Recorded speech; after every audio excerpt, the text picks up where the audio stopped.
this hearing of the Education and Employment Legislation Committee into the Higher Education Support Amendment, Reverse Job Ready Graduates, Fee Hikes and End 50K Arts Degrees Bill 2025.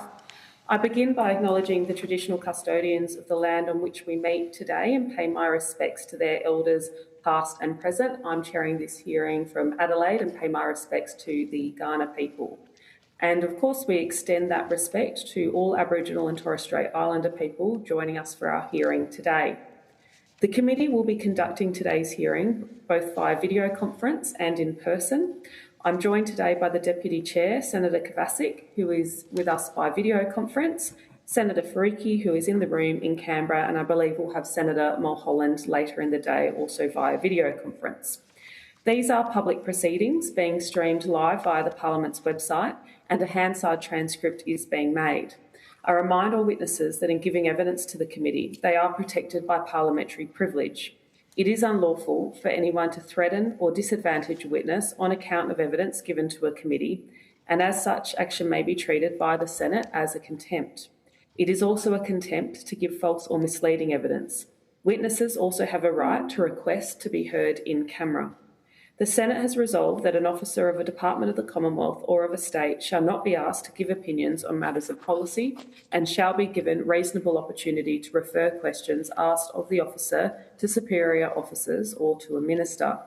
This resolution does not preclude questions asking for explanations of policies or factual questions about when and how policies were adopted. If a witness objects to answering a question, they should state the ground upon which the objection is made, and the committee will determine whether it will insist on an answer having regard to the ground which is claimed. If the committee determines to insist on an answer, a witness may request that the answer be given in camera. Commonwealth officers appearing today are also reminded of the Senate order specifying the process by which a claim of public interest immunity should be raised. A copy of the order is available from the Secretariat. I remind senators of their obligations under the Behaviour Code for Australian parliamentarians to treat witnesses with dignity, courtesy, fairness and respect. And I remind committee members and witnesses who are appearing remotely and who are not speaking to mute their microphones. I also remind committee members that as we have a full program today, each senator will be allocated a 10-minute block for questions before the call is rotated. Depending on the length of opening statements for some sessions, this may need to be shortened, and I would appreciate each senator monitoring their own time for the rotation of the call, but I will jump in to remind you to rotate the call if required. I now welcome representatives from the Group of 8 universities by video conference, Universities Australia, the Regional Universities Network and Innovative Research Universities. I understand that information on parliamentary privilege and the protection of witnesses giving evidence to Senate committees has been provided to you all. For the Hansard record, I'd like each of you in the room and on video conference to please state your full names and the capacity in which you appear today, and we'll start in the order in which I introduced you, and that's with the Group of 8 universities.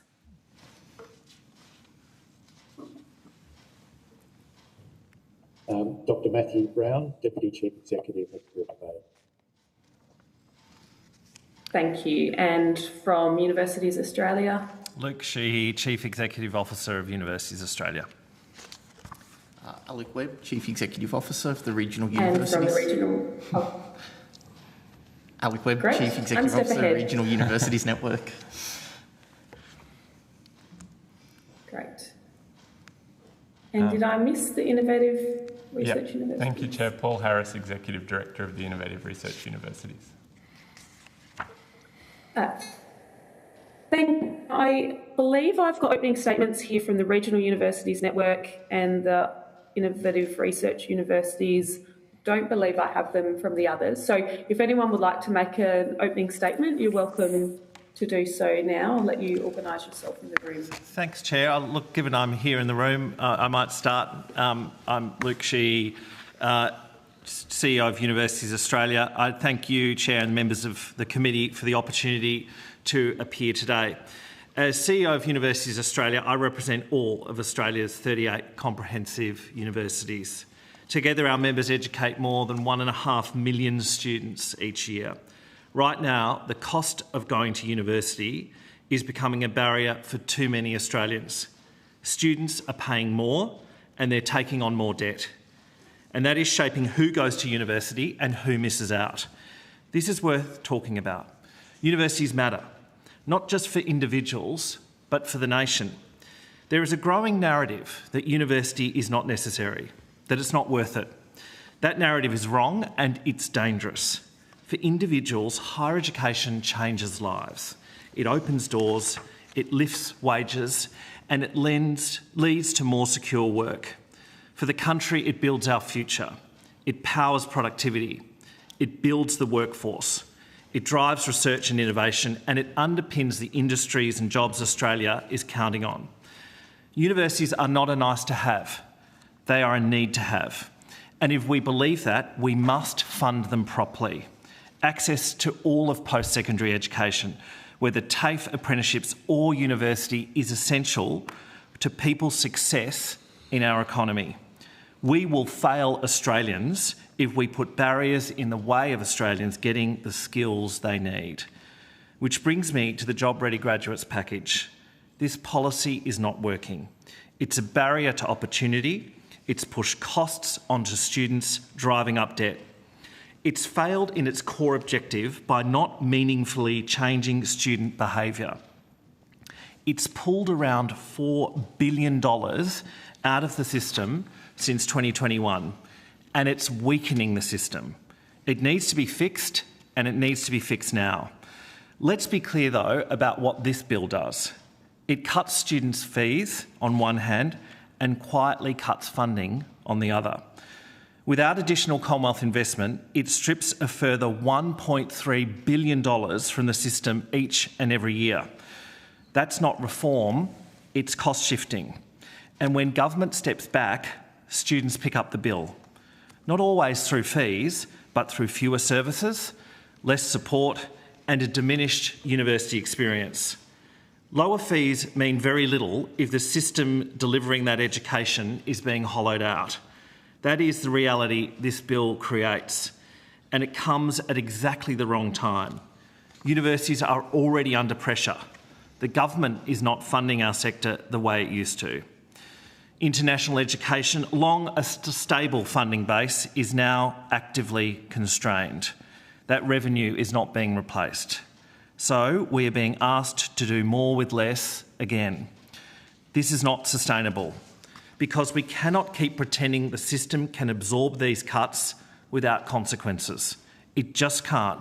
Students will feel it, staff will feel it, and the country will feel it. So let's be clear about the choice in front of us today. If we want lower costs for students, we must fund it properly and fully. That means reducing student contributions where they are too high and replacing that funding with increased Commonwealth investment, not shifting the burden, not disguising the trade-offs, but funding the system for what it actually delivers. Because university is not just a private benefit, it's a public good. It builds capability, it drives growth, it underpins Australia's economic future, and if we get this wrong, the consequences will be real.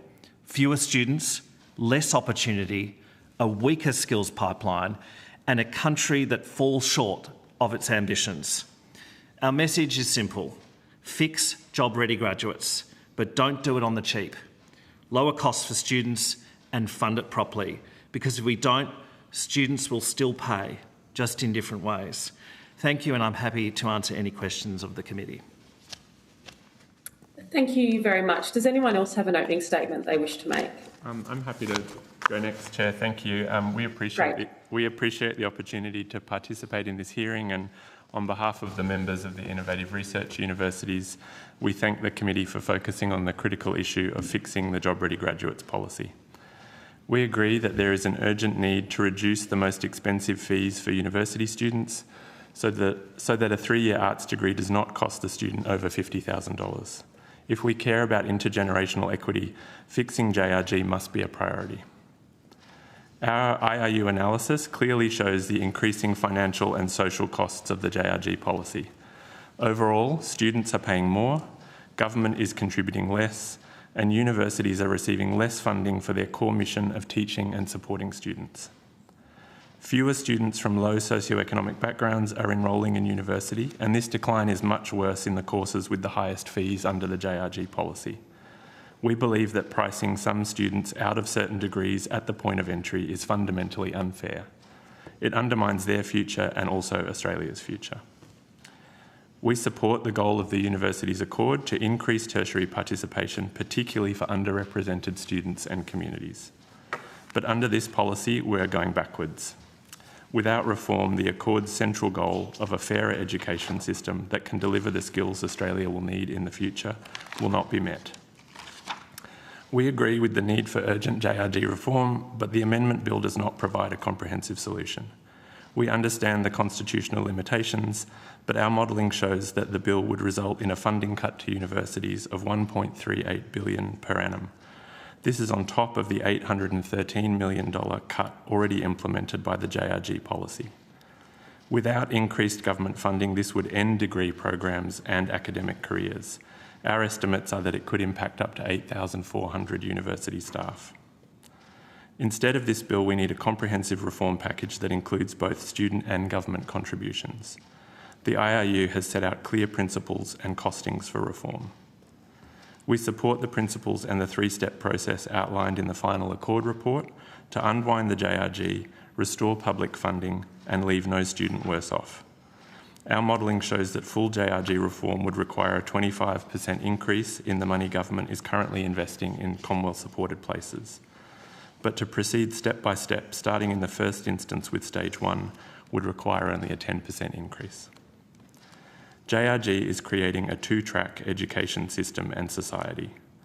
Genuine reform with increased public funding would be an investment in young people and in Australia's future.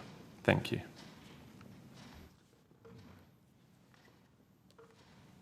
Thank you. I'm advised we have media in the room who have requested to film and take photographs of the committee's proceedings.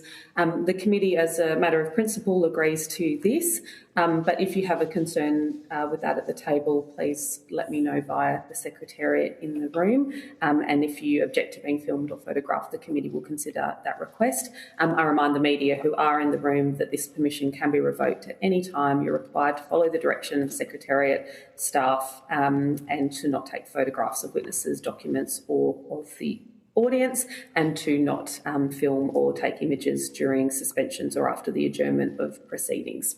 But we'll continue with opening statements now if anyone else would like to make one.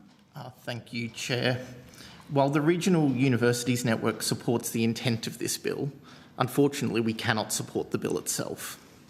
The impacts of this bill, cutting student contributions without increasing Commonwealth contributions, would have a ruinous impact upon the university services relied upon by regional Australians. Passing this bill would result in humanities degrees becoming uneconomical to teach. It would likely result in fewer humanities degrees being offered at Australian universities, which I believe is counter to the student-focused intentions of this bill. Universities could simply not afford to continue offering degrees in subjects if the funding received becomes less than the cost of delivery. This bill cuts funding to universities and it must not pass the Senate. For a student to be able to study a subject, first it must be offered by a university. If it was the intention of the Job Ready Graduates package to discourage students from studying certain subjects, you could call this bill JRG V2.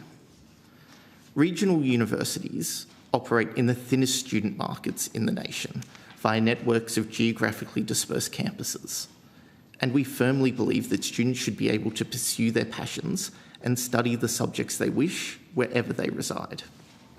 However, scale is not the friend of regional universities. Between 2022 and 2024, the universities of the Regional Universities Network recorded a combined deficit of more than $500 million. Reducing student contributions for the fields of education identified in this bill would result in a 42% reduction in aggregate student contributions for run universities. For the sector more broadly, it would be at least $1.3 billion reduction in funding on an ongoing basis. Reform to Australia's higher education funding environment is needed, but reform is complex and it requires difficult decisions to be made. While I'm not here to defend the Job Ready Graduates package, it should be remembered that it was just that, a package. While that package increased the maximum student contributions for some fields of education, it also reduced contributions for students studying in others.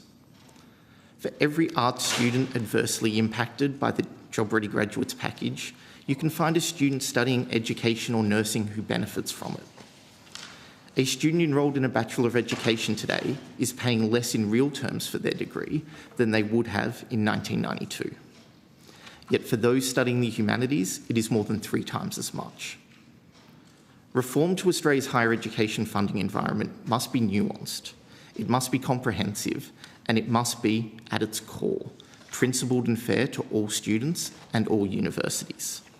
It is why the Regional Universities Network believes the work of the Australian Tertiary Education Commission will be so vital to the next suite of funding reforms. While the Regional Universities Network supports the intent of this bill, unfortunately we cannot support the bill itself. It simply represents an unacceptable risk to the ongoing viability of comprehensive university offerings to regional Australians, and we urge the Senate to vote against it. Thank you.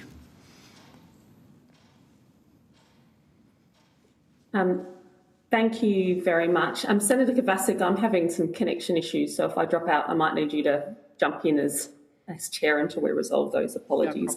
No, does anyone else have an opening statement? Yes, Chair, I'll provide one, if that's okay. Thank you. Thank you for the opportunity to appear before the committee on behalf of the Group of 8 and to make a short opening statement. The Group of 8 collectively educates nearly 80,000 domestic students, not including education students, in the humanities, arts and social sciences, many of whom are subject to Job Ready Graduates fee hikes. The Group of 8 supports serious and past time reform of the failed Job Ready Graduates policy. The Group of 8 has never supported this policy, and the flaws that were obvious back in 2020 when the legislation was passed have been fully realised. Little meaningful change in student behaviour, punitive fees for many humanities, arts and social science students, and an incoherent funding system for higher education. The only way in which the JRG design has been successful in its intent is in cutting funding for universities by 6% per student on average, or over $250 million a year for Group of 8 members alone, weakening their overall funding base for teaching. It has also undermined equity in the system, with HASS degrees a common entry pathway into higher education for members of underrepresented groups, and crawled the aspirations of young Australians looking to contribute to the nation through their passion in HASS disciplines. So this bill addresses a genuine problem. It is responding to what almost everyone, including the government itself, agrees is a substantial policy failure. The practical question for this committee is not whether Job Ready Graduates failed, it did, but whether it is sound policy to fix student fees in isolation or further weakening the funding base of the system. In that light, the central concern of the Group of 8 is that this bill reduces student fees without replacing them with Commonwealth contributions, reducing the university funding base below even JRG levels. The Group of 8 estimates this will reduce per student funding by a further 9%, an additional cut of nearly $400 million a year for the Group of 8. That means the cost pressure removed from students is transferred directly onto universities. The institutions already under financial strain that has consequences for teaching quality, student support, workforce capacity and long-term sustainability. It will also further erode support for academics to undertake research, inform teaching and to drive the nation's wellbeing and productivity. Weakening the teaching funding base at Australia's most research-intensive universities ultimately undermines the skills, research capability and civic contribution the nation relies on. Student affordability cannot be delivered by hollowing out the funding base of the system. In the current fiscally constrained environment, we cannot put the JRG genie back in the bottle and must look for a new way forward. This cannot be through further piecemeal change to a funding model that is already fragmented and incoherent. The JRG irrevocably broke the link between cost, contributions, outcomes, and fixing one element in isolation risks entrenching that break.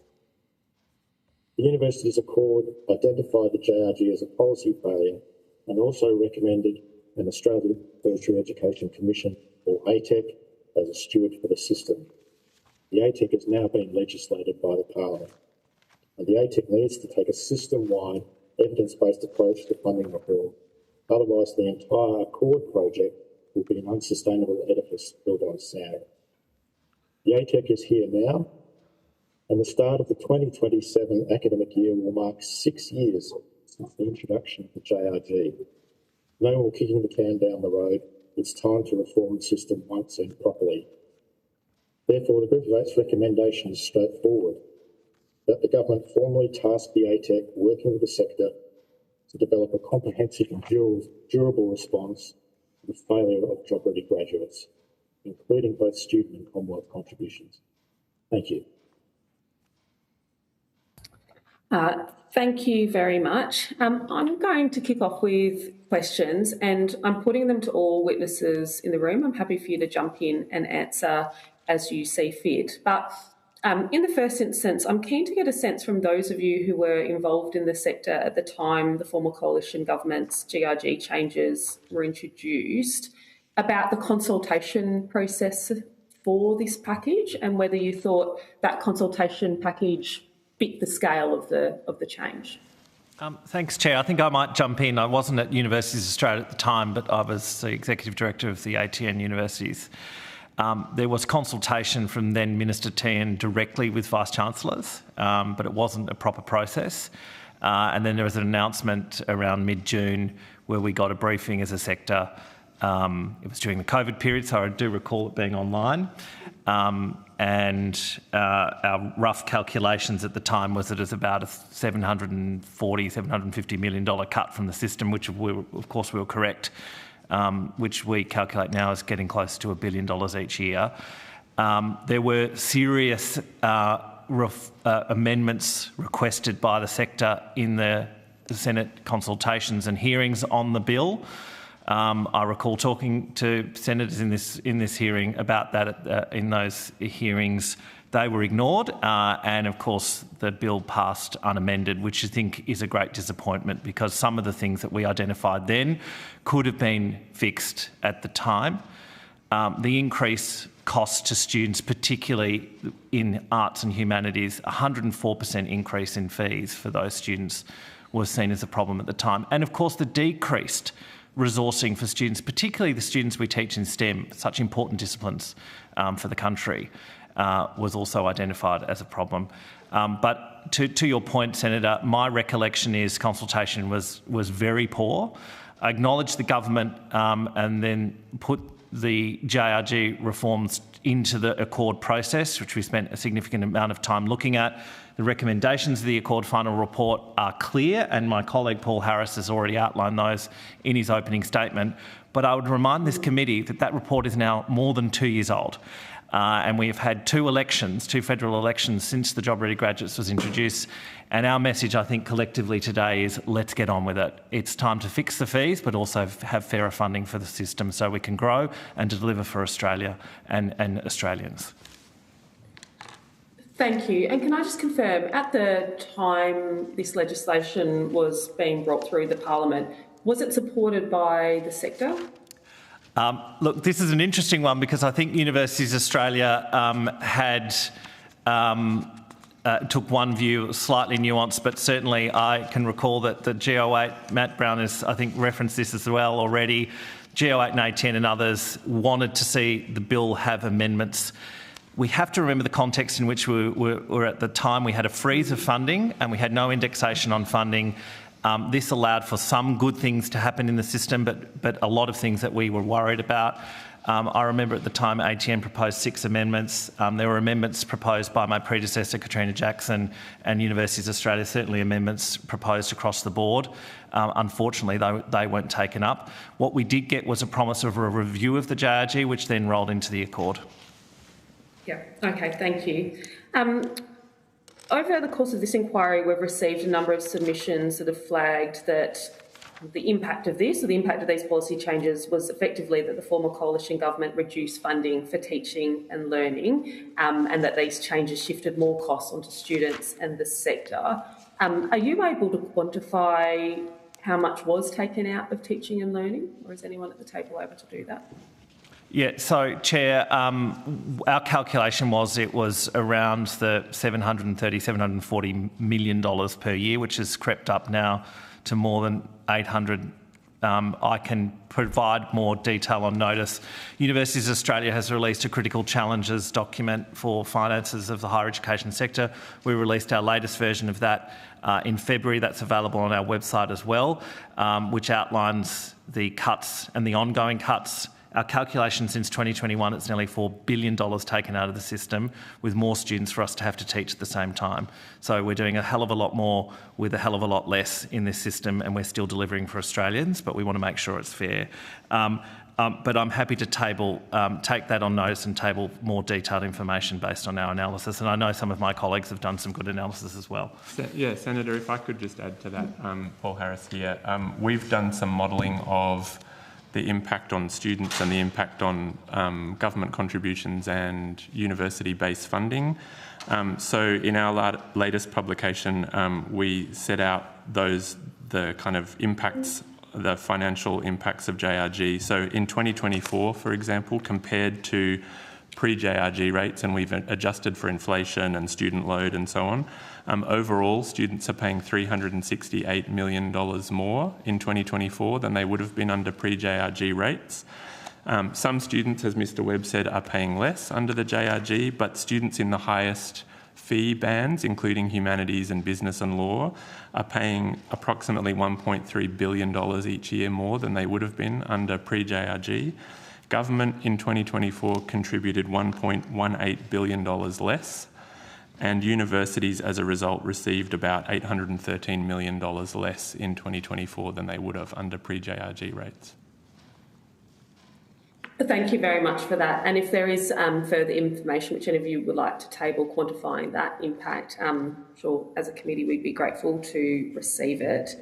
The bill before us proposes returning student contributions to pre-GRG contribution amounts. And I know that some of you went to this in your opening statements, but I do want to ask if you believe the changes put forward in this bill address the broad issues being raised by the sector, and what impact this bill, if the changes were implemented, would have on students and course offerings.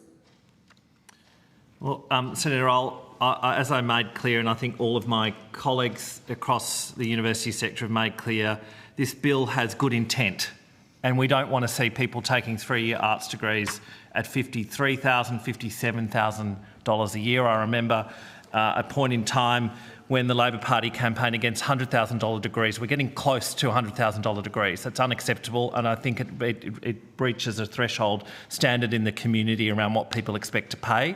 So we commend the intent of that part of the bill. The problem is the bill doesn't replenish the direct Commonwealth funding associated with each of those students, with both the reduction in the student contribution and then the top-up funding required for the universities to deliver a world-class education to arts and humanities students, which ultimately leads to a $1.3 billion cut each and every year, which is actually more than the JRG originally cut from the system. So it would have a detrimental effect on the university system. As I said in my opening statement, while those cuts wouldn't be felt directly through student debt, it would be felt by reduced services, larger classrooms, less subjects being able to be offered, and ultimately fewer people being able to be employed in universities, and lower quality facilities and lower quality education. So not to diminish the advocacy of people in this place that have sought to get rid of JRG, particularly these outrageously high fees for arts and humanities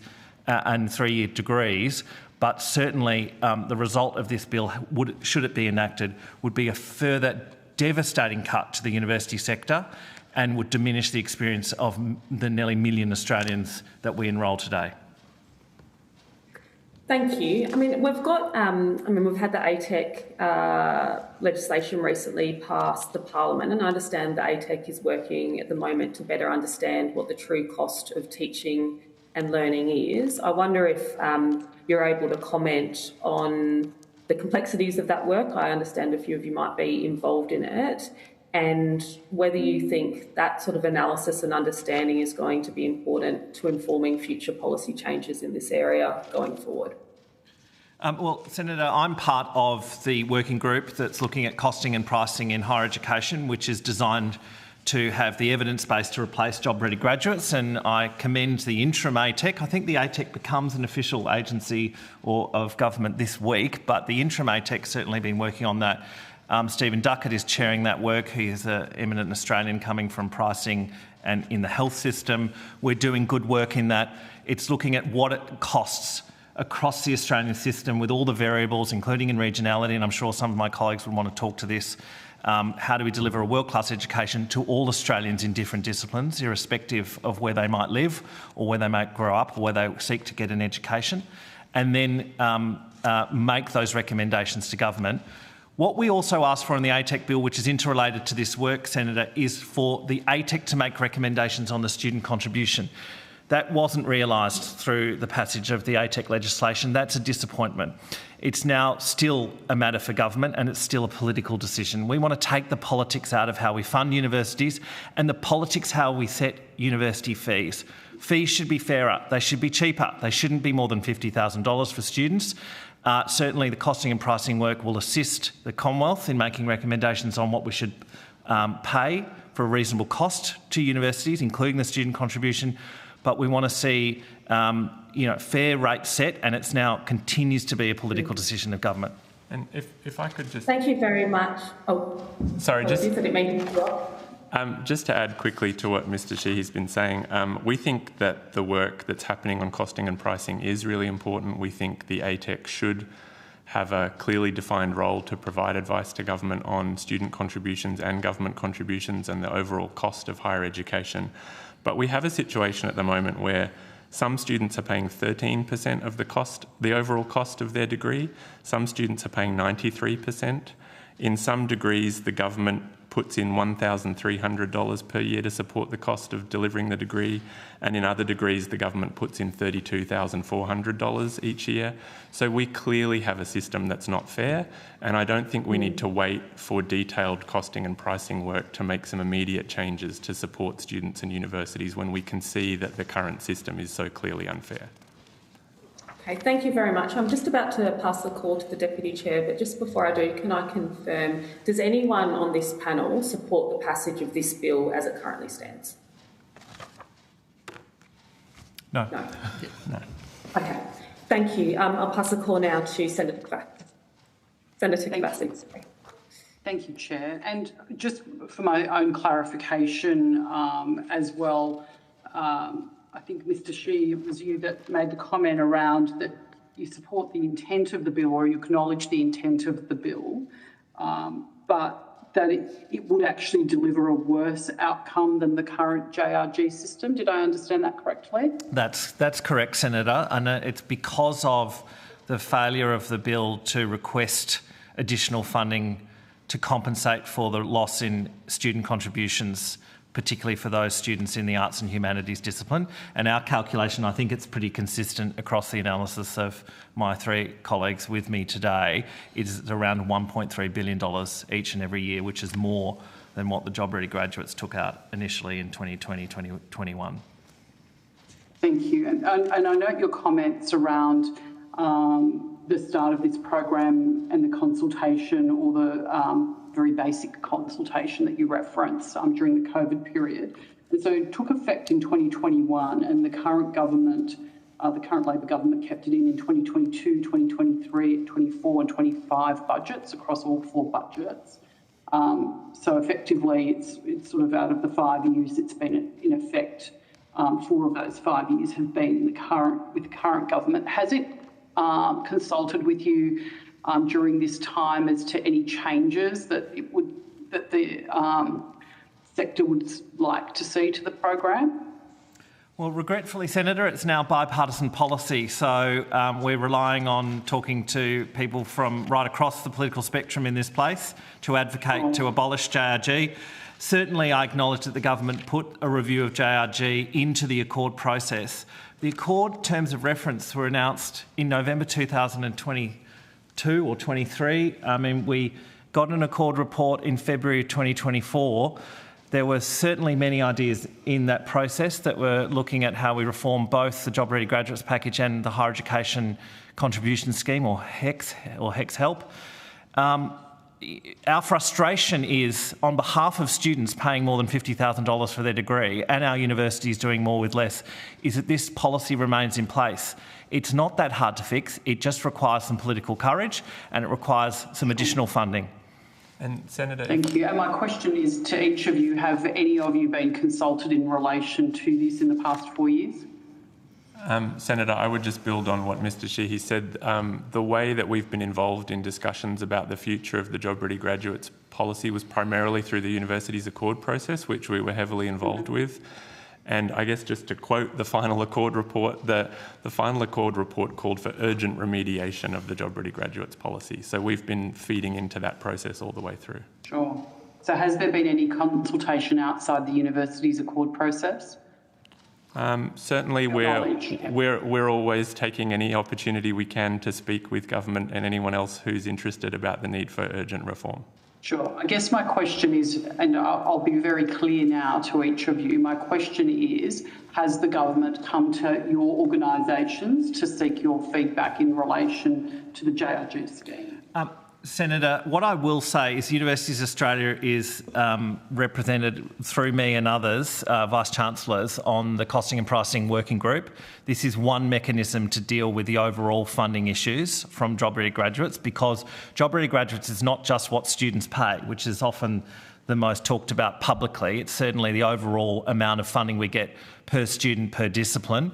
That work is continuing. And I commend the interim ATEC commissioners, both Mary O'Kane in her time and Barney Glover, Larissa Barrent and Tom Karma for making that work happen. That will continue. So there is some mechanism now. What I highlight, though, is that the ATEC won't be able to make recommendations on the student contribution. I think that's a great missed opportunity, and that continues to be a political decision of government into the future. But there is some level of consultation on the overall funding, but that will only be recommendations. It won't be guaranteed change.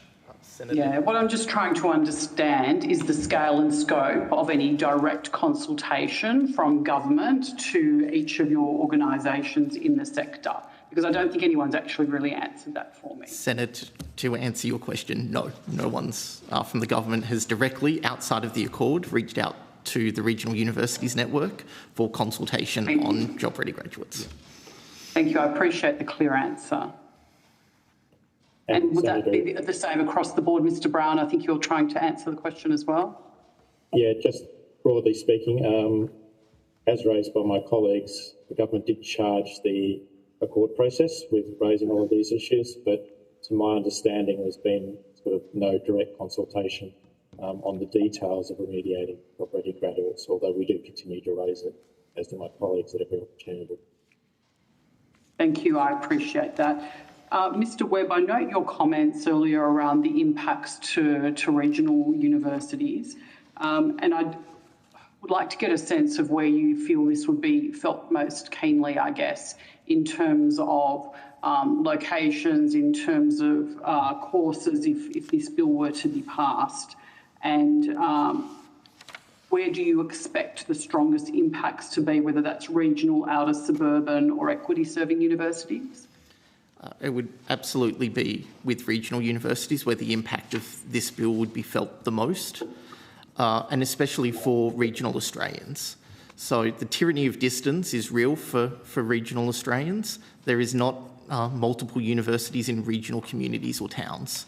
So if the degree can't be offered there because it's uneconomical to teach, then those students either have to get up and leave the regions to undertake their study of choice.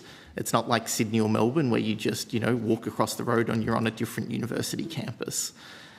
Because of that, and because of the impacts, the fiscal impacts that this bill would have on regional universities, universities would have to unfortunately consider whether or not they could even offer humanities degrees. They would probably have to shut them down because they don't have the scale to adequately cross-subsidise and continue to offer degrees that are simply loss leaders for the institutions. Thank you. My other question, and I'm happy for anyone to answer this or each of you to answer, a lot of the focus in the submissions has been around the humanities. Are you able to tell me whether there are any other disciplines that would be exposed or similarly impacted if lower student contributions weren't offset by Commonwealth funding based on the content of this bill?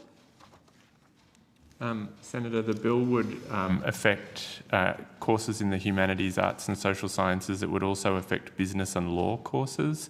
But we would imagine that the impact of the funding cuts from this bill, if there was not an increase in government contributions, would play out across universities more broadly because of the kind of impact on base funding. Sure. So it wouldn't just impact those.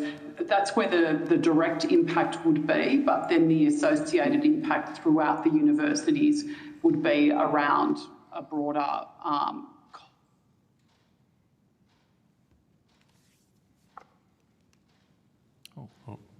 I believe just having an issue with Senator Kovacic's video. Look, we'll rotate the call to Senator Faruqi. I note that Senator Kovacic still had 2 minutes left on her call, which will restore to her when we get her back. But Senator Faruqi, if you'd like to proceed with the call. Yeah, thanks, Chair. Good morning, everyone. There's been some pretty colourful language being used to describe the JRG scheme over the last 5 years since it's been in play. It's been called a disaster, it's been called a wrecking ball, it's been called the worst ever higher education policy that people have seen. I think I might have described it at one point with a word that starts with cluster and ends with a word that rhymes with duck. Would you all agree that the JRG scheme is a bad, flawed policy? Can you just give me a yes or a no? Senator, absolutely, and I think I said as much at the ATEC inquiry. It's a dumb policy, it's a failed policy, and it's doing continuing damage to both students and the higher education system in this country. Across the sector, regional cities, yes. Across the sector. Yep. Yes. Mr. Harris, you agree with yes, that? I agree. How about you, Mr. Webb? For universities, yes. For students, it's a nuanced and it's a mixed story. For those that have paying more, it would be viewed as a bad package, but we have to remember it did substantially lower fees for a whole range of students. So if you're studying education, nursing, healthcare, engineering, you are probably quite enjoying the job-ready graduate schemes because your student contributions are less. You might be aware that students have paid $2.1 billion more in fees since the JRG has been introduced. Sorry, and could I go to GO8? Is the JRG scheme a bad, flawed policy? As a policy package, yes, ill-conceived and poorly executed. Thank you. I have heard quite a bit of your statements and responses to questions, and there's a bit of a rewriting of history happening here. I was heavily involved in the original JRG and led the campaign to oppose it. I spoke to many VCs, I spoke to many of your organisations as well, and some of you were not there. Behind closed doors, they all said it was terrible policy. But when it actually came to opposing it, everyone sold out students and universities. So can I remind GO8, whoever came to the inquiry at that time, was asked 9 times in that inquiry whether you would oppose this bill, even if the amendments didn't get up. And the answer was no, or there was no answer. UA, submission and testimony to the JRG 2020 inquiry was pretty weak, and ultimately UA conceded that even without their amendments, they would want the bill passed. And could I go to RUN? You actually welcomed the measures in the bill and in the package more broadly, which you said would deliver positive outcomes to regional students and regional universities. That has not panned out at all. I can expand on that. No, that's I don't want an explanation. What I want from all of you is, do you regret taking that stance? Do you think you should have been more forthright in opposing that bill then, 5 years on, when you're seeing the real disaster it has turned out to be for universities and students? So, Senator, I was not in the country at the time, so this decision rests with my predecessors. I'm asking about the organisation. However, the rationale for the support from the Regional Universities Network was the majority of our students study in healthcare and education, and for them, it resulted in lower fees. So you didn't care about any other students across the sector? I'm not saying that, Senator. What I'm saying is there was also an additional component that promised expanded growth for regional campuses, and it is that rationale that led the Regional Universities Network to support the bill at that time. Now, since that time, many things have happened. There's been a lot of water under the bridge, not least of which was the post-COVID economic pressures that we are seeing, the introduction of free TAFE, and the further erosion of international students within this country to study at universities. So we're operating now in a vastly different set of operating circumstances than we were at the time. All I can do, however, is provide commentary around why this was supported by the Regional Universities Network at that time. And what about the others? Do any of your organisations regret not opposing this bill? Senator, I think it's pretty clear that the broader university sector recognises that job-ready graduates has failed, that the call made in 2020 by the Senate to pass the legislation unamended was the wrong one, and the ongoing effects to students and the university sector has been catastrophic. And so we're here in 2026 still asking for job-ready graduates to be abolished. Certainly we had some hope with the change of government in 2022 and the Accord process that would happen quicker. There's been 2 elections since and we're still waiting. So I think there's a deep sense of frustration, and I think the reflection on that it's a policy that hasn't worked and that needs to be replaced. So we're focusing on how we can support students and our sector to deliver for the nation into the future. But here you are opposing a bill that is actually reversing the fee hikes of the job-ready graduates package, knowing full well that a Senate bill cannot constitutionally put in funding, knowing full well that the Greens' position and my position is to fully fund universities. And that obviously includes funding for any cuts that happen or any loss in income that happens to universities. So I'm just kind of a little confused. Shouldn't you be pushing to get rid of the fee hikes of JRG and pushing the government to put in a measly $1.3 billion a year to offset that? Shouldn't that be the lesson that you have all learned from not opposing the JRG scheme? And I guess the punishment that your students and universities are going through because of that. I'm finding it really hard to understand your stance when you full well know that you could push the government to put in $1.3 billion in the budget to get rid of this massive burden of debt that the students are carrying with $55,000 arts degrees doubled in the last 5 years. Senator, I think it's quite clear that we support the intent to reduce fees for students. It is outrageous and it breaches, I think, community expectations that students taking a simple 3-year degree in arts and humanities, or other disciplines for that matter, are paying halfway towards a $100,000 degree that many people in this place have campaigned against in the past. We are absolutely in agreement with the intent of that part of this bill. What the dangerous precedent it could set is that fees could be set irrespective of the resourcing that come with the students. And if that happened, we saw a $1.3 billion cut, there could be further cuts. The government could simply just change the student contributions tomorrow and not fund the universities adequately. That is something we're genuinely concerned about because the overall impact that would have on the system, on workers in the system. We perfectly understand the complexity around the constitutionality of raising a money bill in the Senate. We'd encourage your colleagues in the House of Representatives to introduce a bill that fully funded the universities whilst getting rid of the fees.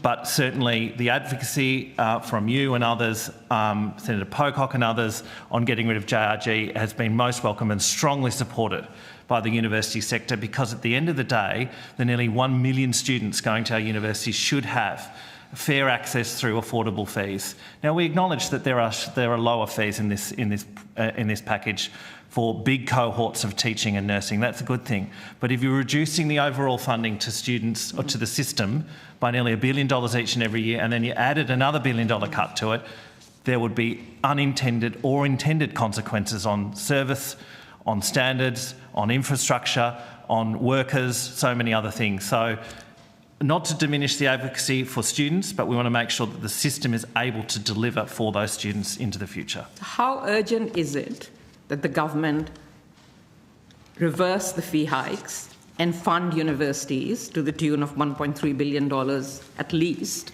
at this budget? Because they have cash to spare. They put in $53 billion in a war machine. You know, they won't tax gas corporations a fair share, which could bring in a revenue of $17 billion. So there are choices to be made. Do you think the government should make an urgent choice to support a bill like this and then to put funds in this budget? Senator, I think it is urgent because we can see the impacts that are happening. Our modelling shows that particularly for students from low socioeconomic backgrounds, they're not enrolling in university. The number of students from low socioeconomic backgrounds is declining at a much faster rate than the general kind of enrolment trend across our sector. And it's particularly stark in the degree programs with the highest fees. And the Accord set a long-term goal to 2050 of increasing tertiary participation so that Australia has the skills it will need for the jobs of the future, and doing that by focusing on encouraging more students from underrepresented backgrounds to come to university. If the current system continues and those trends continue, particularly for students for low socioeconomic backgrounds, we're not going to meet those 2050 targets, so it is urgent. Yeah, I would agree, Senator. It's absolutely urgent that university funding be addressed by the government, but it would also be irresponsible for me to support a bill that is a cut to university funding. But it can't. You do understand that it can't. I understand the constitutional implications of a bill coming from the Senate, but at the same time, you're then rolling the dice that the House of Reps plays ball and gives us what we want. And so I vote and advocate on legislation that's written before me, not on a hope and a prayer. I'd just add to that, Senator, that we've seen on our analysis over the last 4 years a nearly 10% decline in low SES enrolments. This is the period 2020 to 2024. We also encourage the government to release more real-time data so we can do better analysis on higher education policy, because the time lag is unacceptable. I don't think you will have found a submission from Universities Australia or any of the individual universities in this country over the last 3 or 4 years that hasn't said get rid of job-ready graduates now and replace it with something that is fair and sustainable for our sector. I gave a National Press Club address to this effect. My chair, Carolyn Evans, gave another press club address recommending changes to JRG, getting rid of the top tier as you're trying to achieve in this bill. This has been long-standing advocacy. We appreciate the support of many people in this place for that advocacy, for students. We want to see the whole system on a sustainable footing, accessible and open to all, so we can see more people from a wide variety of backgrounds get a university degree to contribute to the country, but also transform the lives of themselves and their families. Yeah. You have all seen cuts to arts courses over the last few years. I'll give you some examples. Macquarie Uni cut 13 out of 24 arts majors in 2025. University of Tasmania reduced courses from 514 to 120, merging its School of Humanities with Social Sciences. University of Wollongong hollowed out its history department. Federation University even got rid of its Bachelor of Arts. The list goes on and on and on. Is this the impact of just JRG, or are universities devaluing and hollowing out the arts for other reasons? Well, certainly, Senator, what's happened in this system is that these enrolments become increasingly uneconomic in the system. We have a capped number of places ostensibly that are fully funded. So there is only a limit to how much money each individual university gets. And now we have a controlled enrolments mechanism that's coming into place. Some of those things are good. We will see a more equitable funding system over time, but there are major problems in the system, and we're seeing that manifest. It would be remiss of me not to also mention international students, and I spoke about this in my opening statement. International education and the revenue that flows from international student fees does support our delivery of education for Australians. And the deliberate curtailing of that by both sides of politics in a phony migration debate has caused unparalleled damage in our sector. And it's really important that we recognise how much pressure our system is under. For nearly 5 years, over half of my members have been in deficit since coming out of COVID. And we're seeing constraint from JRG, nearly $1 billion less each year, and a curtailing of the capacity to complement that income through international student enrolments. Many universities are doing it tough. Regional universities I'm particularly worried about. Some universities in the metropolitan growth corridors I'm particularly worried about. You've mentioned a reduction in class sizes, not to mention a reduction in jobs. We want to see a university system that is flourishing so it can support Australia's ambition. And it's not going to be able to do that with a continuation of job-ready graduates and an erratic approach to international education. Yeah, it has been... Sorry, go. Senator, I just wanted to your point about humanities, under the current JRG policy, we have a situation where the government is putting in $1,300 per annum for each student studying humanities. For a student in agriculture, they're putting in $32,400.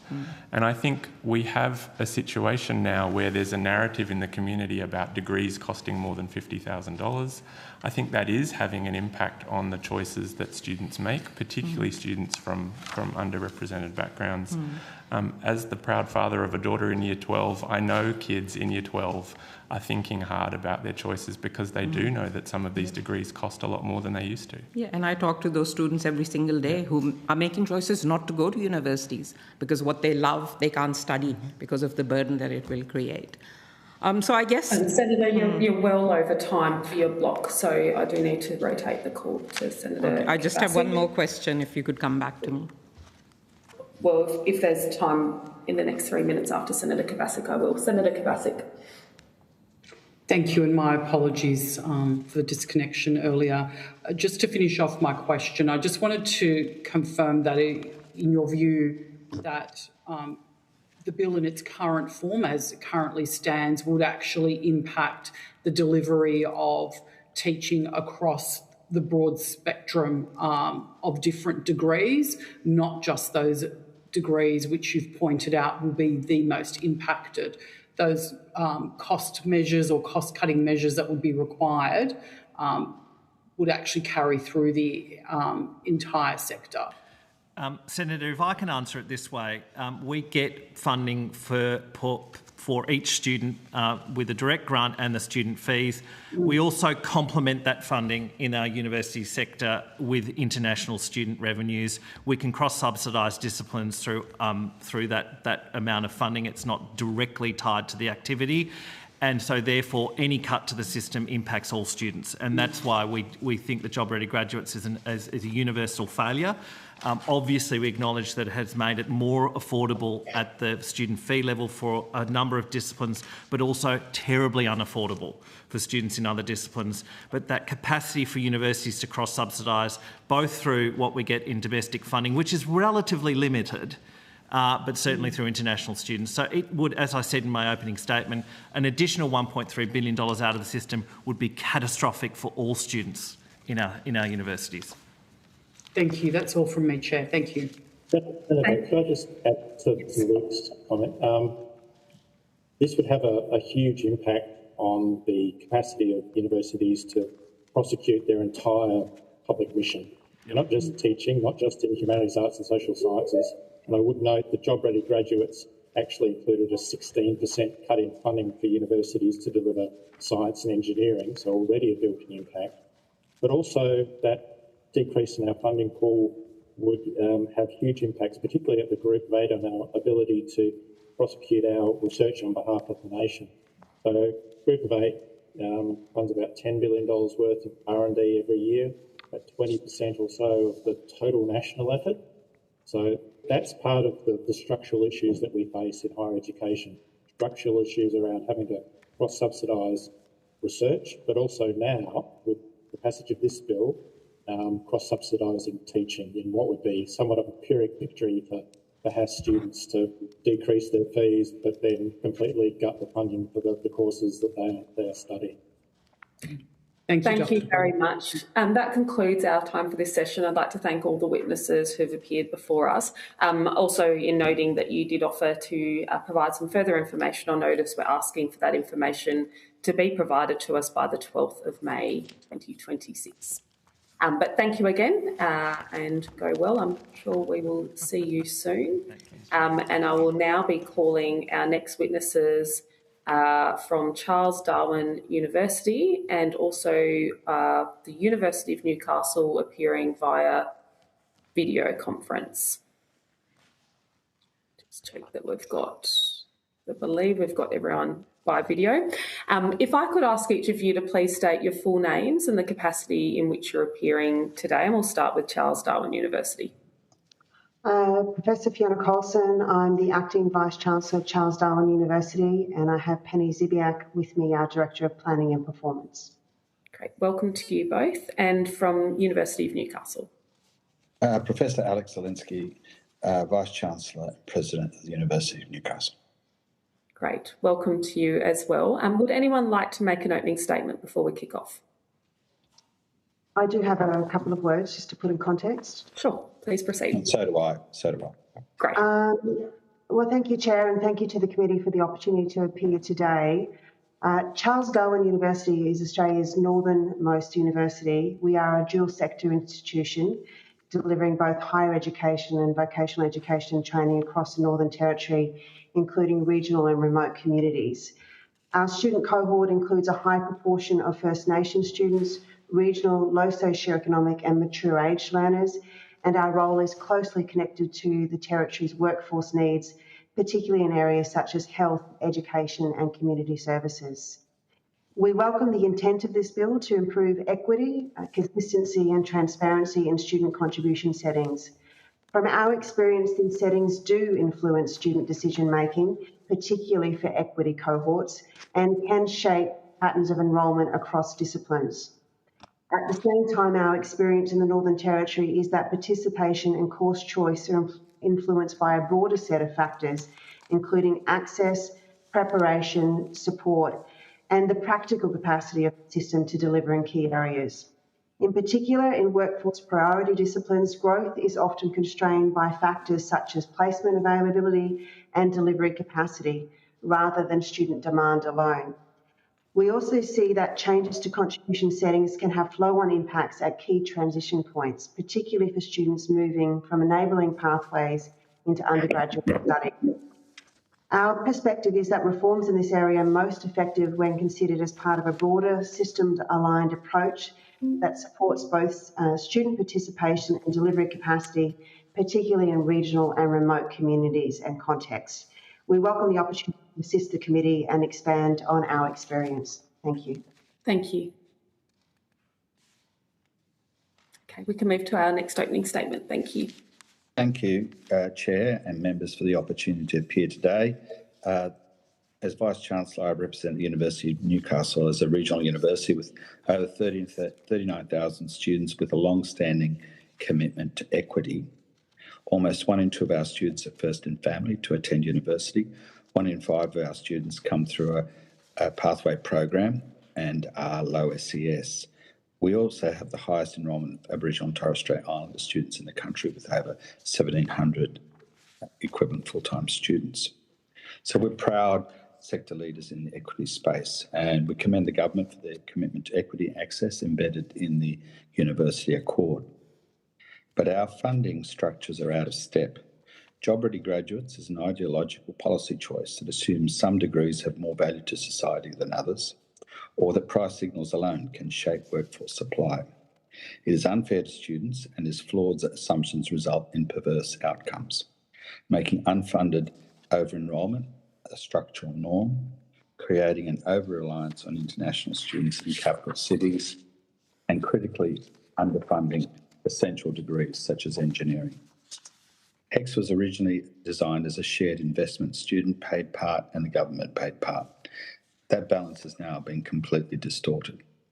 At our university, the impact of job-ready graduates on students who have experienced educational disadvantage or are underrepresented backgrounds. 22% of our Aboriginal and Torres Strait Islander students and 20% of our first in family students study in Cluster 1 disciplines, where they're paying up to 95% of the cost of their degrees.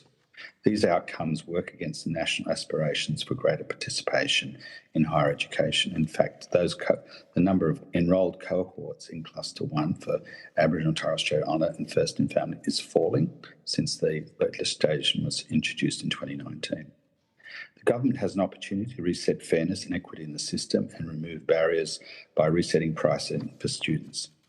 The University of Newcastle supports the intent of the Higher Education Support Amendment Bill 2025 with an important caveat. It would appear this bill would result in a reduction in amounts students are charged for Cluster 1 disciplines, but also will result in a decrease in government funding.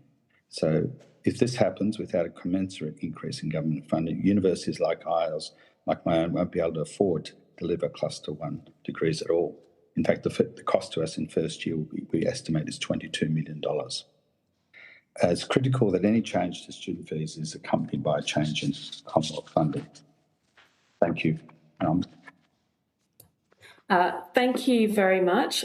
Senators, because we've had opening statements, we'll just need to shorten the block somewhat to about 7 minutes. If you could please set your own clocks when you're asking questions.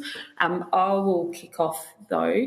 I'm interested in your perspectives, whether you were in your current roles or current organisations at the time or in different parts of the sector. But I'm seeking your reflections on when the former coalition government's Job Ready Graduates changes started in January 2021. Do you have a recollection of what the consultation process was like at that time, and do you have a view on whether it was adequate for the size and scale of the change? I might hand to our Director of Planning and Performance, Penny. Thank you.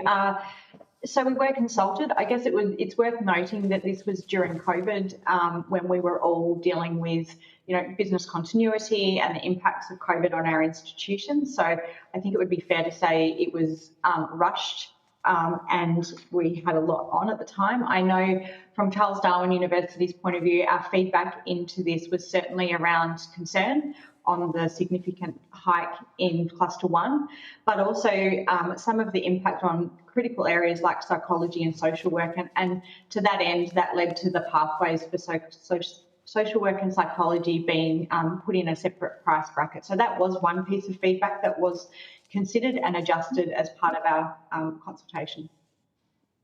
Thank you. Professor Zelensky? Yes, look, I was Vice-Chancellor at the time the legislation was introduced and we were consulted. We were very concerned at the time on the costing work that was done by Deloitte and which the funding was determined. We were certainly very concerned that there was an underestimate or an error in the work done in the STEM areas particularly. And as a result of the package, which actually in the end actually reduced funding into those areas. And there was some compensation package provided initially, but really not enough. And then, of course, there was the pricing issues that I alluded to before with the Cluster 1 and what was inside that, the disciplines in that area. So I remember talking to the Minister with our concerns, and the Minister of Education at the time said there would be a review in 3 years' time.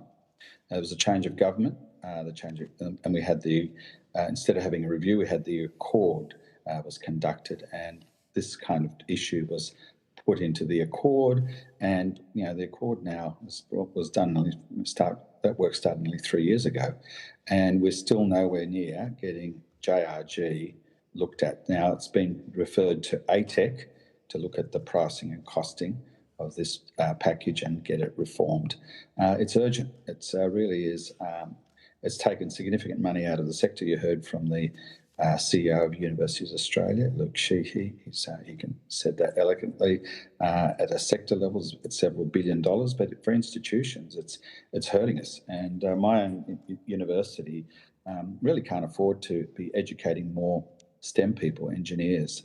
There's 3 jobs for every engineer we graduate, yet we struggle to actually fill those places, and we're limited. So what you have to do then is to try to take international students into your university, and We are trying to do that, but being a regional university, it's much harder. International students have gone to the major capital cities. So this is really a package which has actually not only impacted into disciplines, it's also into regional areas which can't actually then find alternative revenue sources such as international students. Thank you. Thank you. And Professor Zielinski, what are your reflections on what the GRG was designed to achieve, and do you think it has achieved its policy objectives? Oh, no, I don't think so. Look, GRG in the end tried to create more places without more funding. That's what it tried to do. It did so by saying that some of the cost of delivery of courses was too generous, and the Deloitte study tried to seek to address those costs of delivery. In some disciplines, I think it may have actually tightened up a little bit and maybe was appropriate. But in some areas, certainly the STEM areas, completely underestimated the true cost of delivery. Then it tried to send price signals by cutting the cost of certain degrees and increasing the cost of others. And because people don't pay up front and they defer to HECS, it hasn't really, it's put a damper on cluster one. But I don't think it has really driven a big switch into other areas. So overall, I would say it hasn't achieved what it thought to do. And the biggest thing is introduced gross unfairness, where some students are paying $16,000 contribution, with the Commonwealth putting just in over $1,000, while in other areas students are putting in $2,500, $3,000. So it's just not right. Professor Colson, is that a view you support? Yeah, that reflects our experience as well. It certainly does not reflect the cost of teaching. Secondly, in terms of price signals, it's certainly worked at cluster one, absolutely, but hasn't increased the numbers in those other disciplines because there are other factors that contribute to that. And interestingly enough, it's had a disproportionate effect on a university such as ours, which have high equity students. So Penny sort of mentioned to you about those pathway programs where there was a carve out for those who are going into, say, psychology, social work. A lot of our students actually do not start out in a bachelor's degree. They start out on a diploma. And so they might be going into social work, psychology down the track. They're paying up front, in terms of their student contribution amounts, over $17,000 per EFSL, whereas if they'd been in one of those pathway courses, they'd be paying half that amount. And so interestingly enough, it's had a disproportionate effect of our equity students going into those needs disciplines of social work, psychology. And it's really unfair. We've had, if you look at nursing, for example, there's been really since 2009 no real change in the student contribution amount, despite earnings doubling. Whereas if you look in our media and communications disciplines, while wage earnings have certainly increased over that time, the student contribution amount has increased threefold. So it's grossly unfair, and it's also not leading to the increases in those areas of workforce demand, because there are other structural factors that contribute rather than simply the cost of degrees. Thank you. I'm going to pass the call to the Deputy Chair now, but just before I do, can I just confirm whether each of your universities support this bill in its current form passing the Senate? No, my university does not support it, without a caveat about extra funding. Thank you. Again, we don't support it without actually recognising that the cost of teaching delivery, and we can't be doing more with less. Thank you very much. Senator Kovacic, you've got the call for 7 minutes. Thank you, Chair. I'm just going to the answer to some questions and some comments from the previous panel around the funding relationship between international students and domestic students, if I could get a sense of that. Are either of you able to tell me now or on notice what proportion of international student revenue is used to cross-subsidise the delivery of degrees for domestic students? I'd have to take that on notice, Senator, unfortunately. They're about 17% of our students are international, so bring in about $150 million a year. Of course, there is some margin that's available from each student. We do actually we teach with the view of generating a margin.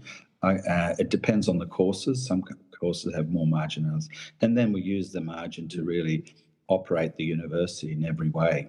Be it putting money towards capital, maintenance, and also obviously helping to putting money towards teaching of other courses. Look, I think that overall, I would say, apart from the cultural value of having international students in the university, they are actually monetary contributors and they help us balance the books. Without them, I would be in deficit. Yeah. So without them, it would be more difficult for you to deliver at the same rate for domestic students? Correct. Thank you. But I can't tell you exactly, and I'll have to do a little bit of homework with my team. If you could, that would be wonderful. Professor Colton? We're in the same position. I'd have to take it on notice in terms of the absolute amount, but international students are vital for our financial sustainability and probably even more challenging for a small university that delivers across a large geographical area, and just the cost of delivery for us is high. So international students are a very important part of the financial sustainability of the university, of course, contributing to our cultural and social capital as well. Thank you. The next question, again to both of you, what proportion of courses at your university are currently unviable to teach, if any, and do those courses align with certain funding clusters? Professor Zelensky, if I could go to you first. Yeah, look, it does. It always depends on numbers. We try to be a comprehensive university. We're a single university for the Hunter and Central Coast regions.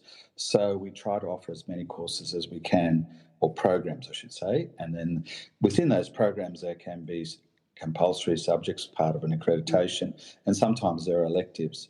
So we have been under pressure to maintain our programs because they're needed, even though sometimes the enrolments can be lean. And we've invariably started to cut out electives. So students have fewer choices. So that's been our choice, rather than, because we're not like a capital city. We could discontinue, some universities, for example, discontinue language programs. We've maintained our language programs, but they're fairly lean and basic. Okay. Thank you. Professor Colson. Essentially the same piece. I mean, if we were to look at it at absolute numbers, I mean, engineering certainly is affected by JRG, Cluster 1 particularly. The reality is, though, that we're in the same position as the University of Newcastle. We make decisions where we will cross-subsidise, where we need to be offering a course because it's important for the Northern Territory, important for our communities. So it's balancing the books across the scope of what we do. But yes, there are a number of areas where funding does not match the cost of delivery. And are any of those courses at risk for either of you now because it's becoming untenable to keep doing that cross-subsidisation? Look, again, there are a lot of those. We are still fortunate to deliver a number of language programs. We do a number of First Nations languages. We have continued to deliver language programs where other universities have not been delivering. But yes, absolutely. We are regularly reviewing our offerings and considering what we can continue to offer. And it's difficult in a small jurisdiction, being a comprehensive university, meeting our community expectations. Yeah. Thank you. Could I also ask whether each of you have as yet met with ATEC? Sorry, go ahead, Yeah. Charles.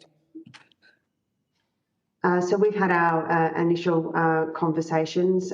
We've had some revision of our numbers, so we've had those initial conversations. We obviously haven't moved into mission-based compacts at this point in time, but yes, we've had the early conversations. Thank you. If you could provide the dates of those on notice, that would be great. Professor Zelensky? Yeah, look, I have to provide you the dates on notice, but we have had consultations talking about our managed growth path. The ATEC is trying to give us more domestic places in certain areas. As they say, it's constrained. We've had additional places given to us around our enabling programs. And as well, but and also other places in the undergraduate curriculum area. So it is a challenge always if you're given places, to always fill them. In regional, it is very competitive for students, certainly in New South Wales. Sydney isn't that far away from us, so we always have to be being very careful about what we do, and we're not trying to be an online university to offer our programs. Because of our backgrounds in that, we find a lot of our students really do need a lot, particularly in their early years of study, a lot of face-to-face teaching and more assistance compared to high ATAR students, etc. So it's a program. I think the other challenge is, I don't want to speak for Charles Darwin, but certainly in regional universities like mine, it does cost more to deliver for us than it would in a capital city. So that's the other. Like most other things, not just university programs. Going back to the earlier questions, that's another probably flaw of JRG. It just assumes every discipline, the cost of delivery is the same. It's not. In regional areas, it costs more to deliver the same programs. Thank you. Thank you, Chair. Thank you, Senator Kovacic. Senator Faruqi, you have the call for 7 minutes. Thanks, Chair. This is a question to both of you. Given what you've said about the JRG, would you both agree that the JRG scheme is a flawed and failed policy? Yes. And how about Charles Darwin? Yes. Thank you.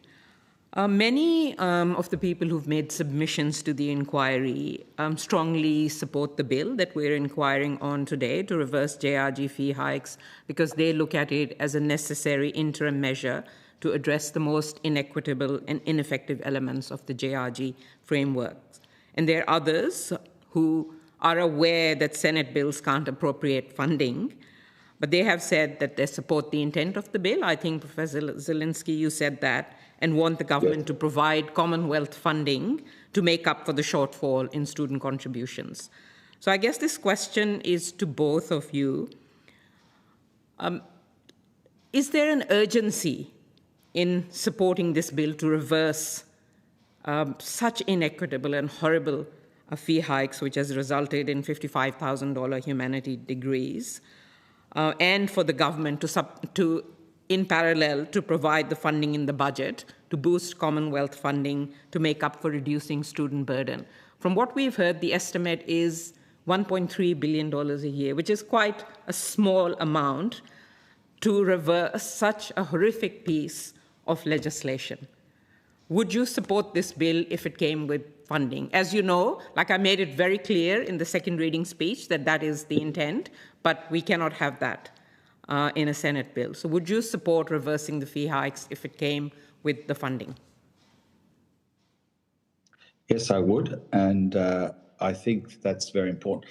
I also think that, Senator Faruqi, that's your initiative is very important, but I do think we need to review the whole costing of the whole JRG. There's many other inequities buried in some of the other parts of the program, not just Cluster 1, but Cluster 1 is most egregious, I agree.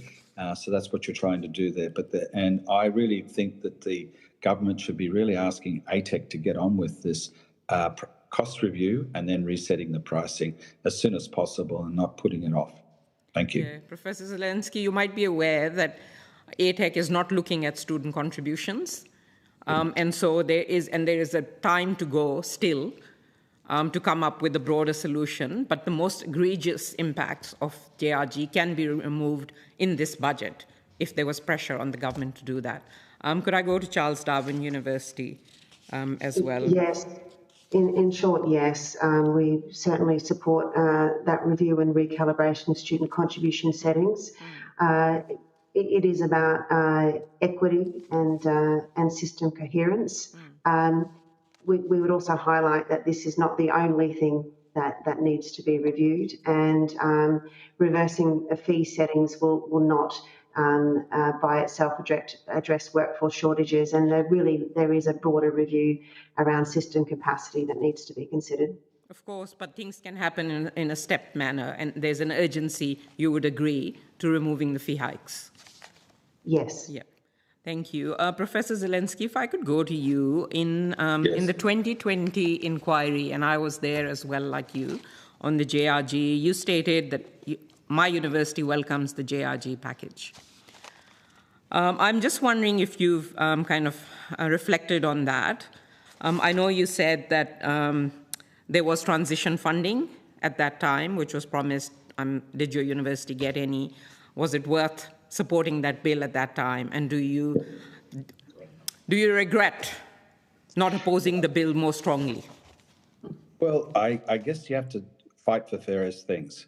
So one of the things that in the original JRG proposal, it was proposed to remove the enabling programs or put them into a different kind of funding source.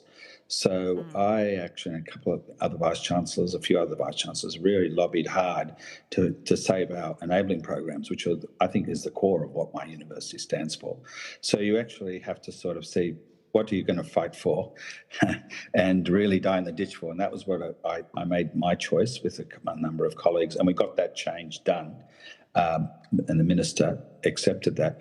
In regard to the STEM funding, he promised us a 3-year review and transition funding. So I accepted that. And in hindsight, when you look back, well, the minister didn't get to last for 3 years. There was a change of government. There was another review, and the current government hasn't really moved at, redressing the problem that we identified at the time.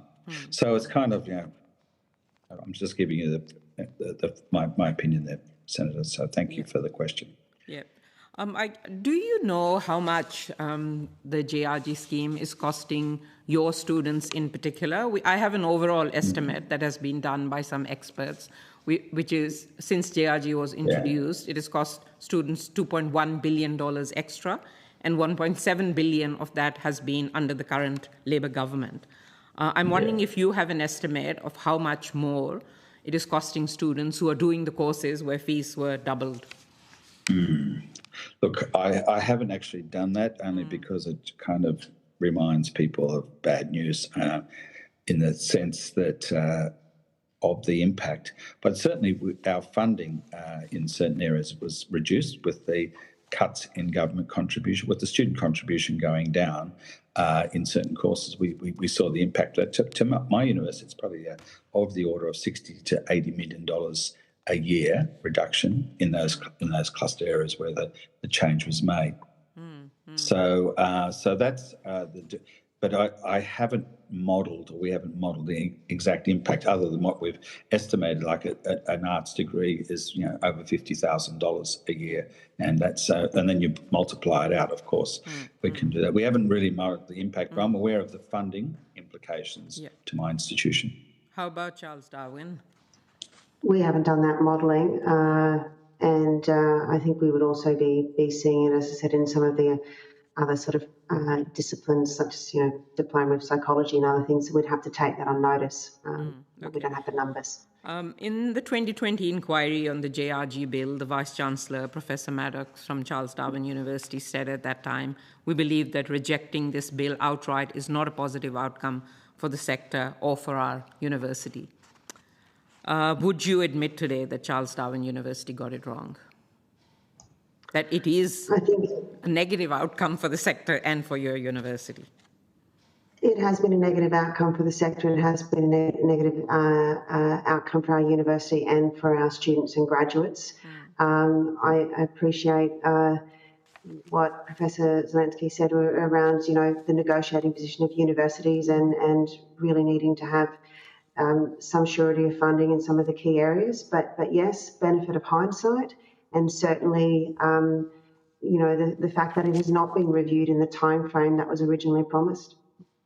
At the time, yes. That does conclude our time for this session and your vocal question, Senator Faruqi. So we're due to rotate to the next witnesses. I don't believe you took questions on notice, but if you did so, we're asking for those answers to be returned to us by the 12th of May, please. But thank you very much for your participation in our hearing.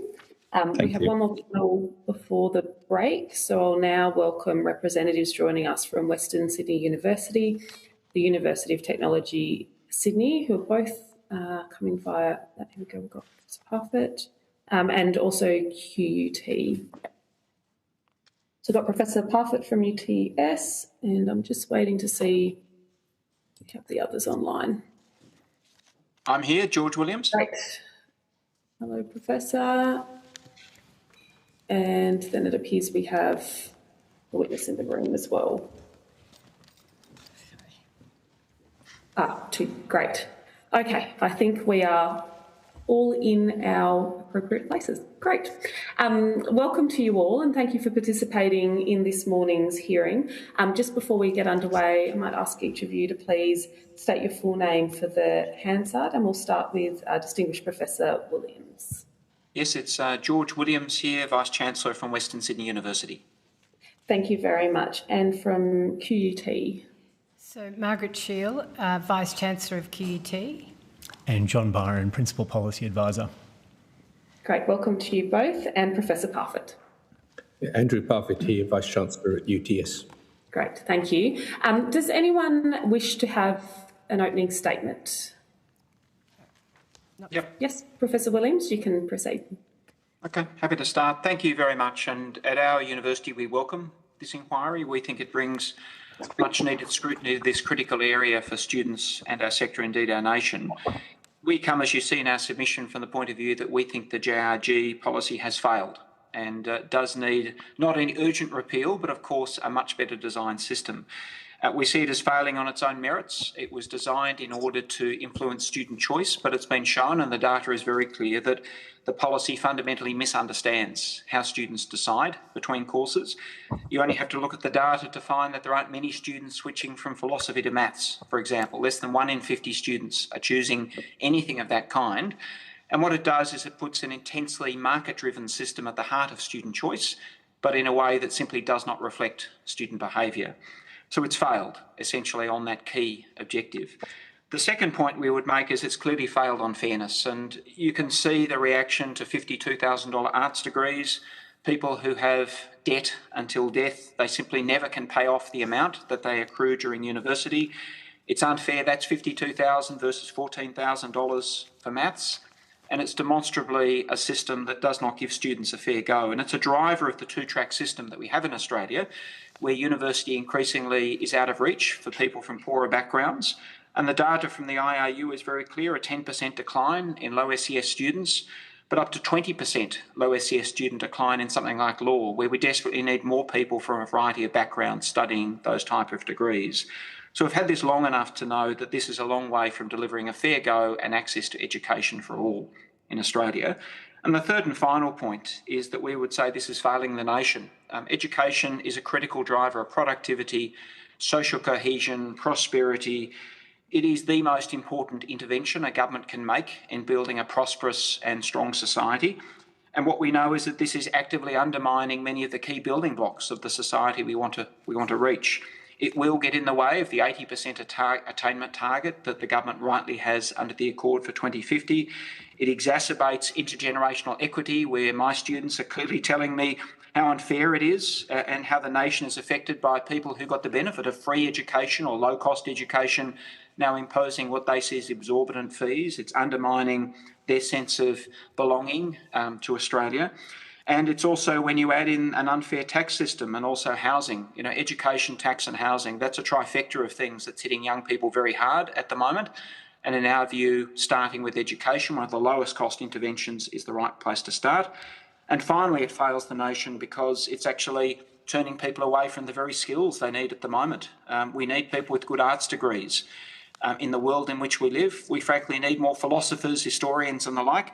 And if I talk to companies like Microsoft and the like, they're looking for people with these skills, but they're being priced out by their structures. So as a nation, we're actually not investing properly in the skills needed to take us forward. So We don't think the bill is the right answer in the way it's constructed, but clearly we would support the modelling and approach from the IRU, of which I'm also the chair, and we think that is a sensible and appropriate way forward on the back of a policy that the quicker it's removed, the better. Thank you, Professor Williams. We'll come to QUT now, if you have an opening statement. I don't have an opening statement. We've made our submission and I agree with many of the sentiments we've heard already. Thank you very much. And Professor Parfitt. Yes, I also agree with many of the sentiments. If I just make a couple of brief points, if I might. Clearly, we welcome the examination of the JRG funding model. It's clearly has an impact on student affordability, equity, all the issues that my colleagues and submissions have got. When the Job Ready Graduates program was introduced, it was introduced with the intent of changing student demand towards different degrees. And I think the fact that the student contributions have not achieved that outcome is now a significant reason to revisit that. It should also be noted that in some disciplines, student contributions were reduced and government contributions were not increased in STEM disciplines. And of course, that's led to increasing cost subsidisation, which is equally undesirable, particularly from a student equity perspective. The original design of the HEX-based system was designed to price degrees for students in line with the likely earnings benefit that those degrees would have, and I think we've moved away from that principle. And finally, the overall effect of the JRG package has been to reduce the per-student funding over time.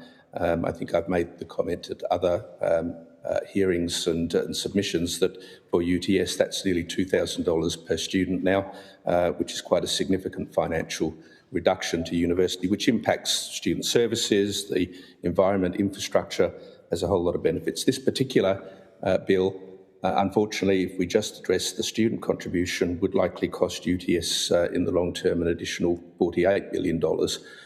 So I think that the two shouldn't be considered. If we're going to rectify the system for student funding, we also need to rectify the approach to which Commonwealth funding is balanced and look at a more holistic sense across the whole range of disciplines rather than just that have been impacted by increases in student fees. So in summary, really urge the committee to consider amendments that may put on the table increases in government funding. I think we've heard estimates earlier this morning of the order of $1.3 billion.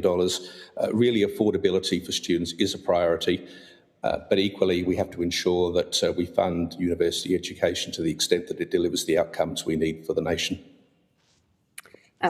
Thank you very much. I'm going to kick off with a question to Professor Shiel at QUT. Professor Shiel, in your submission, you note that the Jobs Ready Graduate Package was a complex interlinked bundle of measures that cannot be unpicked one at a time. In your view, what would the impact be of just reverting back to the pre-GRG model as opposed to doing the deeper work we've heard discussed today on a new system or a fairer system?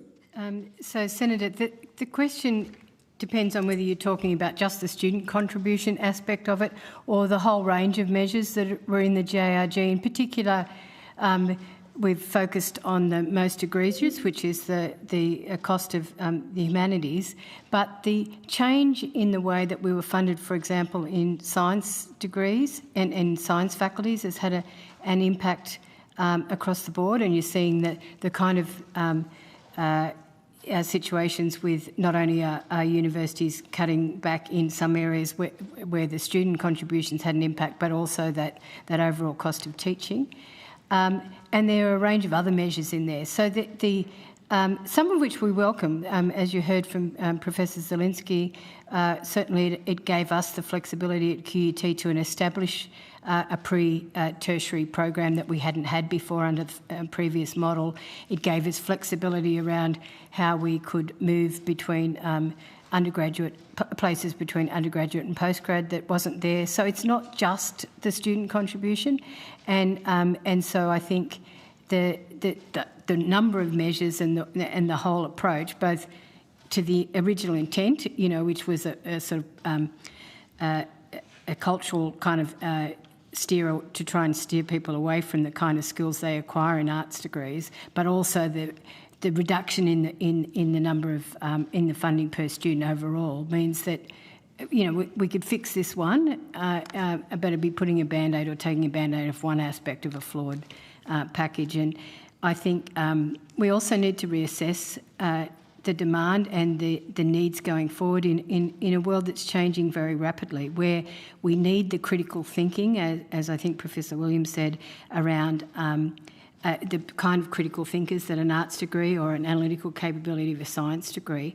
And we don't want those skills to just be the privilege of the wealthy, those who can afford to do an arts degree or a degree that without a vocational outcome. So we don't want to be in a situation where 10 years down hence, the really premium white-collar jobs are going to those who could afford this degree, and we're seeing students from low SES backgrounds working in, say, the care economy, which is more affordable initially. So I think there's a whole range of matters that need to be addressed here. We welcome putting this issue on the table and bringing it to Senate's attention, but it's a complex piece of legislation, and there's a lot of changes have happened since it was introduced. We never got the review that was promised 2 years hence, and there's a lot of work to be done to address these inequities. Okay, thank you very much. I mean, I'll put a similar question to the rest of the panel, but this bill does propose returning student contributions to those pre-GRG contribution amounts. Do you believe, as it currently stands, the changes proposed in this bill will address the more substantive issues raised by the sector with this package in university funding? And do you consider reverting to the pre-GRG funding model as the best way forward? No, I think we need to look at what's changed in that intervening period, and obviously we're concerned about the impact on students of continuing the higher student contributions, but equally we need to look at the cost of delivery across the board and the other changes as well. Professor Parker or Williams? The answer is no. I don't think this is the right way to solve the problem. I mean, I welcome the bill. It's good to have the discussion, but I think it wasn't perfect in 2021 either, prior to JRG. So reversion isn't necessarily the answer. Again, I'd urge the committee, I think the IRU modelling and approach is a good, sound approach to adopt. I don't accept we need to fix everything at once. I think we can deal with student fees as an urgent and immediate measure. And in fact, the government's already showing a willingness to do that with its tax relief, 20% off. It's already addressed that at the last election, recognising the urgency and the need. So it is possible to put in place much more quickly a more sound, fair system for what students are charged. It does require the investment. But if that is done, we can do that as quickly as possible and move on to solve some of the larger issues. Professor Parfitt? Yes, I'd agree with colleagues. It's a very complicated policy design, and it involves decisions around what Commonwealth investment should be in higher education, universities, and also the relative amounts that students should be asked to contribute. And I think that, as I said in my opening remarks, we can't look at it in just the small disciplinary areas which have had increases. We have to look at it across the board. And the world has changed even in the 5 or 6 years that we've seen this going through. I wonder whether even a review so quickly after the JRG was introduced would have led to us asking the same questions that we're asking now about affordability, level of investment, subsidisation, and the types of resources that are needed to educate the range of students that are choosing to come to university and choosing these courses. So I think it's not a case of just reverting, it's a case of having to look at the package as it stands at the moment in line with the policy intent for the future. Does any witness on this panel support the passage of this bill as it's currently drafted, as it stands? Unfortunately, no. No, we don't. No, look, if nothing else, it doesn't deal with the funding issue. Even if you supported the reversion, you'd at least need to put a clause in there saying it couldn't commence until the government had allocated the necessary funding, which I know is a separate responsibility to the Senate. There's constitutional issues there, but you could put a commencement qualification in. But even then, I think, again, I would say the IRU is a better solution. Okay, thank you all. Senator Kovacic, you've got the call for 7 minutes. Thank you so much. My questions are sort of a follow-on from an answer to a previous question from the first group of witnesses. And if you're able to each provide the answer to me on notice, if you can't provide it today, but I'm happy with any sort of brief comments around it. What proportion of international student revenue is used to cross-subsidise the delivery of degrees for domestic students? Happy to go first in the room. So, happy to get you more precise details on that question. It's not an exact science, as others have indicated, but where we've seen we're a very large domestic university, so QUT's got the third highest number of domestic students. We've got, therefore, a smaller proportion of international students, and we've had that smaller proportion historically. But where it impacts on the capacity to provide resources in terms of, the facilities for students. It's had a massive impact. The changes in international fee revenue have had a big impact on research and the gap in funding in research, and that combined with the JRG, for example, which has reduced the funding. I'm a scientist, so unashamedly concerned about research in some disciplines where the combination of international student downtown and the JRG has meant that we don't have the capacity to attract the kind of quality staff who are often the best teachers. So the domestic student experience is also governed by the quality of the staff we're able to attract and support. The other area, which particularly is relevant for the creative industries, is prior to the pandemic and the downturn in the international student income, universities provide a lot of support for adjacent activities, particularly in the arts, and we've seen a downturn in that, so at the same time as the creative arts more broadly is under strain. And so it's the enrichment, it's the actual research that informs the teaching, and it's also the facilities we provide for students. Thank you. Professor Williams? At our end, I can say, the best estimate I can say is about 20% of the international student income is used to cross-subsidise our Australian students. In our case, other unis, it may be more research focused. In ours, it's primarily to support domestic, just Australian students. And one of the biggest things we do is, for example, just food, using that money. So last year, 8,000 visits to our free Western Pantry, 22,000 free dinners and breakfasts. And, the biggest challenge I've got is keeping my students in study, and they can't afford to eat and study. I have so many students coming to class hungry, so I'm literally using that income to feed them. Yeah. The real concern for us is we're seeing big declines in international students coming for all sorts of reasons, and I'm really desperately worried about where I will get the income to keep my Australian students in study because of the cost of living problems. Thank you, Professor Williams. Professor Parpet?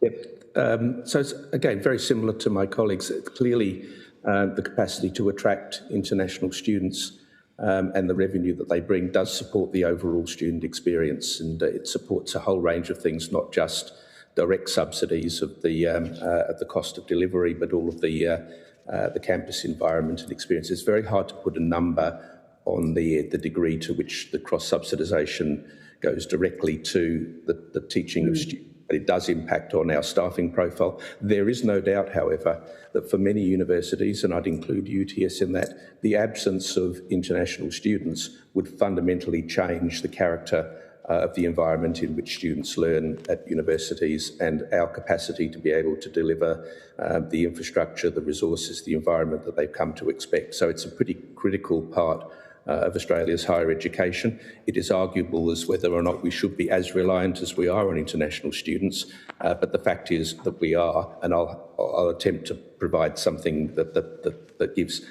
at least a partial answer to the question, but I should foreshadow it's a very difficult calculation to make. Thank you. And I've got a couple of other questions, Chair, which I'll put on notice, but just very quickly, if you're able to answer, if each of you have met with ATEC as yet, and if you could provide the dates to me on notice, if you could let me know just briefly now whether you've met with them or not. We have been interacting on our load projections for this year and also what we're foreshadowing for next year. And we've yet to have a compact visit, but we have had interactions, both myself but other members of the team, and we can provide you with that. As a constitutional lawyer, that's a hard question to answer, given it's not clear what ATEC is until the legislation was passed and it's in force. And of course, we don't have commissioners. We've had a lot of contact with the interim body, a lot of emails. So it's, we've received a lot of helpful information. But like others, we're waiting to find out what this new system will look like. Thank you. Very, very similar. We've had engagements with the interim ATEC. It's, again, unclear. It's sometimes because of the transition of some responsibilities from the department to the ATEC as they migrate which conversations where, but we'll attempt to tell you which ones they are, but mainly about the load profile, but not yet a conversation around the ongoing compacts arrangements, which we're expecting later in the year. Thank you all so much. Thank you, Chair. Thank you, Senator Kovacic. Senator Faruqi, you have the call. Thank you, Chair. Just a quick one for all of you. Is the JRG scheme a failed and flawed policy? Just a yes and no will do. Well, both in intent and application, there are many areas where it's failed, yes. Has failed. Yep. What about the others? Yes, I agree. There are many areas where JRG has failed.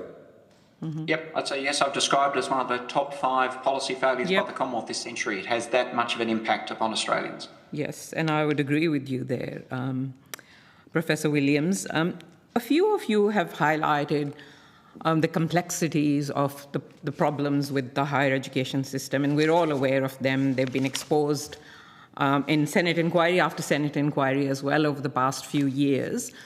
But there are some very egregious aspects of the JRG scheme, which is the massive fee hikes and, of course, the accompanying funding cuts, which are not that complicated. They're pretty easy to deal with, those very egregious. And a lot of submissions to this inquiry have actually supported the bill fully that we're inquiring into, because it does get rid of the most egregious, ineffective elements. Others have said that they support the intent. Of course, understanding that Senate bills cannot appropriate funds, and I made it clear in the second reading speech that that is what should happen. And I think, Professor Williams, you have talked about the IRU 3-step process. The first 2 steps are what the bill does exactly.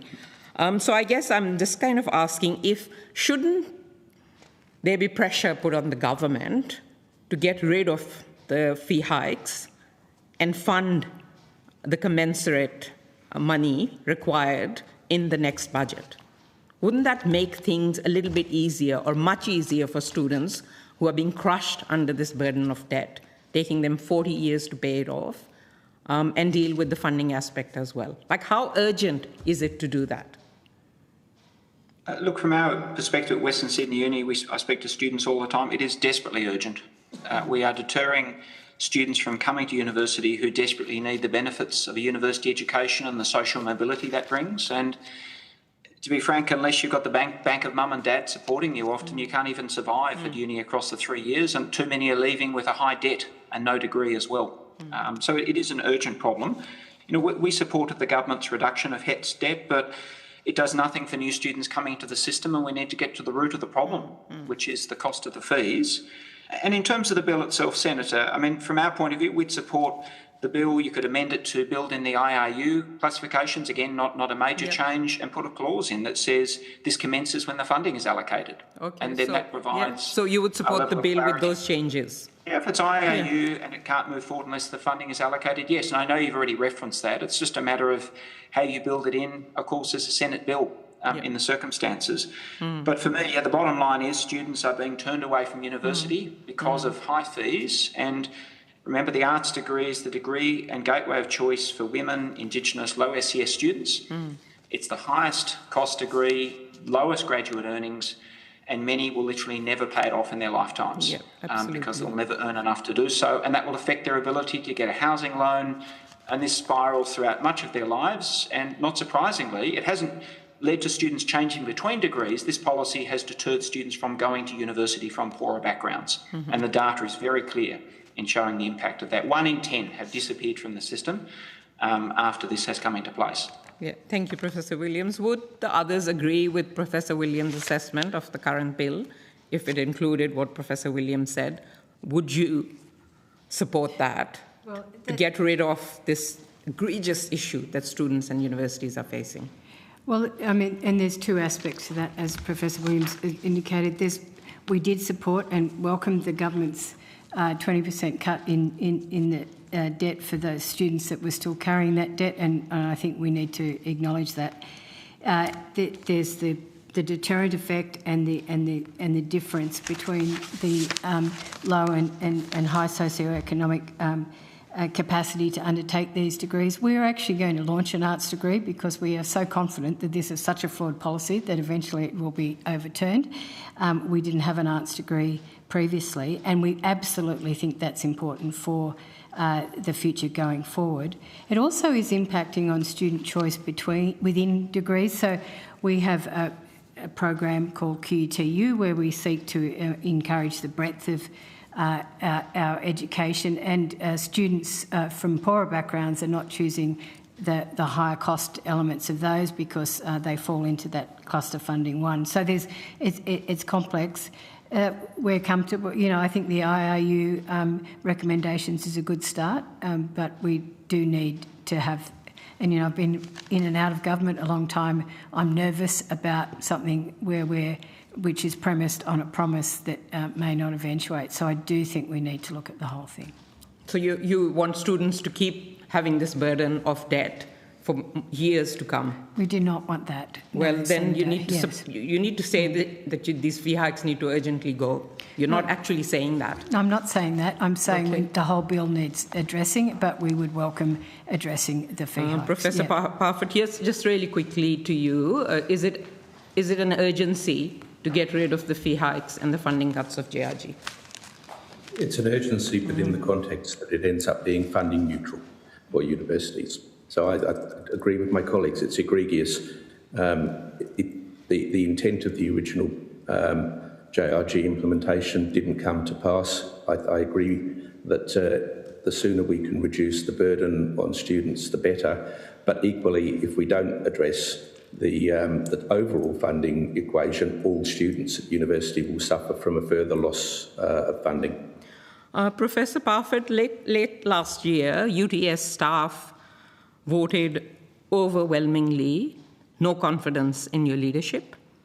This followed a string of bad governance decisions, including hundreds of course suspensions and staff cuts, millions in wage theft, and just recently it was revealed that UTS, on top of the millions you spent on consultants, spent almost 1.5 million on a leadership coach before announcing cuts to jobs and courses. It does seem to me very clearly that your community has lost trust in your leadership. Professor Parfitt, when will you resign? I don't believe that's the case, Senator. I've addressed the concerns multiple times to universities, and the council leadership team are very supportive of the direction we're taking for the university. But your staff and your community is not. So you will not consider resigning because you have lost complete trust? More than 95% of those who voted no confidence. It's the first time a no confidence vote has happened in the 35-year history of your university, and you're not taking it seriously.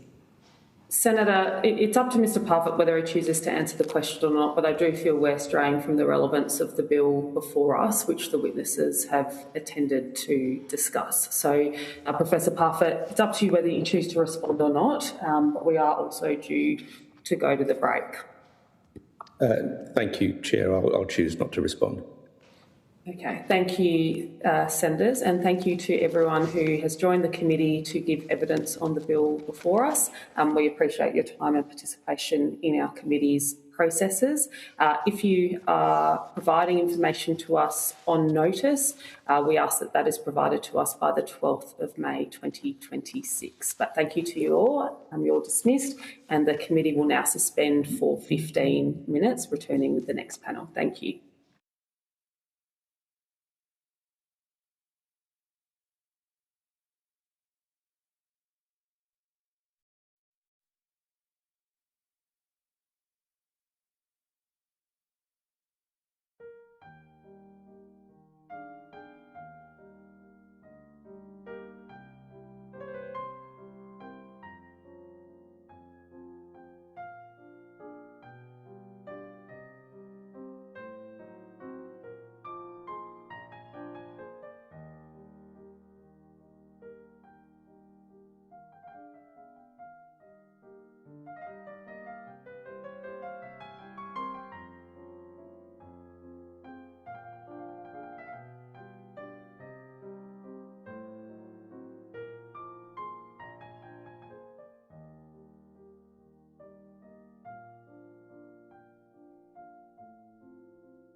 welcome representatives from the National Tertiary Education Union who are joining us by video conference, the Council of Australian Postgraduate Associations and the National Union of Students.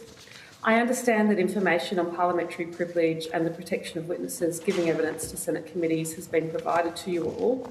And for the Hansard, I'm going to ask each of you to please state your full names and the capacity in which you're appearing today. We might start with the NTEU online. Thank you, Chair. My name is Kieran McCarran and I'm appearing as the Acting Director of Policy for the NTEU. Thank you. Welcome to you. And from the Council of Australian Postgraduate Associations. Hello, my name is Jesse Gardner-Russell. I'm appearing as the National President of the Council of Australian Postgraduate Associations. My name is Charlie Backshall. I'm appearing as the Communications Officer for the Council of Australian Postgraduates. My name is Richard Lee and I'm appearing as the Vice President of CAPA. Great. Welcome to you all. And then from the NUS, who have we got?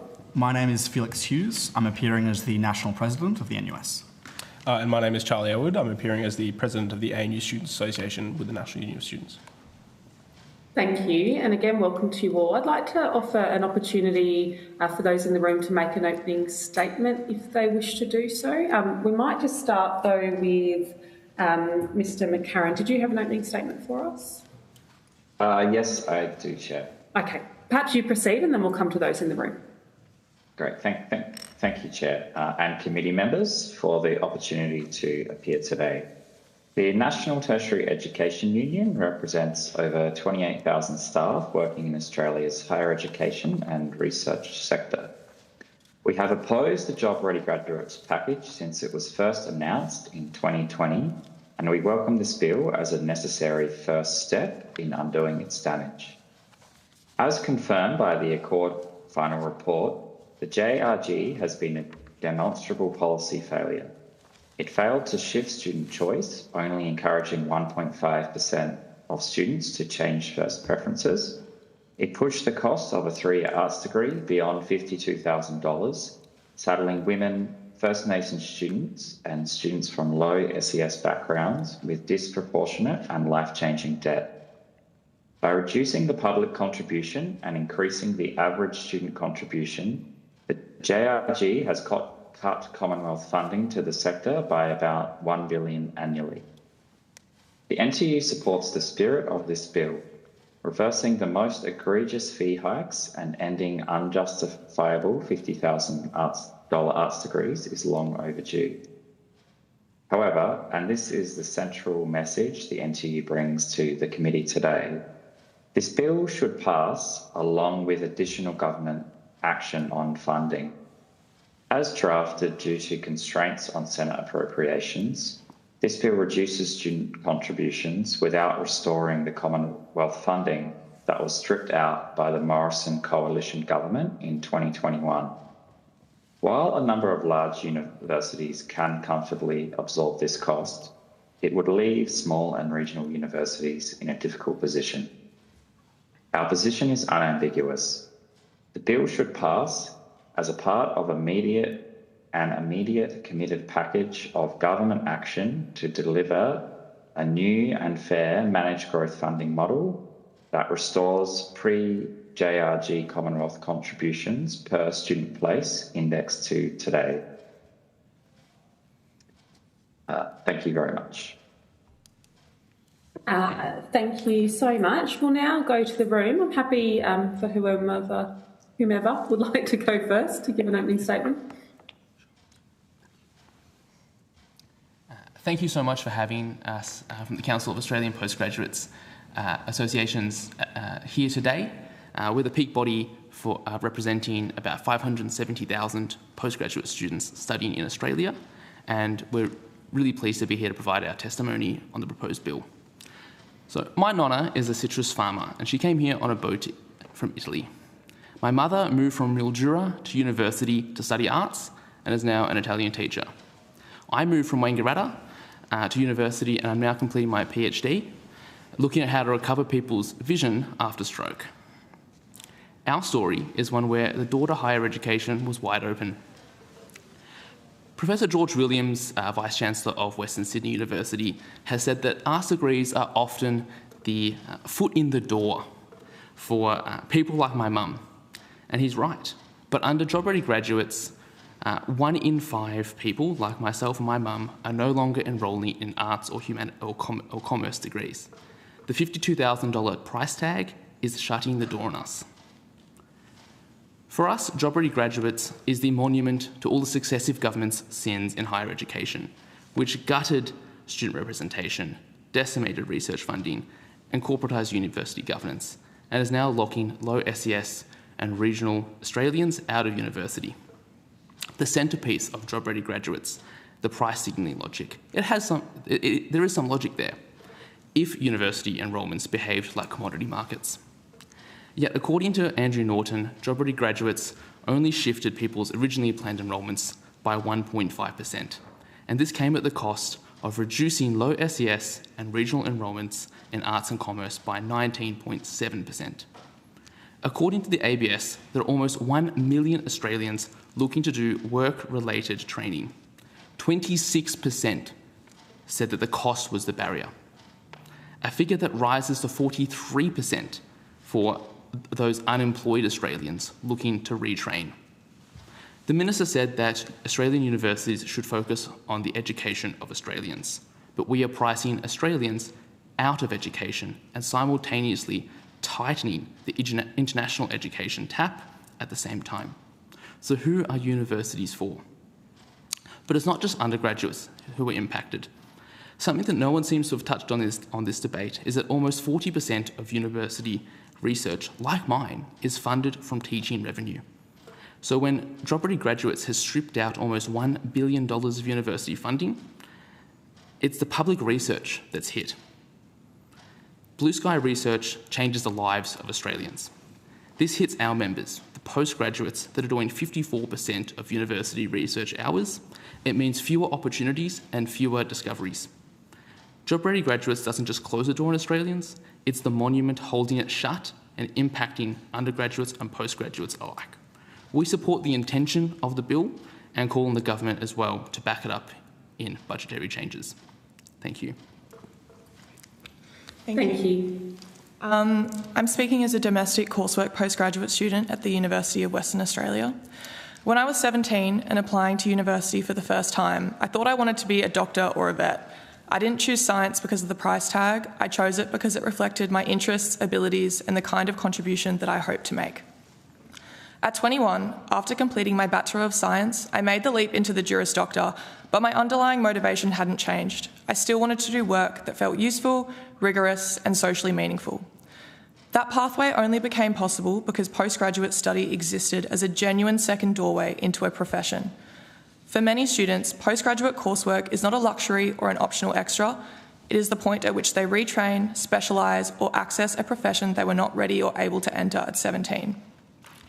That is why the cost of undergraduate education matters beyond undergraduate study itself.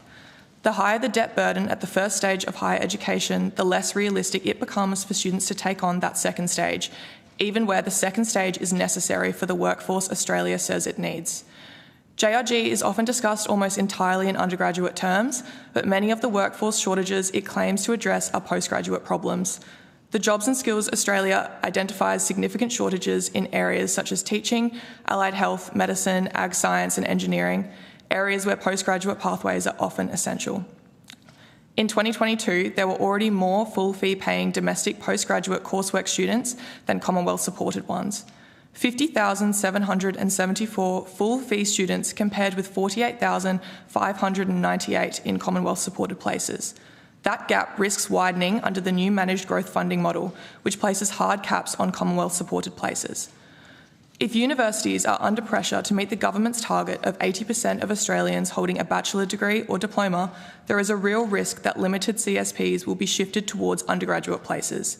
The consequence is predictable: fewer postgraduate CSPs, more domestic students pushed into full fee places, and more Australians left footing huge bills for qualifications the labour market increasingly expects them to have. A retraining Australian under a full fee Master of Science at Monash could face fees of around $92,000, while a Commonwealth supported Master of Science at Western Sydney would cost less than $20,000. We have made critical credentials more expensive without making them more accessible. That is not a workforce strategy, it's a self-inflicted shortage. As a law student, it also concerns me from an equity perspective. The legal profession is already disproportionately inaccessible to Indigenous, low SES, first and family and regional students, yet these are often the same communities most likely to come in contact with the legal system. If students are priced out at the undergraduate stage and then priced out again at the postgraduate stage, the professions that shape our services and institutions become even less representative of the communities that they serve.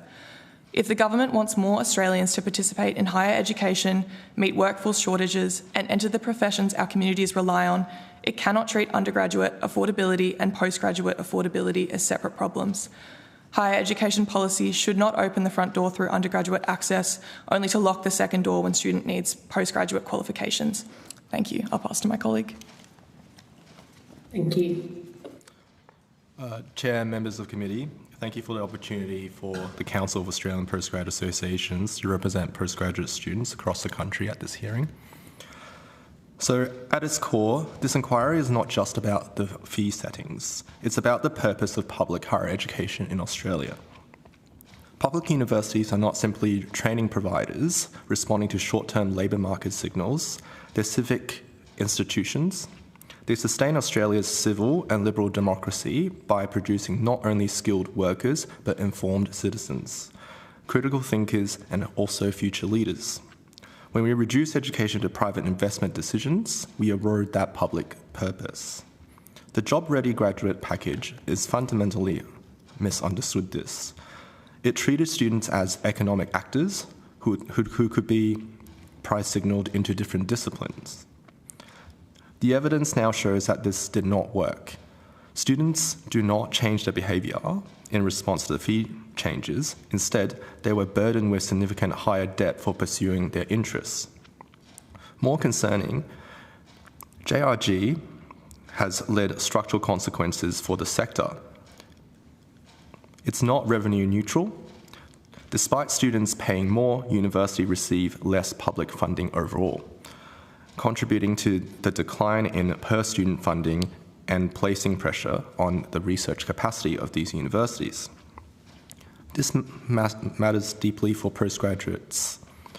Australia's research system is already underfunded, rely heavily on cross-subsidies from international student revenue. JRG has compounded this fragility, contributing to what we at Kappa describe as a perfect storm of declining funding, constrained international enrollments, and increased policy instability. For postgraduate students, this translates to fewer opportunities, reduced supervision capacity, and less sustainable research ecosystem. Kappa supports the intent of this bill because it recognises the current system is ineffective and reducing excessive student contribution, particularly in disciplines such as the humanities, is necessary to restore fairness and access. However, we empathise that fee reduction must be accompanied by restoring Commonwealth contributions. Without this, the policy risks further undermining university funding and research capacity. Ultimately, this bill is an opportunity to reset the system, not simply to reverse a problematic and contentious policy, but to reaffirm that public higher education in Australia is a public good, one that underpins our democracy, our economy, and our collective future. Thank you. Thank you. Does anyone else at the table have an opening statement they wish to make? Yes. Thank you for the opportunity to appear today. I'm here on behalf of the National Union of Students, representing 1.6 million undergraduate and postgraduate students across Australia. Jobs-ready graduates has been one of the worst higher education policy decisions in decades.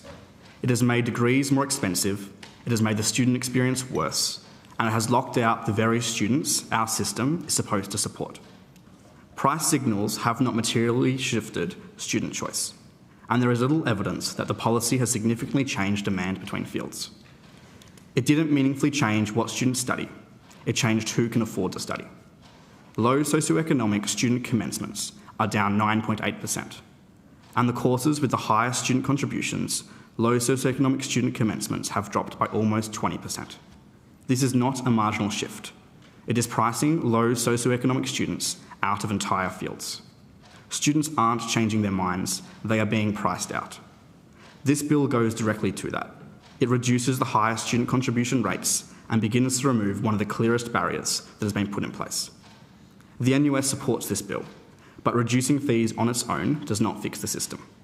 If student contributions go down without restoring public funding, the pressure doesn't disappear. It shifts into fewer resources, larger class sizes, and less support for students. The government has made it clear that addressing generational inequality is a priority in this year's budget.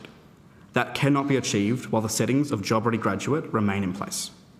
The impacts of this policy are being felt by students right now, in the decisions about whether they can study, what they can afford, and the level of debt they can take on. Students should not be expected to absorb the consequences of a policy that has already made things worse. Higher education should be about expanding access, not narrowing it. This bill moves us forward. It should be a starting point for a broader reset, one that ensures the system is properly funded and that access to university is not determined by cost. Thank you, Senators, for your time today. I'm the President of the ANU Students Association and a domestic undergraduate student studying PPE and public policy. I'm here today representing the over 20,000 ANU students, thousands of whom have chosen the ANU to study humanities and the arts at an institution that is world-renowned for this discipline. The JRG scheme is a financial attack on the students who have chosen the ANU to study their passion, and a fundamental challenge to our establishing vision as the national university. The ANU already operates as a smaller institution specialising in research in a market that rewards scale. The JRG scheme has real and ongoing financial impacts on our viability as Australia's national university. Keeping the JRG scheme, as indicated by many of the submissions before this inquiry, has a flow-on effect for our postgraduate and HDR admission rates, our international rankings, our research outputs, and our student experience, all of which consequently inhibit our ability to contribute to the nation. And that doesn't even begin to acknowledge the financial chokehold that it has on our students. The JRG is categorically a policy failure and it must be reversed. Thank you. Thank you. I think we've caught everyone there in giving an opening statement. So thank you for your thoughtful opening statements. It's all very helpful evidence for our committee. We'll now go into questions, and senators have about 7 minutes each for questions, and I might just kick off. I've heard very eloquently the impact of the Job Ready graduate scheme has had on students and universities, but I'm just interested, I know there was one estimate that the amount of funding pulled out of teaching and learning was around $1 billion. It was quantified for us at the table, but I'm also interested in the more practical realisation of impact for students and the student experience at university, if anyone's able to share that. Yeah, I think we've seen universities have received millions and millions less post-Job Ready. And what that's looking like is larger class sizes, less support for students, less library hours available for students, less cost of living relief. When universities have less funding, students are getting less support. And on the ground, we're seeing students really struggling to work 2-3 jobs and keep up with the university. Universities aren't putting in place systems that support students, and one of the reasons they're providing to us is they don't have the financial resourcing to do so. Thank you. Look, we've also heard through the course of the day the impact of this bill being passed in its current form, and that's what we're being asked to look at here today as a committee. We've heard that there would be likely consequences for students through workforce shortages, a reduction in course offerings and quality of teaching, and that really in a standalone form that this bill is not adequate. But I'm interested in the NUS's perspective on that. Is this bill as it stands appropriate to pass? We support the bill. We think that it is a right step in the right direction, but it also has to be matched with government funding. It wouldn't be appropriate to pass this bill and the government not match it with public funding. I don't think the issue in place is the bill. I think the issue is having the government match this with public funding. Job Ready has already stripped universities of public funding. We need to see that restored. And I think that also includes the newly established ATEC, having the government direct ATEC to look into how to fix this system. But Fixing course fees is one of the most urgent steps in this process, and this bill does go to that, which we support, but equally that can't be at the cost of stripping funding out of the sector. So as a standalone measure, do you support this bill? We do support the bill, but it shouldn't be a standalone measure. It should be done with the government matching that in public funding. Okay, I'm going to come to CAPA and the NTEU at the moment. So we've just had the legislation passed establishing the ATEC after having an interim ATEC operating, and I know they're doing a fair bit of work to understand the cost of teaching and learning. I'm interested in your perspectives of some of the issues inherent in that work and whether you think this will be important in considering any broad policy changes in this area. Maybe Mr McCarran, you might be able to answer that one first. Thank you, Chair. The work of the ATEC, the ongoing work of ATEC in their pricing and costing analysis is vitally important. I think we see this as a real opportunity to reverse jobs ready and get the funding and the fee bands right. We don't really accept that ATEC won't be commenting on the fees. I think that if ATEC is outlining the funding bands, then the fees are implicit in that. So we think that ATEC's report can be used to reset the fees.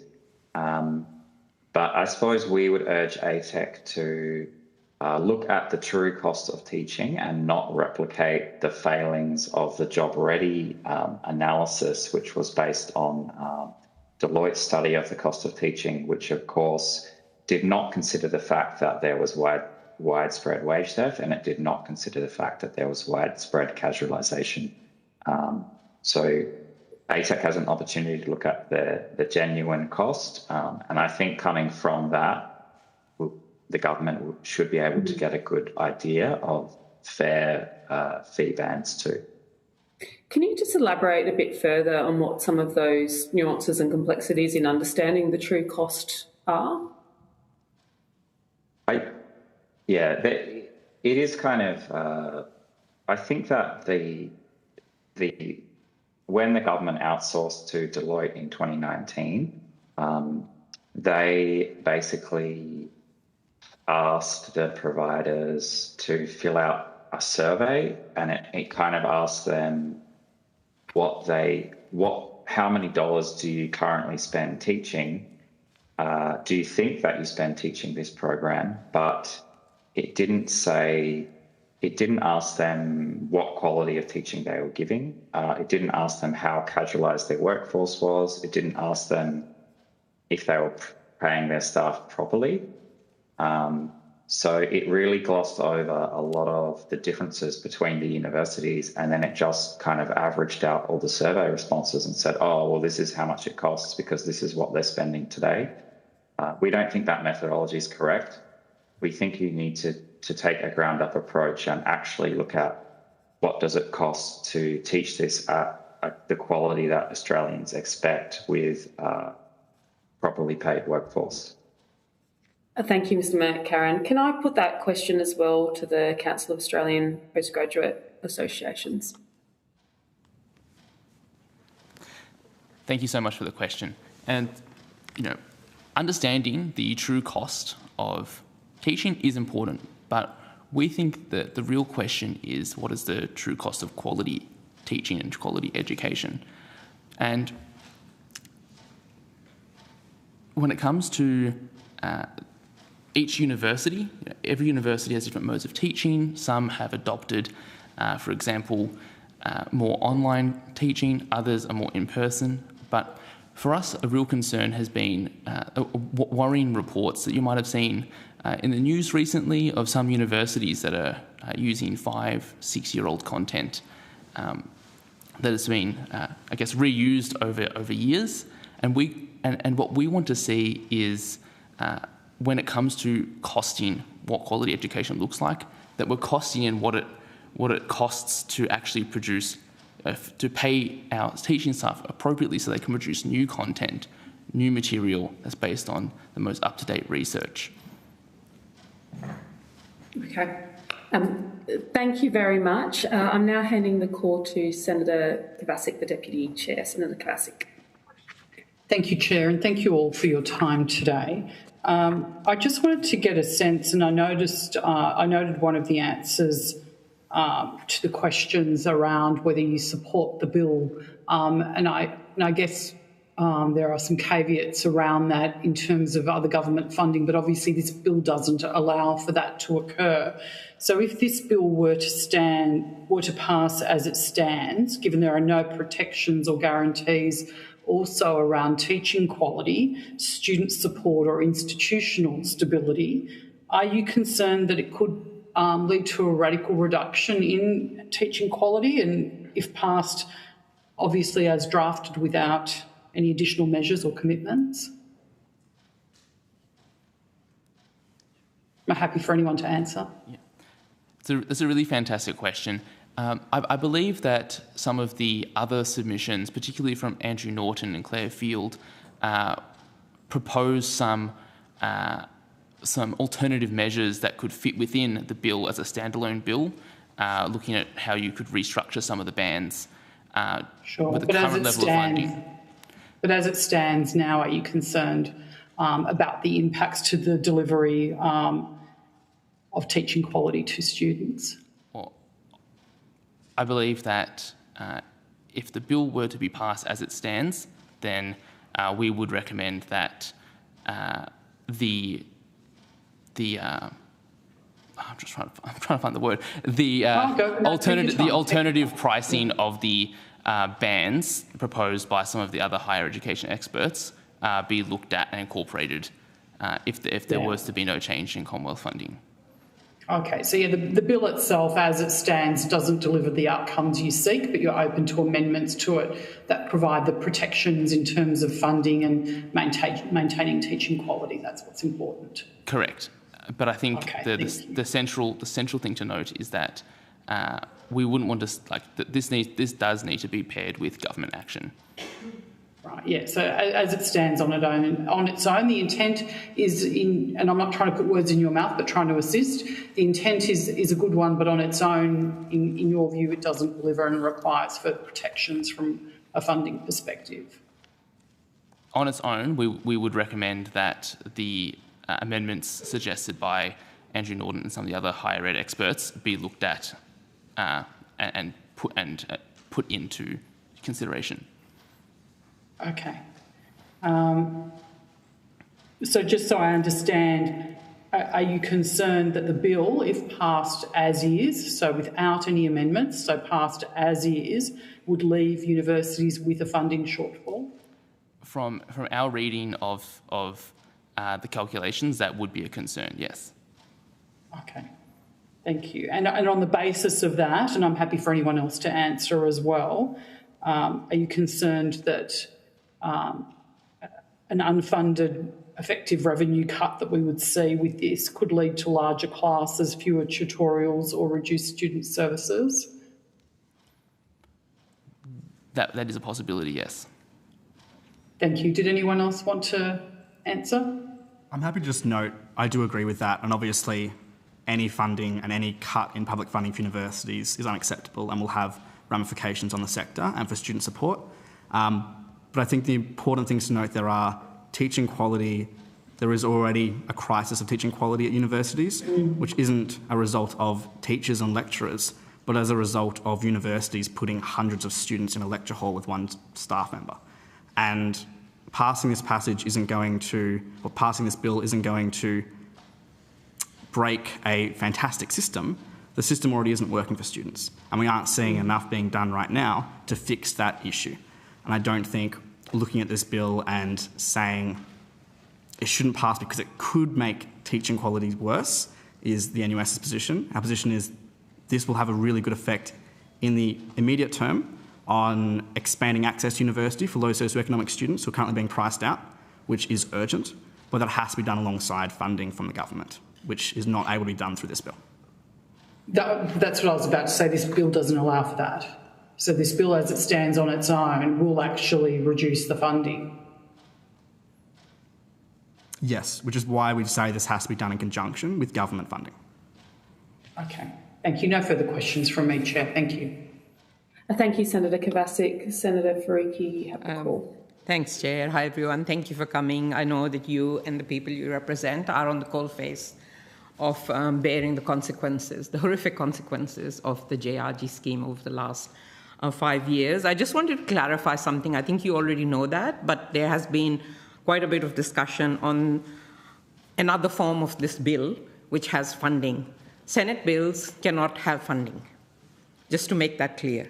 And it was made very clear in the second reading speech, and it has been a very clear policy of the Greens that universities should be fully funded. So that is what needs to happen. And it's quite, I guess, amusing to me to hear from, from both the government and now the opposition, who have cut funding for years to universities, to now not want to reduce fees for students, which is one of the most egregious consequences of the JRG, and talk about $1.3 billion of funding, which I think should accompany this bill. But I just want to clarify your positions on this. A Senate bill cannot appropriate funding. Of course, this bill should be accompanied by government funding in the budget. Like $1.3 billion is peanuts compared to the other spending that the government has already committed to in this budget. Do you think there is an urgency in this budget for this bill, for the fee hikes to be reduced, and government put $1.3 billion of funding to make up for that, while they look at the broader impacts for years that universities are now facing? Absolutely, we do. This is, by any measure, urgent.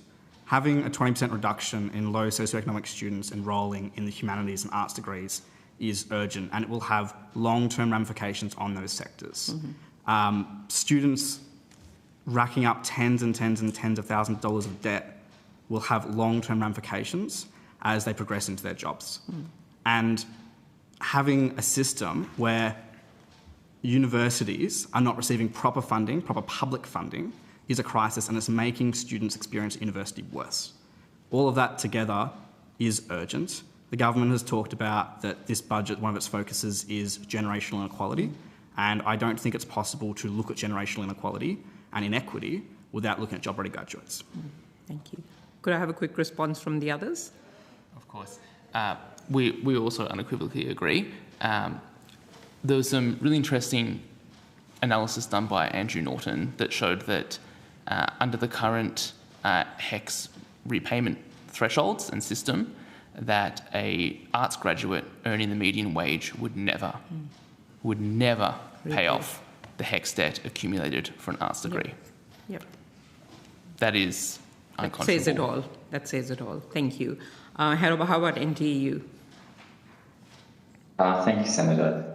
Yes, we would agree that it's absolutely urgent. I mean, the idea that a student goes to a public university and the public only contributes 7% of the costs of their studies is just not right. I mean, that's probably less than the government contributes for someone going to a full-fee private school, which is called a private school, not a public school. And this is a public university. And we've managed growth starting next year. This is really the perfect budget to reverse the job ready, fund that reversal, and then have that ready for the managed growth in 2027. And just if I could continue with the NTEU, do you see a connection between JRG and the staff cuts and the subject cuts and the course cuts and the further corporatization of Australian universities? Is there a link there? I know it's much broader than that, but is there a link there? Because we've just heard about all these funding cuts to universities, but as we know, universities also spend $1.8 billion or splash $1.8 billion on consultants every year. So where's that link here? We think that there is a link, although it's not the only cause.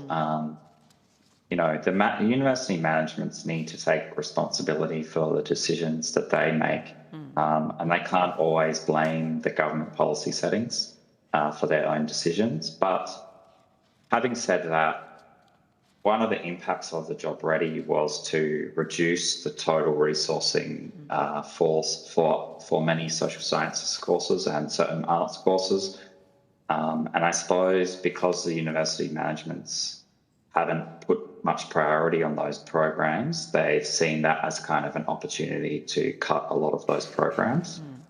So there has been a reduced choice for students in many areas. Yeah. Back in 2020, at the inquiry of the JRG bill, NTEU was, I think, one of the only, maybe 2 out of 2 voices that urged the Senate to reject the bill. A lot of the universities and their representative bodies, I think, sold out staff and students by not opposing the bill, even though we had data at that time saying that it would have horrific consequences. What would you say to universities that provided government a blank check with the JRG? Like, what lessons should they take out of this? Look, we were quite shocked at the time to see all of the university peak bodies and lobby groups supporting the bill. We actually did a survey of university staff at the time and asked them what they thought of that, and their responses were quite damning. University staff had felt let down by those groups. But I would say that it is positive to see that now that they have changed their tune and are talking about the downsides of this policy. So we do commend them for that change of opinion. Yeah, how about you two? I think you both, NUS and Kappa, also were opposed to this bill. Maybe NUS and you both, like, what lessons are there for universities? Is it to listen more to their staff and students? Is it to not acquiesce very quickly to governments, even though they know that it's going to be damaging? Is it for them to be more active in pushing for these, for the budget to fund for the reversal of JRG? What are the lessons to be learned? I think this also goes back to the governance issues we're seeing at universities, which is when students and staff overwhelmingly are saying this will have detrimental ramifications on our teaching, our learning, and universities don't listen to that and they ignore that. And then they come back 4 or 5 years later and go, oh, you were right. It is pretty, for lack of a better word, embarrassing and makes students feel like we're not listened to, like universities don't care what we say, and like our voices for our own learning are not valued by universities. We're now at a stage where almost all the peak bodies in the country in the university sector seem to be on the same page that Job Ready has failed and are all calling for that. I think it's very rare to see in the sector almost all bodies on the same page about something, and I think that speaks to how unequivocally this has failed. And if I may add to that, Senator, I think there also needs to be a shift in the public debate on how we view universities. I think if you go back to the Howard reforms, which tied student contributions to anticipated graduate outcomes and sort of those incomes, it viewed university as a choice that individual students make and a market decision that we make for our own careers.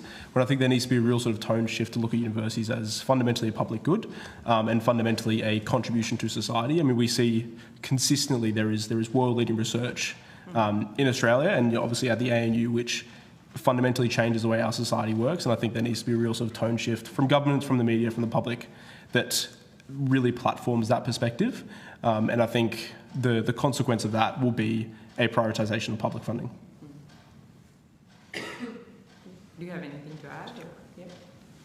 Yeah, I think in all of our opening statement, we have covered like this, our concerns with this this program. I think, speaking about the student experience before, I just want to highlight that the postgraduate students kind of get the short end of the stick from both sides. So postgraduate students often have to experience bigger class sizes and as identified before, less opportunities and choices of subjects. But also, postgraduate students would get less opportunities for jobs on campus, on top of like our teaching load and less job security. And, what we are there to do, which is research and learn, we get less supervision time from our advisors because they're busy. They're busy looking after large classes, dealing with, students without being adequately remunerated. So Kappa and NUS, I believe, unequivocally oppose this program, and we really would like to see the bill to go through, accompanied by further funding from the Commonwealth Government.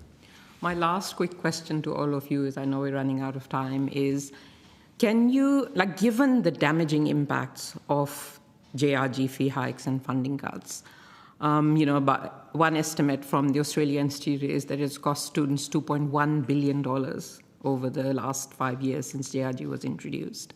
It's resulted in $55,000 arts degrees, doubled in 5 years, and $1.7 billion of the 2.1 has happened under a Labor government. Labor government has been there for 4 years now. We know that there is irrefutable evidence that this policy is damaging and destructive. Can you see any justification for the government to not prioritise reversing the fee hikes of the JRG in this budget and funding the shortfall as well? Is there any justification that you can see? I'll start with you, Mr. Hughes. No, we can't see any justification at all. This has now been in place under the Labor government, then longer under the Morrison government.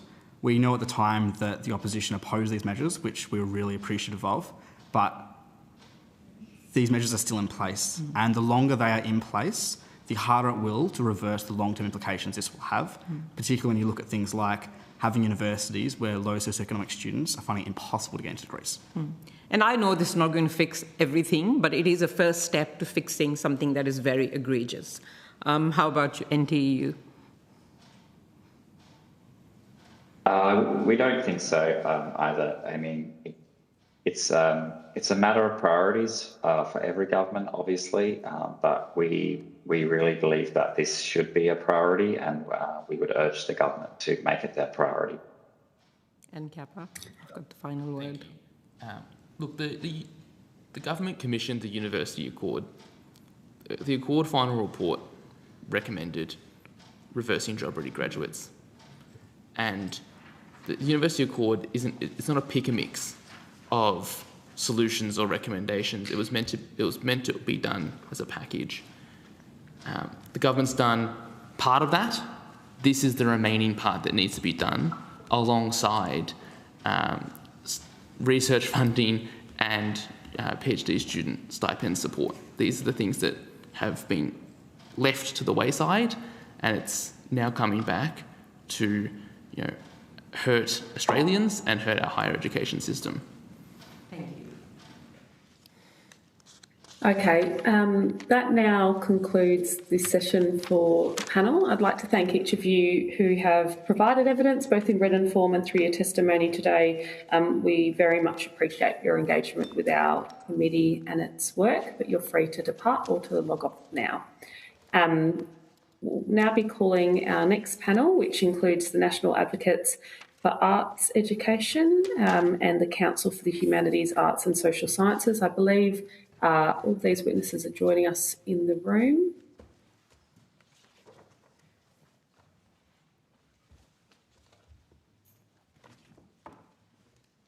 Just give those witnesses a moment to come to the table.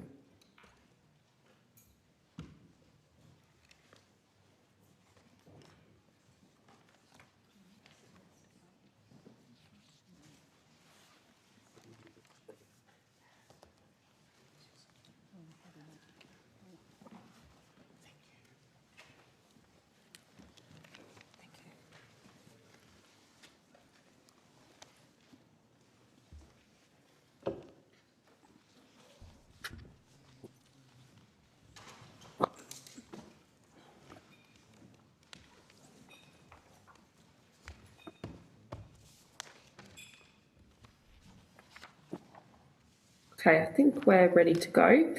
So I now do formally welcome representatives from the National Advocates for Arts Education and the Council for the Humanities, Arts and Social Sciences. I understand that information on parliamentary privilege and the protection of witnesses giving evidence to Senate committees has been provided to you. For the Hansard record, could I ask each witness in the room to please state their full name and the capacity in which they're appearing today.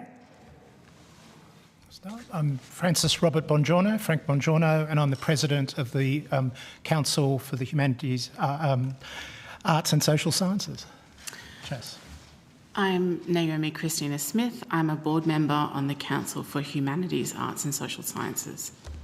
My name's Sandra Jane Gattenhoff. I'm a board member for the National Advocates for Arts Education. And I'm Dr. John Nicholas Rosato Saunders, and I'm the Chair of the National Advocates for Arts Education. Great, welcome to you all. Does anyone in the room have an opening statement they wish to make? Thank you, Senator. I'll start on behalf of Chas.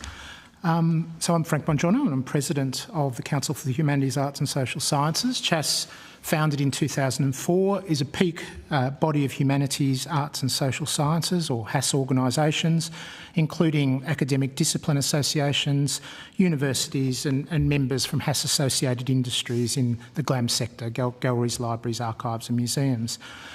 CHAS has been a critic of the Job Ready Graduate Scheme since 2020. We reject its basic premise of a lack of job readiness on the part of HASS graduates, arguing instead that there's ample evidence a degree in HASS is an excellent foundation of a professionally rewarding, well-paid and socially valuable career. JRG was intended to build the workforce of the future. Unfortunately, it not only ignored basic data about graduate salaries, it was also based on a fundamental misunderstanding about the skills and competencies needed to underpin dynamic economies and robust democracies. We maintain that the AI revolution, for instance, only makes the skills developed in HASS degrees, such as critical and creative thinking and communication, ever more important. JRG failed in other respects. It's reduced the HASS presence in many universities with disproportionate impacts in institutions with large numbers of disadvantaged students. It's landed students with unfair and unsustainable levels of debt. While intended to encourage students into education degrees, excessive fees in some specialisations actually undermine teacher education. It's undermined tertiary participation by disadvantaged students, and we're concerned also that students in non-HASS programs who might wish to broaden their studies are discouraged from doing so by the size of the fees involved. We consider that abolition of JRG should be part of a larger package that ensures adequate funding for the teaching of HASS disciplines. A cut to the student fee for HASS alone, without other funding measures, would amount to a withdrawal of funding for the sector, with further job losses and course cuts. In sum, the sector is at a crossroads that demands urgent action, and we continue to call on the members of Australia's Parliament and Government to commit to a university sector in which the HASS disciplines will have a strong presence alongside and complementary to the sciences, to professionally orientated degrees, and to ensure that students experience different perspectives and approaches and develop a full range of skills needed in the modern world. Thank you. Thank you very much. Is there another opening statement? Yes, I would like to give my statement. I'm Dr. Naomi Smith. I'm appearing today in my capacity as a board member for the Council of Humanities, Arts and Social Sciences.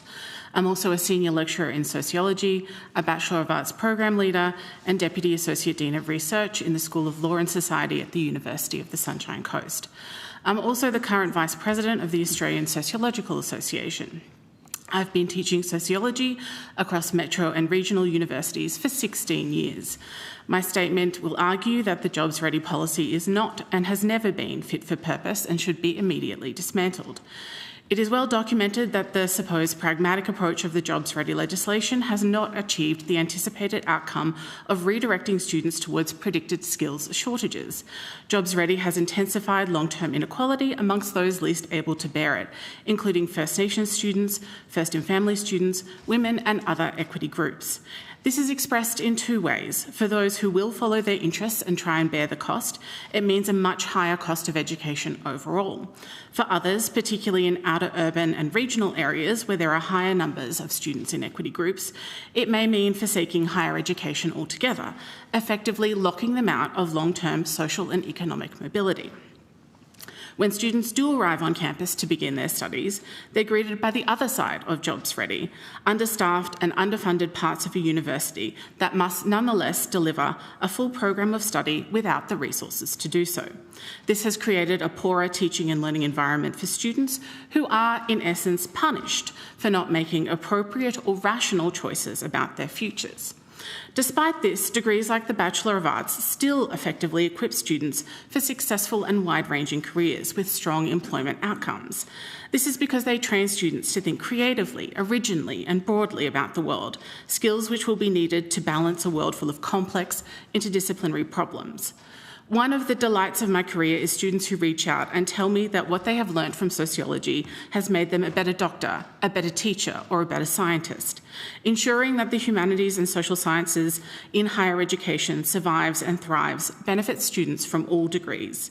Finally, the downstream effects of the Jobs Ready package are generational and not neatly confined to the university sector. For students who do undertake high-fee degrees, for example, in humanities and social sciences, help debt may materially affect them in a number of ways, including locking them out of the housing market, an exclusion which then has accumulating effects across the life course.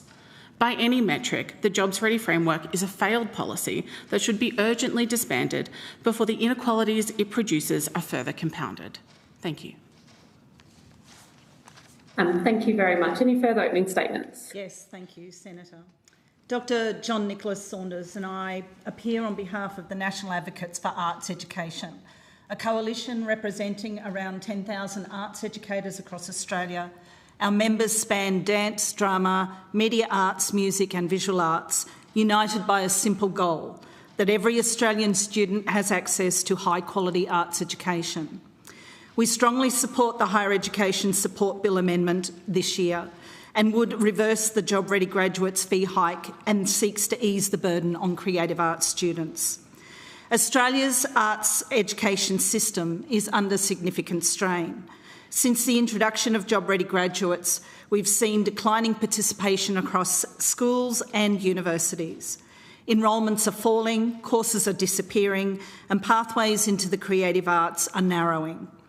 At the centre of this distorted fee structure is humanities and creative arts degrees that are significantly more expensive than other fields. And this, within a system, sends a clear message about what is valued. This isn't just about cost, it's about perception and decision-making. Students are responding. Many are turning away from the creative arts, not due to a lack of passion, but due to fear. A fear of debt, of limited opportunities and being undervalued. This impact is especially acute for students from regional and low socioeconomic backgrounds, making the system less equitable and less diverse. And yet the assumptions behind these systems are flawed. Creative arts graduates contribute strongly to the economy and bring essential skills such as creativity, critical thinking, collaboration and communication. These are vital skills in the ever-changing world. The consequences of the current policy are already visible. Since 2018, 54 creative arts degrees have been discontinued across Australia, alongside significant reductions in others. In some regions, entire discipline pathways have disappeared, and at the same time, schools face a shortage of qualified creative arts teachers, with more classes being taught by teachers out of field. This is not sustainable. If this continues, we risk more workforce shortages and we risk cultural loss, a future where access to the creative arts is limited and fewer voices are heard. But this trajectory can change. A coordinated approach to restore the value of arts education, to strengthen pathways and to ensure equitable access is possible.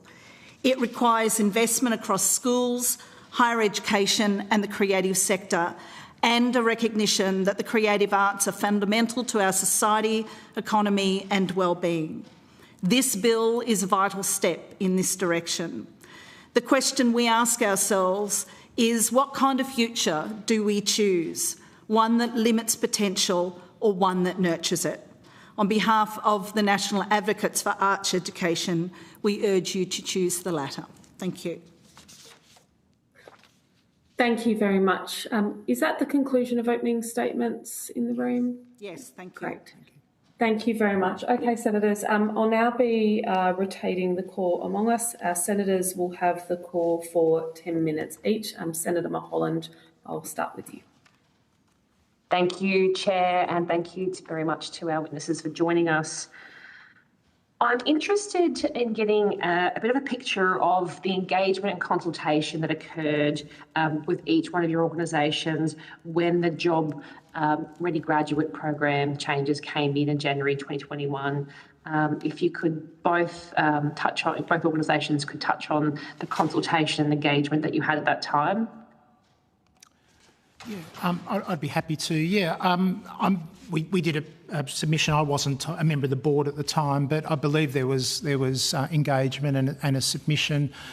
The position that I think that certainly evolved within our organisation was that we certainly opposed the fee hike and the particular schedule that was established at that time, but came at a very early stage to a position that we needed a much broader reorganisation of fees, that couldn't be seen, that the situation with respect to the HASS disciplines couldn't be seen in isolation from larger questions of university funding, and particularly the funding of the teaching at undergraduate level of HASS disciplines. So I'm not sure if we articulated that particular position right at the outset. I think our main concern was what seemed an outrageous increase in the fees, but eventually we came round to that view that there needed to be a much wider overhaul of the funding of teaching within universities.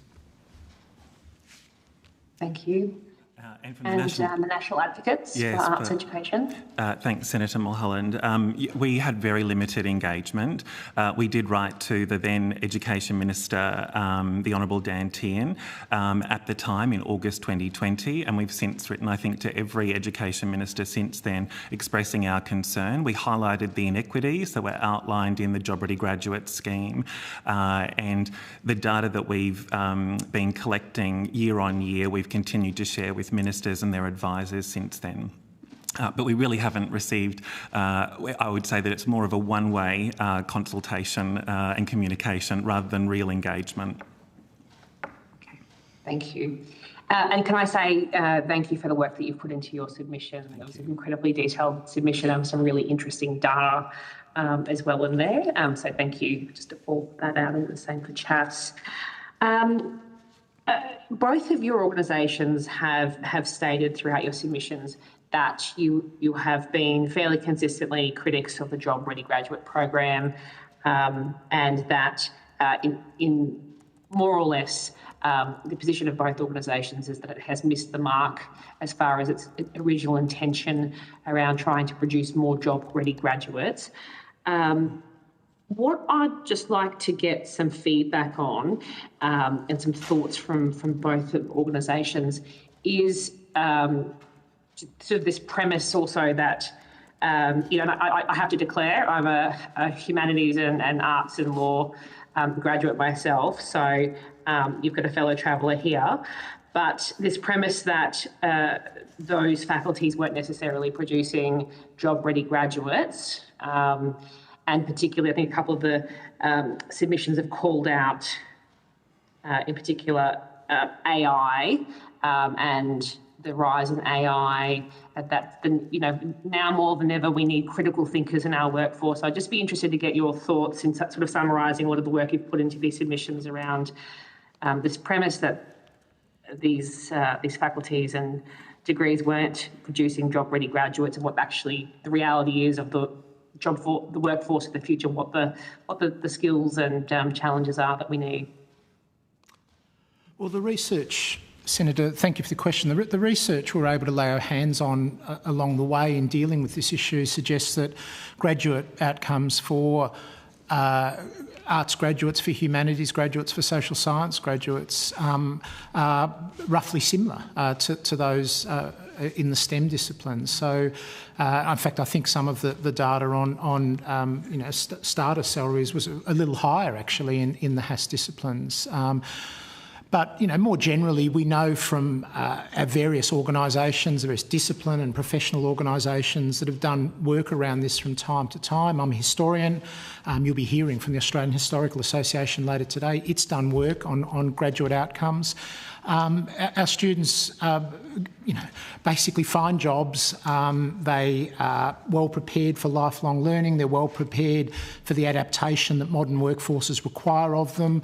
There's a great temptation, I think, within government to kind of pick winners. In other words, where are the gaps in the workforce that are going to be there in 5, 10, 15, 20 years' time? The reality is that we don't really know that, but we do know that the kinds of generic skills that are taught within the humanities and the arts and the social sciences, information literacy, creative thinking, critical thinking, communication. We know that, that there is always going to be some kind of call for those skills, regardless of where technology takes us. So I think that's been our position all along, and it's certainly an idea that animates the submission that we put to this committee. The other thing I'd add to that and support everything that Professor Bongiorno just said then is the transferability of skills that our graduates have in the humanities, arts and social sciences. So there's a broad range of skills that is roughly kind of categorised as the 4 Cs: creativity, communication, critical thinking and collaboration. There's a number of other skills that are associated around that in terms of problem solving. Those skill sets are not unique to the HASS disciplines, but are applicable across every discipline and every workforce scenario that our graduates might find ourselves in. And there are a number of universities that encourage their STEM students to take a HASS discipline subject or a minor or a major to strengthen those critical capacities and those different ways of thinking within their STEM disciplines. So we're not arguing for the HASS kind of to be pitted against the STEM. They are complementary and they work together really well. But the fee structure currently doesn't allow our STEM students to take a HASS subject because of the differentiation in fee structure. And I think a number of students now understand that. At the introduction of the bill, students didn't, but they now see the real cost of subject by subject and are actually making choices that may not serve them well in a future workforce. Thank you for that. This bill in particular proposes returning student contributions to the pre-job ready graduate contribution amounts.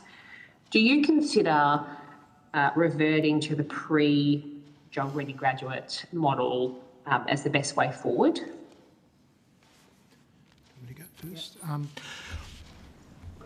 We support the thrust of the bill that basically says that there needs to be a much lower cap for those humanities, arts, social science disciplines. So, we believe that the policy has failed. We're very concerned about issues like student debt. We certainly believe there needs to be lower fees.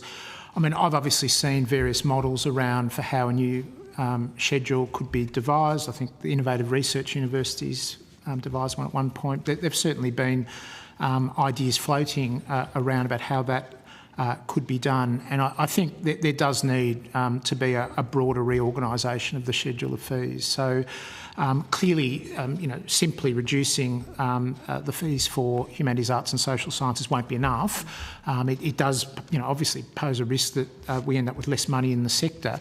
One of the effects, of course, of JRG back in 2021 was that it took a large amount of money, as a part of a broader package, took a large amount of money out of the sector and has made quality teaching and a whole range of other things we do in universities much more difficult as a result. So we certainly support the principle behind this bill, but we want to see a broader reorganisation of the funding of teaching. From the National Advocates for Arts Education, I suppose we also advocate for looking at the fees. The fees for the creative arts degrees have certainly impacted. They're not as high as the humanities degrees, but they've certainly increased and are turning students away from studying in those areas. We're also seeing reductions in courses. We're seeing lower numbers within universities of enrolments. And we're also seeing that have a flow-on effect into high schools where students are moving away from creative arts and humanities subjects. So I think the bill might not be perfect, and interesting hearing something of the discussion earlier in the day. But we urgently need something right now to move away from this. And the bill has been, Job Ready Graduates has been in place since 2021. The current government have been in for 4 years. We really need action now, and this would be a really good first step. Thank you. My last question just goes on to, I think both organisations have agreed that this changes to the fee structure isn't the only solution to the challenges being faced by the sector, and there are a number of challenges in the sector at the moment. And this alone is not going to be the simple solution that fixes everything, and I think that's come through loudly through your submissions, particularly the National Advocates. In your submission towards the end, you talk about some other possible ways forward around, in particular, ways of working with government and the sector to make university education more equitable and accessible. Would you be able to touch on a few of those for me? Yes, certainly. It's a pipeline issue, to put it bluntly. There was some research that myself and Dr. Saunders had done that characterised the situation that we are currently in as a polycrisis. So there are a number of things that are working against the creative arts, humanities and social sciences. So as you've stated, unpicking one is not going to be the singular solution. I think the real issue is not just job-ready graduates, but looking at the impact on the choices that students are making in senior schooling. So right from that senior schooling point of view, where we have had a reduction in the number of teachers who are trained to teach the creative arts at senior schooling. So we've got issues in quality of teaching, which means students might be less likely to pick a creative arts, humanities and social sciences course in university because they haven't had that quality training. But also those senior students now understand the cost impact of choosing those courses at university, so they understand that pipeline.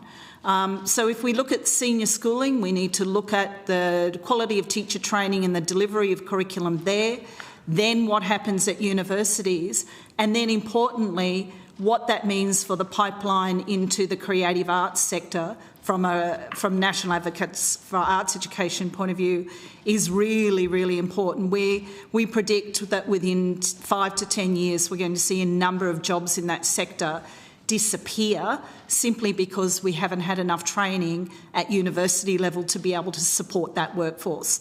That is particularly important in the production and technical skills sector of the creative arts, not just in the performing arts, but across the media arts and the visual arts.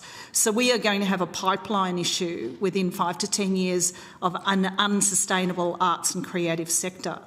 I think that's captured in the 5 things that we've indicated where we need to rebuild the creative arts sector, and actually the reversal of the job-ready graduates fee structure is part of that story. It's not the whole story. I do need to rotate the call now, Senator, so to the Deputy Chair, Senator Kvasik. Thank you, Chair, and I thank you all for your evidence and your time today. This bill on its own proposes a funding cut to universities by reducing student contributions. Each of your organisations, my understanding, supports the bill. Are you concerned that there is a risk that universities respond to an unfunded fee cut by further rationalising small humanities departments? I think what we've seen since the introduction of job-ready graduates is a really incredible negative impact already in the sector, and that really it requires urgent action now. We've already seen, as Professor Gattenhoff said, 54 courses that have gone in the creative arts at Australian TAFEs and universities. We know that's just the ones that we know about. There are certainly more out there. So we're already seeing the negative impact of the policy on universities, on shrinking pathways, on cuts. I'm aware. My question was around: are you concerned if this proceeds as currently drafted, if it proceeds unamended, whether or not, because that is effectively a cut in funding, if there isn't, because there cannot be on the basis of the bill funding for it to cover what is lost from the student fees. Are you concerned that will then further cut the investment or spending in humanities subjects?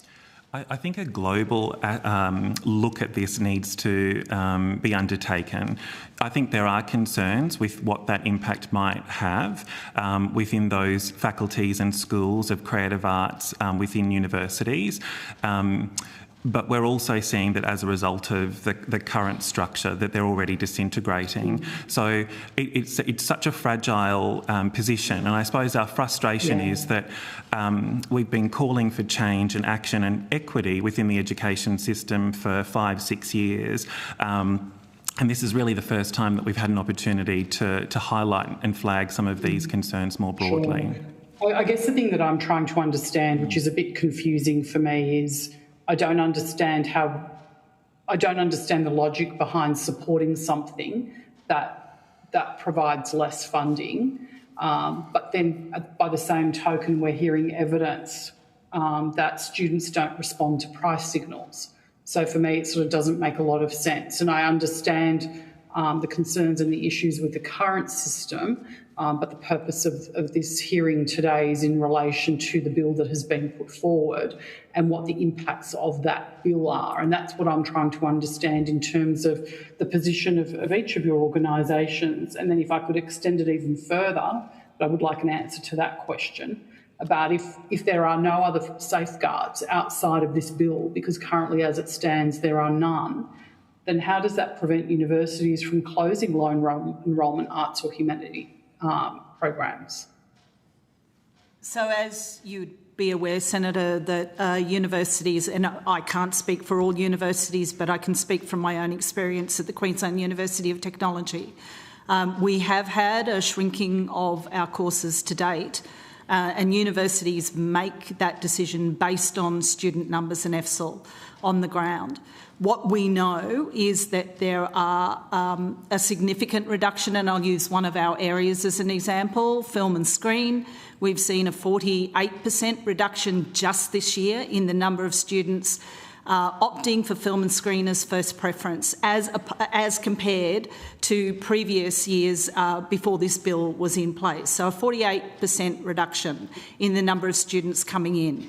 What we would hope is if there is a rebalancing of this fee structure, not a complete demolition of it. We understand why the fee structure is there, but there needs to be a rebalancing, that it is hoped that the young people that look at those possible creative arts pathways that they have interest in might have an increase in enrolment numbers over time. So yes, initially there might be some reduction in student dollars coming into universities, but I would hope that within the 5 to say 10 years of a rebalancing of the fee structure, that there will be an uplift in student numbers coming into those courses. So does that then mean that students have actually responded to the price signals? We would suggest that yes, they have in the creative arts. Our research and data is showing, particularly equity groups, particularly those in regional and outer metro areas. That's where we're seeing a big shift, and so we certainly are. Sorry. No, I mean, so did you? If I may, I think we should not let the perfect be the enemy of the good. This is good. change urgently needs to happen. As my colleagues have already expressed, the decline is already happening. Courses are already being cut. Restructures typically target humanities, arts and social sciences across the board because it is seen as an easy way of recouping costs in a sector that is not appropriately funded at the moment. Students are responding in two ways to the jobs ready price signals. One, when they get in, they might be changing path once they see that first fee help statement roll on in, which is always a shocking and depressing moment in a student's education journey. We have very limited way of tracking that across institutions. We don't actually know how that is occurring in the broader higher education sector. So if we do nothing, the problem still happens. If we do something now, we have the opportunity to reverse what is a supply issue in all of these disciplines that impacts across the board. It impacts teachers. It impacts a number of labour force implications because this has the jobs ready package has a very narrow definition of what a skill is that does not understand. Does not actually. Sorry to interrupt. I'm just trying to get an understanding of this bill as it stands. Unamended, what the impacts of that are, and I do get all of that other stuff that you're talking to, but I'm trying to get a sense of your concerns, if any, in relation to this being passed as it stands, with no amendment, when it clearly is reducing funding. So that's. I think what we're all saying quite clearly is that if we do nothing, because this bill is seen as not good enough, the problem still happens. I think we all agree that something needs to happen. And if this bill is the vehicle by which these things are rebalanced, then that is a necessary and urgent task to be undertaken. Yeah, even if that change in the bill means a reduction in funding. I believe my colleagues have already clearly stated that a rebalancing needs to occur. And so... Yeah, but what I'm saying to you, I understand what you're saying. What I'm saying is the bill doesn't talk about a rebalancing. The bill talks about one specific measure. So I'm not talking about what the best outcome should and would be. I'm talking about the choice that is in front of us now. So I was just curious to understand if you're concerned about that or you're not concerned about it at all because you just want to see the change and then come what may from the change, and then hopefully once the change is made, somebody will throw some money at it. Is that the view? Well, we certainly don't want money taken out of tertiary teaching, which of course is what Job Ready graduates did. I mean, it reduced the government's contribution to teaching across the board. Not only did it obviously increase the fees for particular disciplines, it reduced the government contribution at the expense of students with predictable results on student indebtedness.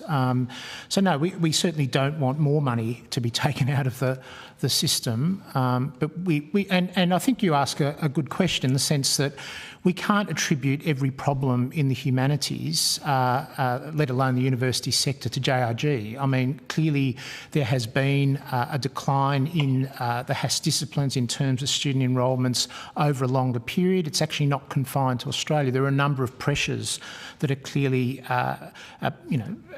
exerting their authority, if you like, over things like student numbers. But we would make the case that JRG has certainly sent out, I think, some very bad messages to students about, and to their parents, about graduate employability. In terms of the sort of elasticity of demand around student fees, yes, I think in many, particularly the more elite universities, it probably hasn't had enormous effects on the choices that students are making in terms of the programs and degrees that they undertake.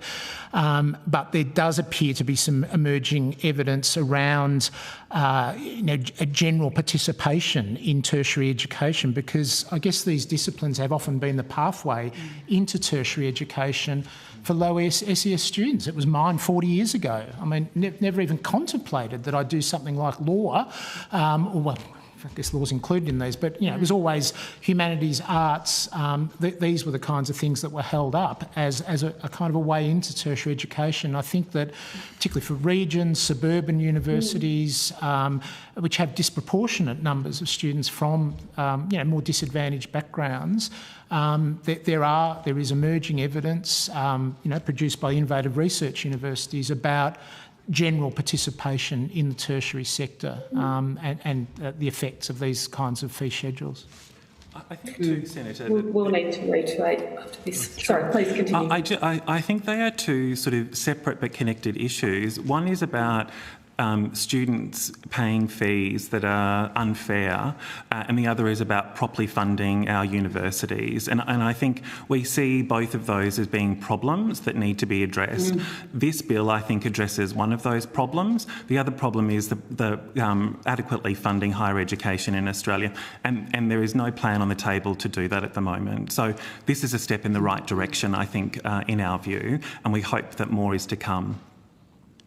And I guess my concern and the reason for my questions, and I felt that I'd articulated it clearly, but perhaps not, is that this deals with one element of those two problems, but ignores the fact that there is no requisite requirement or ability for the Commonwealth to provide those funds. And that's the concern, because on the basis of it, there will be $1.3 billion worth of university funding cut via this reduction in student contributions, and there is no offset for it.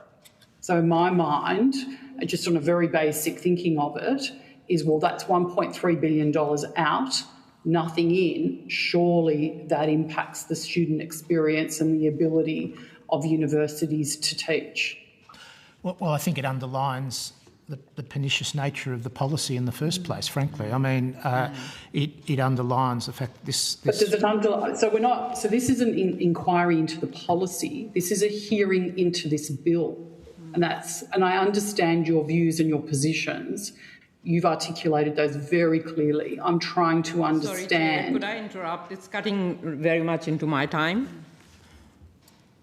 Yes, Senator Faruqi, you've gone well over time in other sessions as well. Senator Vasic knows it's a last question, and then I'll be rotating the call. And I was just trying to make it very clear as to what my question was. Thank you, Senator Faruqi, in terms of that. So I'm just trying to get clarity on the position on this bill as it stands before us. But I appreciate if, whilst I would appreciate an answer, if we're done, Chair. A witness is seeking to answer that final question? Well, I mean, just to reiterate, I think that I don't think anyone here wants more money to be taken out of the sector, but our position is that the current fee schedule is unfair, that it's had damaging effects on students and universities, and we'd see this bill as a part of a broader package that needs to be implemented in order to remedy the faults of the JRG policy as it's been implemented over the last 5 years. Thank you. Senator Faruqi, you now have the call for 10 minutes. Thank you. Thank you very much all for being here. I mean, I guess I find it amusing at one level and quite frustrating at another level that this bill is being framed by some as a solution to every problem that the higher education sector has. I've been in the sector long enough before I got this gig to know that those who are framing it as such belong to a government who brought in this disastrous job-ready graduates package and others who have done nothing to get rid of it. So this bill is about getting rid of one of the most egregious aspects of the job-ready graduates package, as you have highlighted yourself, which is the doubling of fees for arts and humanities. And I think it's you, Dr. Smith, who said JRG's failed policy by any metric, and I couldn't agree with you more. So thank you for supporting this bill. Like, if I had my way, public education would be fully funded publicly and it would be free to everyone, which is a place that we were in. But just, I guess, coming to the urgency of this, You've highlighted many things. Is there any reason why the government also couldn't fund?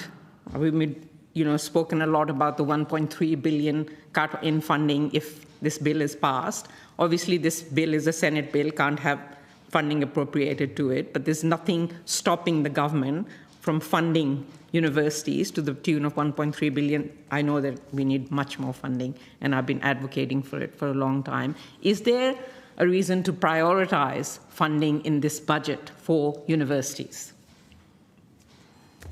Yes.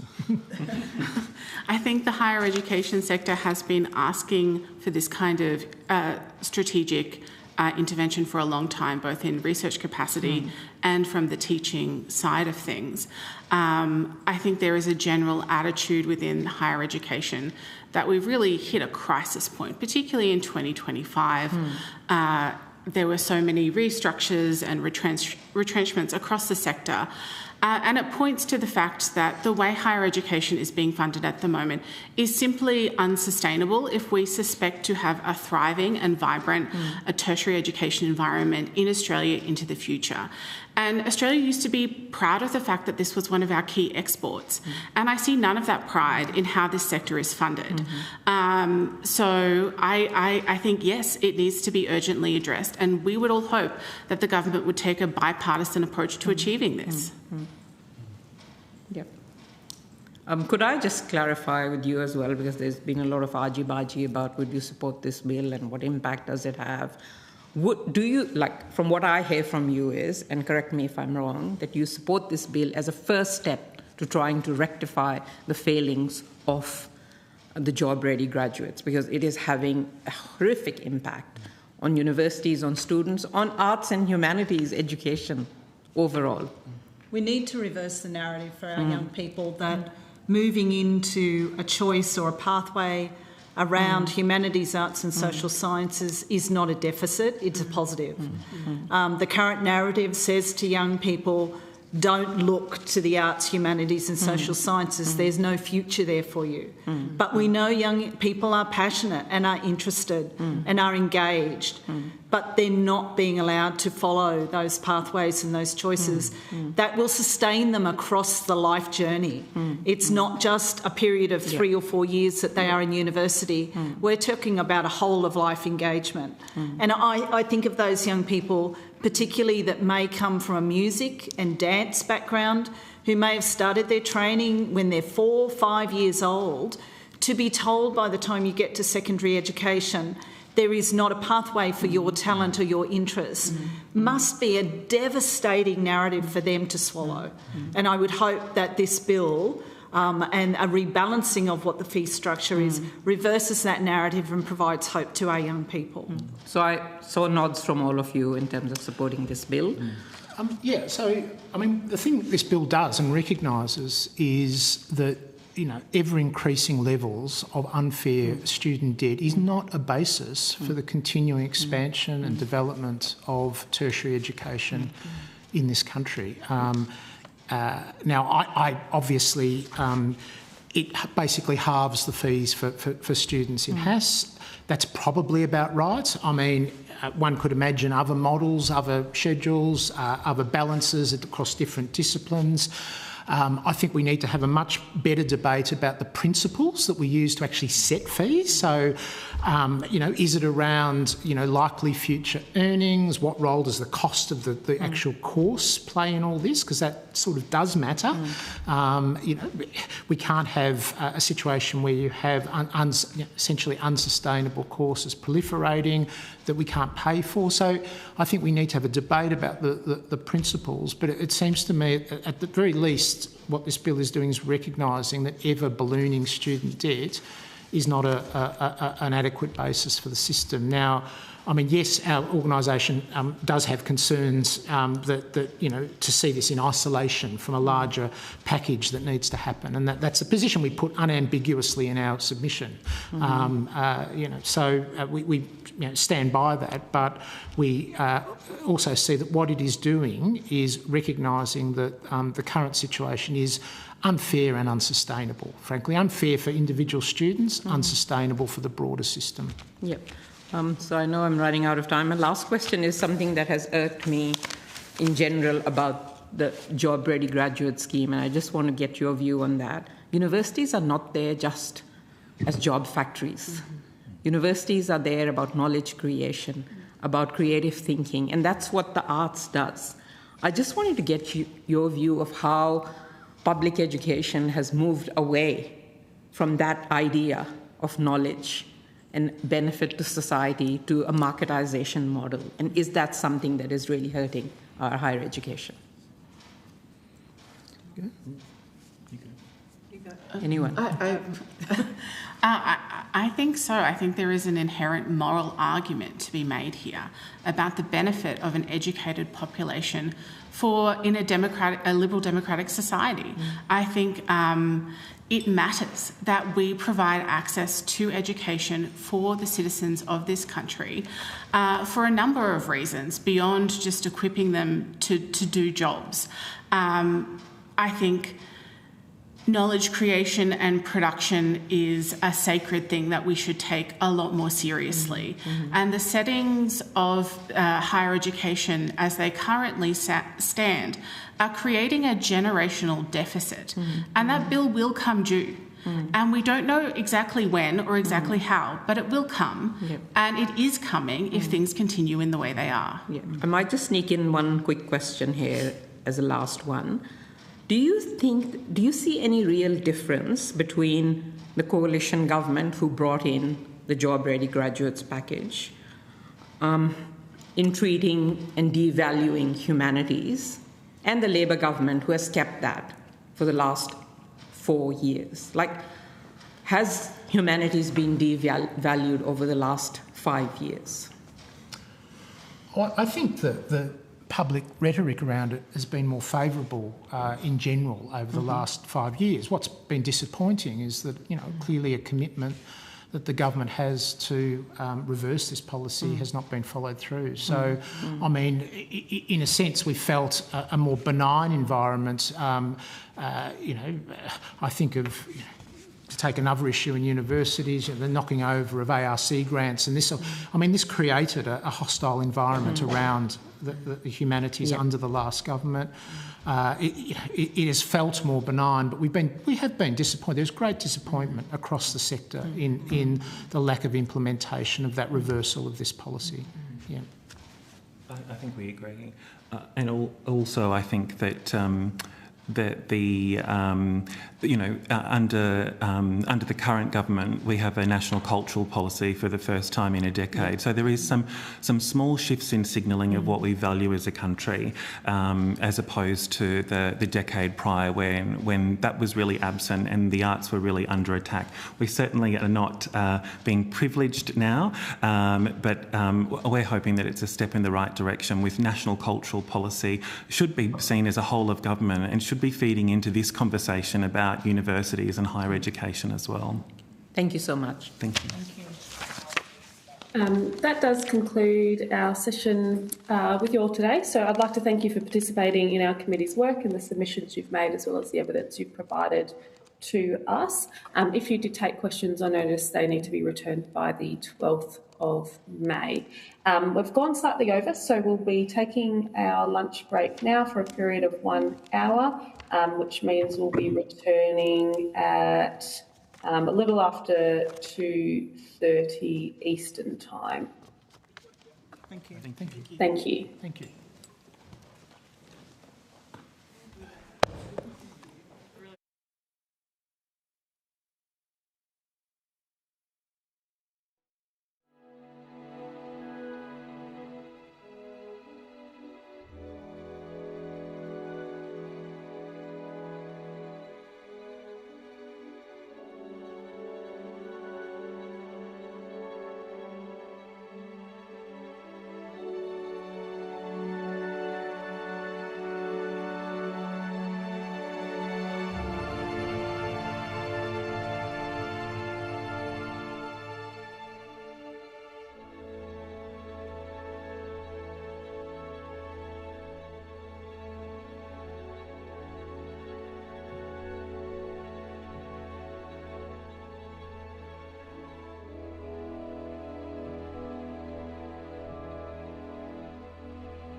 now resume, and I welcome representatives from the Australian Historical Association and the Australasian Council of Deans of Arts, Social Sciences and Humanities.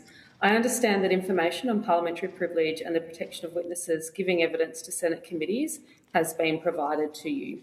For the Hansard record, can I ask you please to state your full names and the capacity in which you appear today, and we'll start with Miss Lockyer. Sorry, is it Dr. Lockyer? Professor Lockyer, we'll start with you. Sorry. Thank you. I am Professor Laurie Lockyer. I am the Executive Dean of the Faculty of Creative Industries, Education and Social Justice at QUT, but I'm here today in my capacity as Secretary of DASH, the Australasian Council of Deans of Arts and Social Sciences and Humanities. Thank you. And do we have Mrs. Nash from your organisation? Yes. Hi, I'm Professor Kate Nash. I am the Dean of Arts and the Head of School for the School of Humanities, Creative Industries and Social Sciences at the University of Newcastle, and I'm here today in my capacity as a board member of DASH. Wonderful. Thank you very much. And from the Australian Historical Association. Hello, my name is Professor Michelle Arrow. I work at Macquarie University, but I'm here today in my capacity as the President of the Australian Historical Association. Great, wonderful. And my name is Professor Kate Fulliger. I'm a Professor of History at Australian Catholic University and here as the Vice President of the Australian Historical Association. Wonderful, thank you. And does anyone have an opening statement they wish to give the committee? Yes. Okay, we'll continue in the order in which we introduced ourselves. So, Professor Lockyer. Thank you. You've received our submission, and I thank committee members for the opportunity to appear today. DASH represents nearly 400 deans and heads of schools across 43 universities in Australia and New Zealand. Our members oversee teaching, research, curriculum, and workforce development across disciplines that educate a large share of Australia's student population. We see the impact of JRG in our everyday work.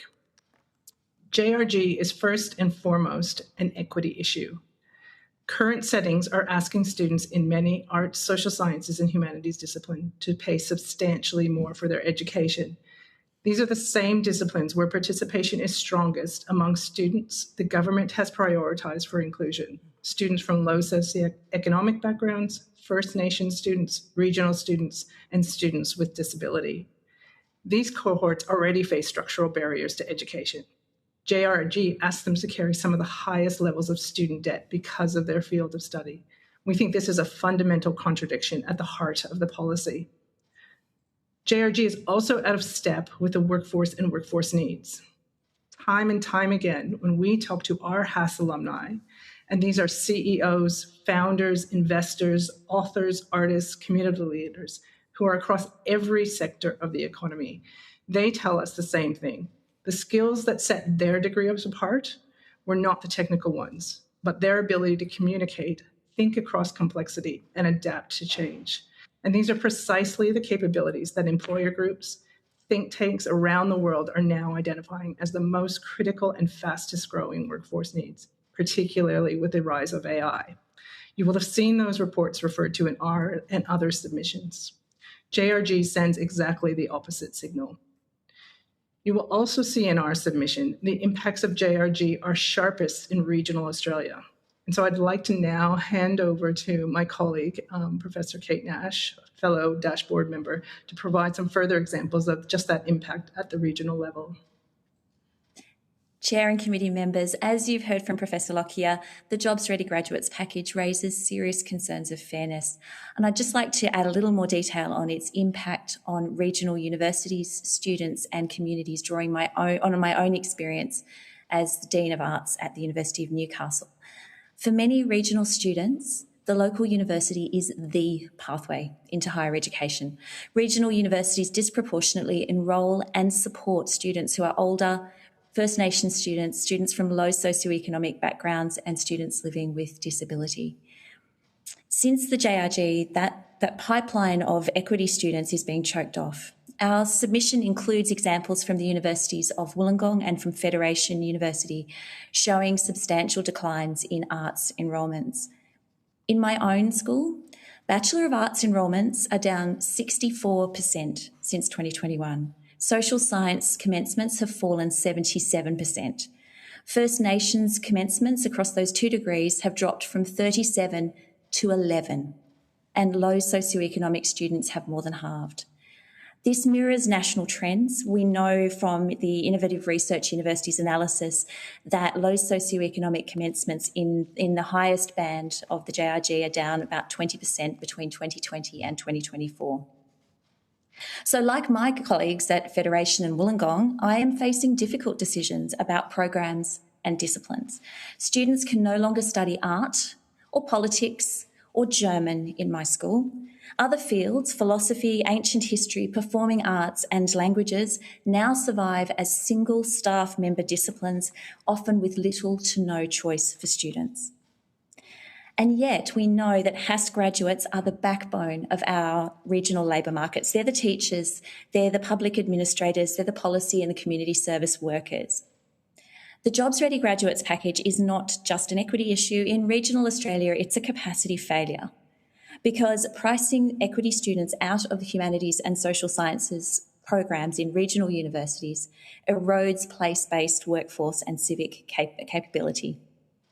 Dash welcomes this discussion and strongly supports reform that reduces excessive student contributions while maintaining overall funding to the sector. Thank you, and we welcome the committee's questions. Thank you. And in the room, are there any opening statements? Yes, we have one as well. Great. Thank you for this opportunity. The Australian Historical Association, the AHA, is the peak national body of historians, representing nearly 1,000 members researching and teaching history in Australia. The AHA supports this bill not as a total solution to the challenge of funding university education, but as a crucial first step towards sustainable reform. The AHA has consistently opposed JRG, and we have long pointed out that it rested on two false assumptions.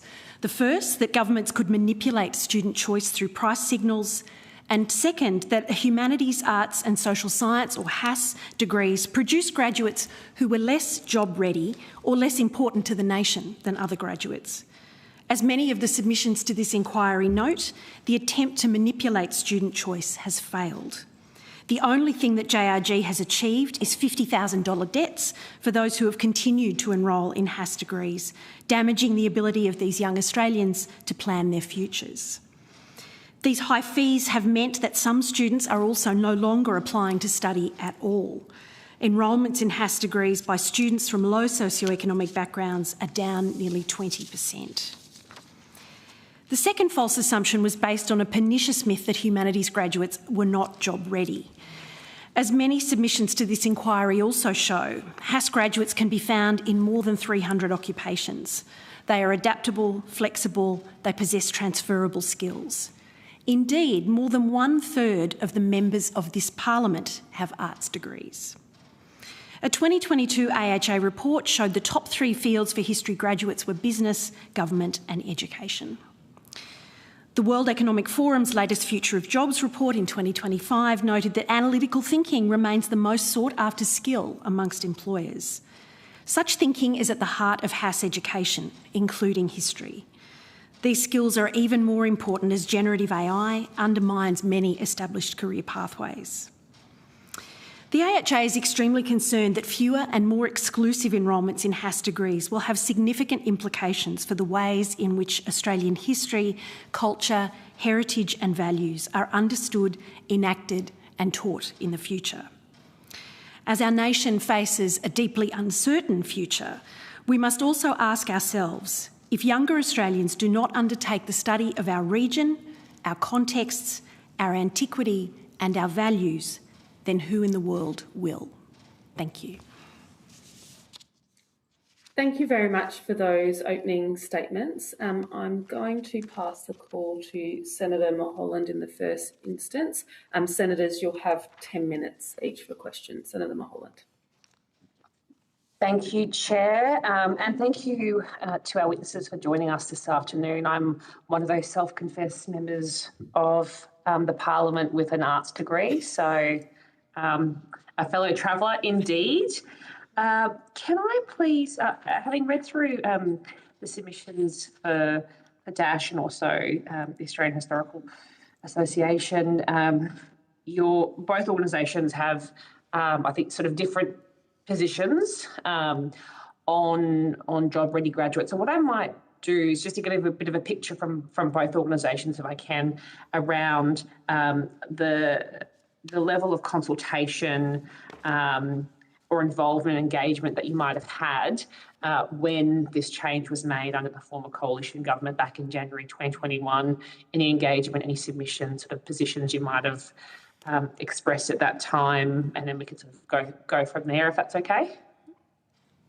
Sure. I mean, the AHA strongly opposed job-ready graduates at the time when it was being discussed as a policy possibility. We made a number of representations within the Parliament. We, I think, wrote to the crossbench MPs. We made submissions to various inquiries. So we've been very consistent on that over a number of years. More recently, we coordinated an open letter in the Guardian newspaper which brought together 100 high-profile Australians who all had Bachelor of Arts degrees, everyone from Stephanie Alexander to Roy and HG. So John Doyle and Greg Pickover signed that open letter, kind of reiterating the importance of access to affordable arts education and really making the point that the BA had been the foundation of their careers and they had gone on to flourishing careers in a number of places. So that was another attempt to really kind of raise this issue and put it on the public agenda about 18 months ago, I think. That's right. Yeah. Dash was also of the same opinion. So Dash did make a submission during the consultation process prior to the bills passing the consultation process back in 2020. Dash opposed the bill at the time. We were concerned about all the same things that we're concerned about today in terms of it unjustifiably putting students entering the workforce into a higher debt situation than the situation was, that there was no evidence that the price signals would have necessarily a long-term substantial influence on subject selection. I think what we are seeing some impacts of price as well as other things. Now, we felt that the suggestion of poor job prospects did not bear the evidence that we knew then and we know today, and also that past graduates were going to be critical to post-pandemic recovery, given the time frame that consultation was in. So that I guess our position today is consistent with where we were 6 years ago. And at that time, the former government had said that these changes around job-ready graduates, the program was about the jobs of the future and trying to channel a workforce towards these jobs of the future and away from other professions. Do you think that the program has achieved what it set out to do? No, it absolutely is not. We distinctly remember one of the recommendations was that, you shouldn't study history, you should study IT.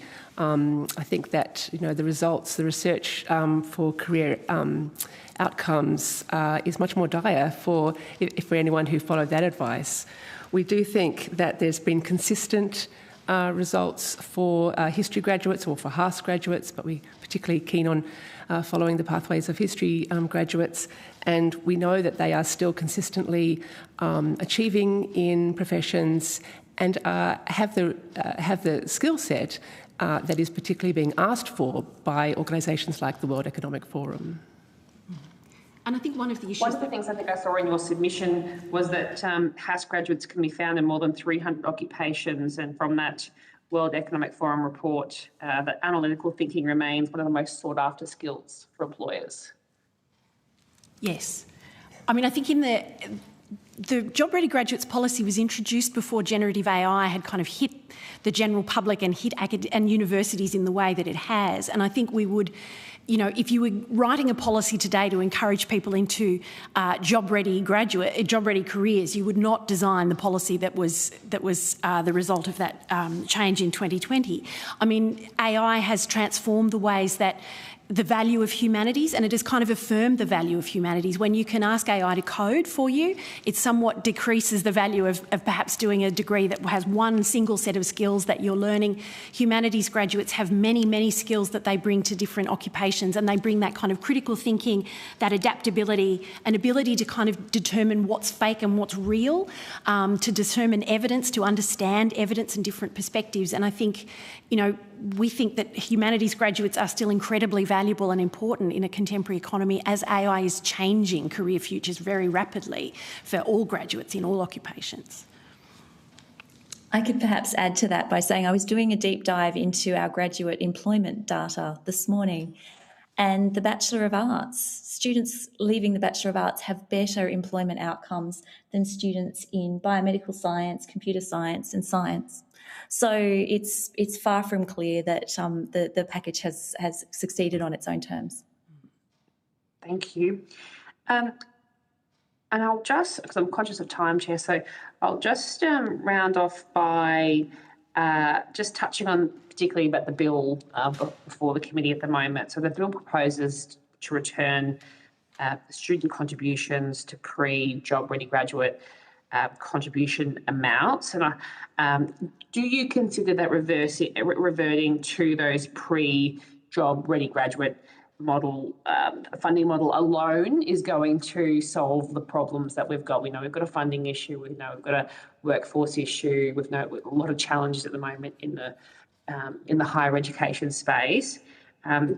Will this bill, as it currently stands, fix the challenges that sit before us? This bill, I think, will not necessarily solve the problems of the sector alone, but it is a really important first step. We have had students now going through under a job-ready graduate system for 5 years, and the debts that they are accumulating are immense and are likely in many cases never to be repaid. But I think it's also really important to note that job-ready graduates, according to the Universities Australia submission, has removed about $4 billion from the higher education sector.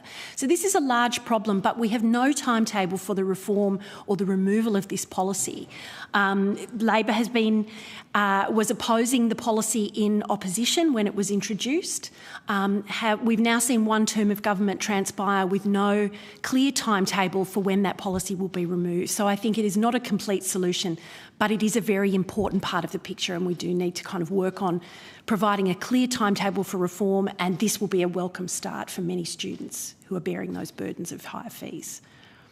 Thank you. And just coming to Dash, I understand that in your submission you've talked about, I suppose, taking that point from our earlier witness that $4 billion has been removed from the sector. What this bill doesn't suggest is injecting any more funding. So the big question that I think that you quite rightly call out in your submission is that we need to make sure that we, if we were to remove the Job Ready Graduate program, that we don't result in reducing overall funding to the sector and putting a sector that's already in a challenge space in an even worse space. So I'd welcome you to comment on your submission. And I think that's the key for us, and I realise others, is that changing student debt of itself, or the student contribution of itself without the other reforms is not a solution. So while we very much identify the equity issue for students in terms of the fees set for those bands, the amount of money that has been removed from the system and then removing money further in terms of those student contributions does not put us in a position that is advantageous in order to both maintain and save and recoup that disciplinary profile in our universities. We rely on the student contribution in order to provide the educational experience for students. So the bill alone as written, by changing the student contribution, is not a solution. Okay, thank you. We'll need to rotate the call now. Thanks, Senator Mulholland. Senator Kovacic, you have the call for 10 minutes. Thank you, Chair. Professor Arrow, I just wanted to follow up on a comment that you made to Senator Mulholland that this was a welcome start to changes that you would like to see.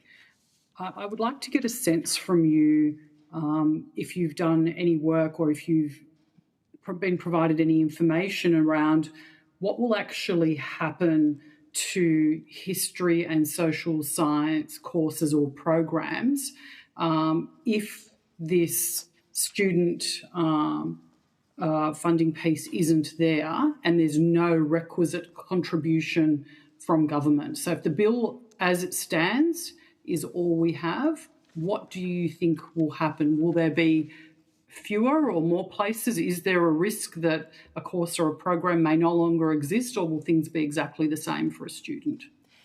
Well, thank you for that question. I mean, I would say that this inquiry is actually a welcome start, because I think for a number of years now, the sector, particularly HASS advocacy bodies, have been talking about the impact of job-ready graduates, and we have felt in some ways that governments on both sides weren't particularly listening. And so I think it's a great opportunity for us to really lay out the full problems and the extent of the damage that this policy has done to the sector. I'm actually asking you a specific question about this bill, which is what today's inquiry is about. Yes, I'm very aware. I mean, I think that the point of undertaking this is already we have seen in the arts and humanities a lot of job losses. We have seen universities making cuts to programs, as our witnesses from DASH emphasise, that we have already seen devastating impacts that this policy has had, because it has perpetuated the false myth, and a really pernicious myth, that humanities and arts and social sciences are not job ready.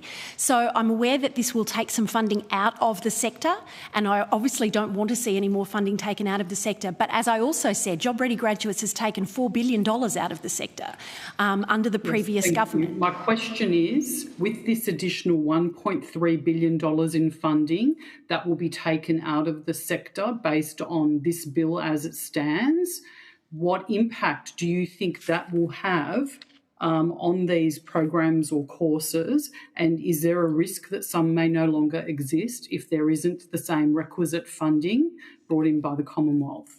I think absolutely there is a risk that some of those programs would no longer continue. But as I said, this is a larger policy problem that was created that needs to be solved, and we need... Okay, so I think I played this game in the other session as well. I do understand the issues in the sector. I don't have a lack of understanding. I also have a daughter that completed a humanities degree and is a very successful and bright contributor to society, so I don't need any convincing in relation to that. I'm actually talking about this specific bill, what it does and what it does not do. I understand the sector challenges. What I'm concerned about is providing information and recommendations in a report into the impacts of this bill as it stands, not what other things might occur around it. That's what I'd like to understand. Yeah, well, I mean, clearly reducing the funding further to the sector would be a problem, you know, and particularly in arts and humanities. But it is also, sorry, can I just also mention, one of the things I think that the increased funding to humanities through student fees has been not necessarily flowing through into humanities departments. So really a lot of these funding decisions are up to Vice-Chancellors, and they will need to make decisions about those issues. Thank you. Professor Lockyer? As I have mentioned, we rely on the student contribution to run our programs. Just addressing the student contribution through this bill and not broader reform of the funding situation would potentially put our programs in jeopardy. Thank you. And would it have an impact on programs outside of the humanities as well, so across all programs? I think that would certainly be a question more responded to by the Vice-Chancellors, but I think that it would. There is the overall envelope that the university works within. Perfect. Okay, thank you. I do appreciate that, and thank you, Chair, for your time. Thank you, Senator Kovacic. Senator Faruqi, you now have the call. Thank you, Chair, and thanks everyone for coming here to provide evidence. Just to the Australian Historical Association, what compelled you to write the open letter to the Prime Minister to repeal the JRG, which was signed by 100 prominent Australians holding a Bachelor of Arts, and you named a few. I think Tim Winton, Helen Garner, Tim Flannery were also part of that. And did you receive a response to the letter? We put it together because we just knew that a lot of these people, the 100 people that eventually signed it, wanted to get their message across. They came from diverse aspects that weren't necessarily being pulled together. We did invite them all together and went well beyond just people who had studied history. And one of the great things about it was the responses that we did get sort of privately and also in the open petition that accompanied it, so that we could see kind of whole quotations from every walk of life about why they valued it, not just from historians' perspective, which is what that we could give. And when it was advertised, talked about in The Guardian sort of chose Tim Winton, I believe, as the kind of one of the most interesting people who signed it. And his quote, I just wanted to put it on record, was to say, earning a humanities degree was not only life-changing in terms of opening up a world of knowledge otherwise beyond my reach, it also turns out to have been enormously productive for me and many people around me. My little arts degree has created jobs and cultural value for over 40 years. Again and again, we got quotations like that we thought was important to put together. Yeah. And we did, I think did we receive a reply from the Prime Minister? That's the point I can't remember now. We did not from the Prime Minister. No, from the Minister for Education. Yes. And what was the response? Can you remember? We cannot act on it. The usual story. It's got so many moving parts. I believe it's a long process. Yes, I think he was quoted. He was quoted in Four Corners, wasn't it, about how difficult it is to eat an elephant. These are not adequate responses to the actual students who are actually paying the $50,000 degrees at the moment. Yeah. There has been a bit of discussion earlier about the impacts of reversing Job Ready package egregious fee hikes, as in it'll cut funding, 1.3 billion, but isn't it the case that governments of all colours have cut funding from universities for all reasons? And wouldn't one of the most terrible impacts, if this bill doesn't pass, is that generations of students, tens of thousands of them, will be buried under crushing debt for years and years, maybe their whole lifetimes, and may not even want to do arts degrees in the future? Would that be an impact that is tolerable if we wait for government to provide whatever amounts of funding? I mean, I think Australians like to always hold up their healthcare system and perhaps their university system to a lesser degree as something that distinguishes Australians, as we don't impose these kind of shocking debts on people if they get sick or if we to do university. But Australian students now are kind of grappling with American-style student loan debt. And I think we will probably start to see calls for loan forgiveness and things like that if it really doesn't improve. We also know that a lot of students don't repay their debt because they simply can't repay their debt. But I also think in the very commendable goals of the Labor government to make sure that 80% of students have some kind of post-school qualifications, it's not possible to meet that while these debts are this high. And so I think while I'm aware that governments have a lot of things to deal with and that these situations are complicated, we've waited for a long time now. And I think if we wait much longer, we're really going to start to see really serious impacts in terms of staffing, in terms of student choice, and those debts will continue to grow and prevent people from entering housing markets and doing other kinds of things with their lives. And do you believe that it is urgent to repeal the fee hikes of JRG and to pass this bill? We believe that it's a really important first step. We're also obviously conscious of the issues around the funding, but I think both sides of government have made significant cuts to higher education funding and over the last few years. And I think the JRG, the kind of evil genius of it, if you like, was to kind of combine a dramatic cut to the sector in funding overall with these increased student contributions. If I could go to the Deans of Arts, Social Sciences and Humanities witnesses, you have spoken about, I guess, broader funding to universities. And of course, that's something I've been advocating for years. Universities should be publicly funded and should be fully funded. But let's say that the government has no commitment to funding universities. Do you think in that scenario, students should just keep bearing the burden of debt? Should students be kept punished for years on end without us doing anything to their fee structure? I can jump in there. I think this is a commendable bill insofar as it actually addresses a really pernicious problem, which is the amount of debt that students are carrying. But it's a bill that in its current state is addressing that problem while leaving unanswered an equally important challenge, and that is the challenge of the national interest and regional communities and regional interests. It's a really, really difficult one. What Dashwood has argued for, and what I'd absolutely strongly advocate, is tackling this challenge in a holistic and thoughtful way so that we can actually not damage regional communities, the national interest, universities, higher education, as we actually relieve the pressure, the fees pressure on students. We have to do both. We can't. You're right, it's not fair to be charging students $50,000 and bringing in US-style fees. However, our higher education sector, our humanities and social sciences, and the whole ecosystem is way too precious to tackle piecemeal. Well, it has already been broken apart by piecemeal tackling. What this bill is trying to do is bring one of the pieces back together. I mean, I guess you do know that the JRG is impacting regional communities, low SES students in horrendous ways already.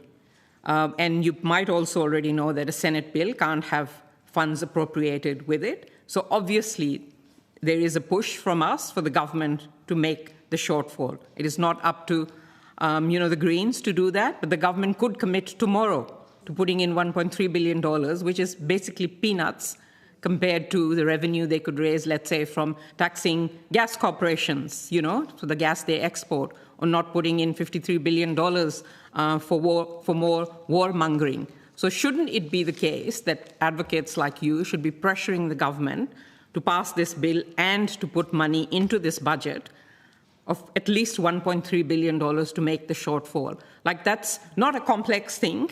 It is a pretty straightforward first step to achieving some sort of equity, and then longer term, we can look at other things as well. So would you support this bill if the government tomorrow put in the money of the shortfall? I mean, I would personally say yes. I think that it would be a great outcome if the shortfall could be made up. What I don't have a good answer to is how this could play out if the shortfall is not made up. Well, we heard this morning from a few people that it would still be beneficial because it would help students not have that burden of debt in a cost of living crisis. It would probably bring in more students. And as was pointed out earlier, universities are making decisions about where their funds go. So I can give you one example. Universities every year put in splash $1.8 billion into consultants. That is a largesse that could be stopped. So there are many other things that can be done to make up the shortfall rather than crushing students under massive, bigger and bigger debt. But just one more question for you both. What does job ready mean to you? And how much weight should be given to this term in higher education policy development? Because at the end of the day, isn't education first and foremost about knowledge, about critical thinking, about analysis and understanding how the world works, which are skills that arts and humanities provide. It is not about a job factory churning out students ready for whatever job the government thinks are necessary, which is never going to happen anyway. Let's be clear about that. So sorry to interrupt. You. Go for it. I think that's at the key of this for all of higher education and not only our disciplines that we're representing today. All universities in Australia seek to support students to develop lifelong learning skills and have a long set of a long career ahead of them, whatever that brings.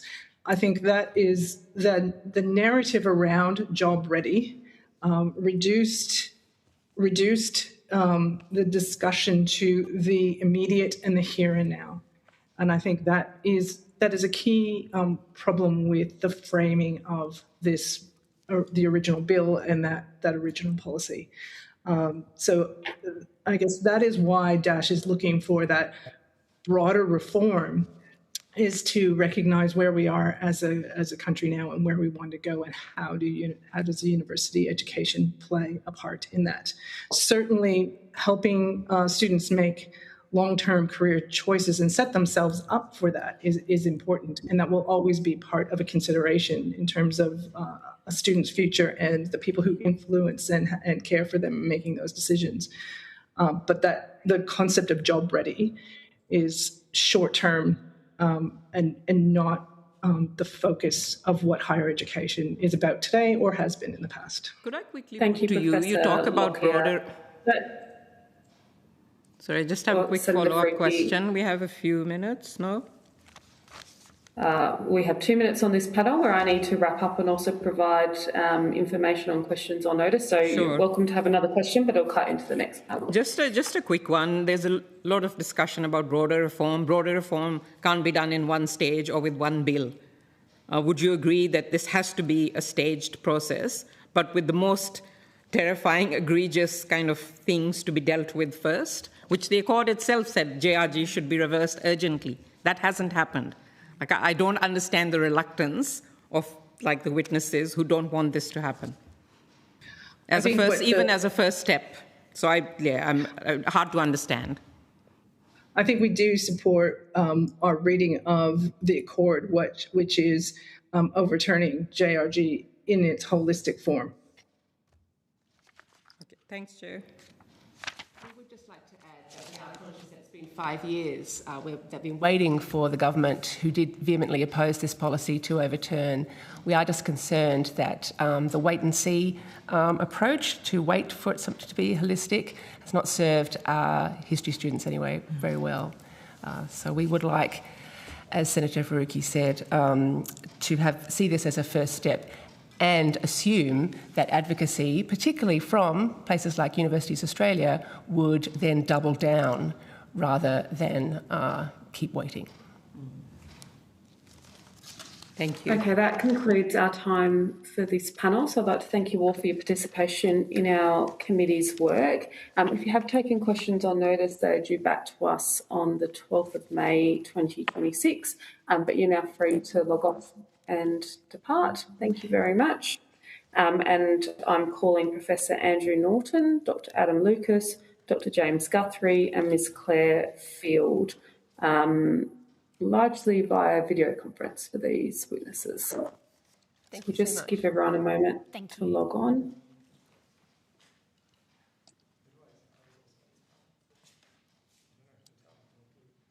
Okay. Senator Smith, I just need to tell you that Professor Guthrie is in Italy and time zone differences precludes him participating. Lucky Professor Guthrie.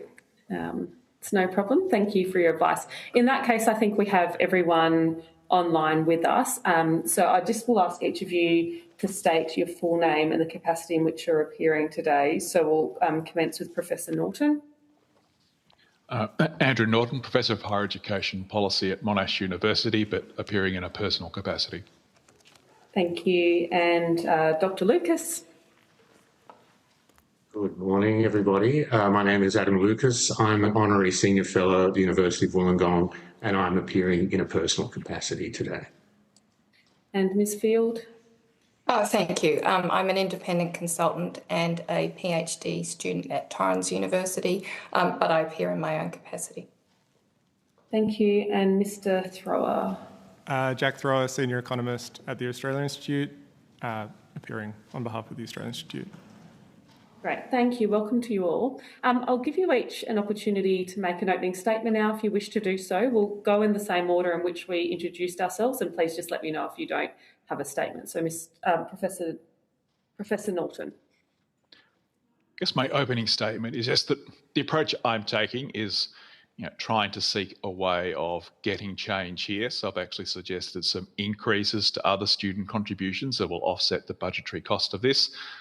I know this is relatively unpopular, but I guess several of us here have been saying the same thing for 6 years about job-ready graduates, and I'm just now looking for other ways to move this forward. Thanks. Thank you. Dr. Lucas. I have a longest, more formal statement to make. So good morning, honourable members, and thank you for the opportunity to appear today from Wadi Wadi country in the Illawarra.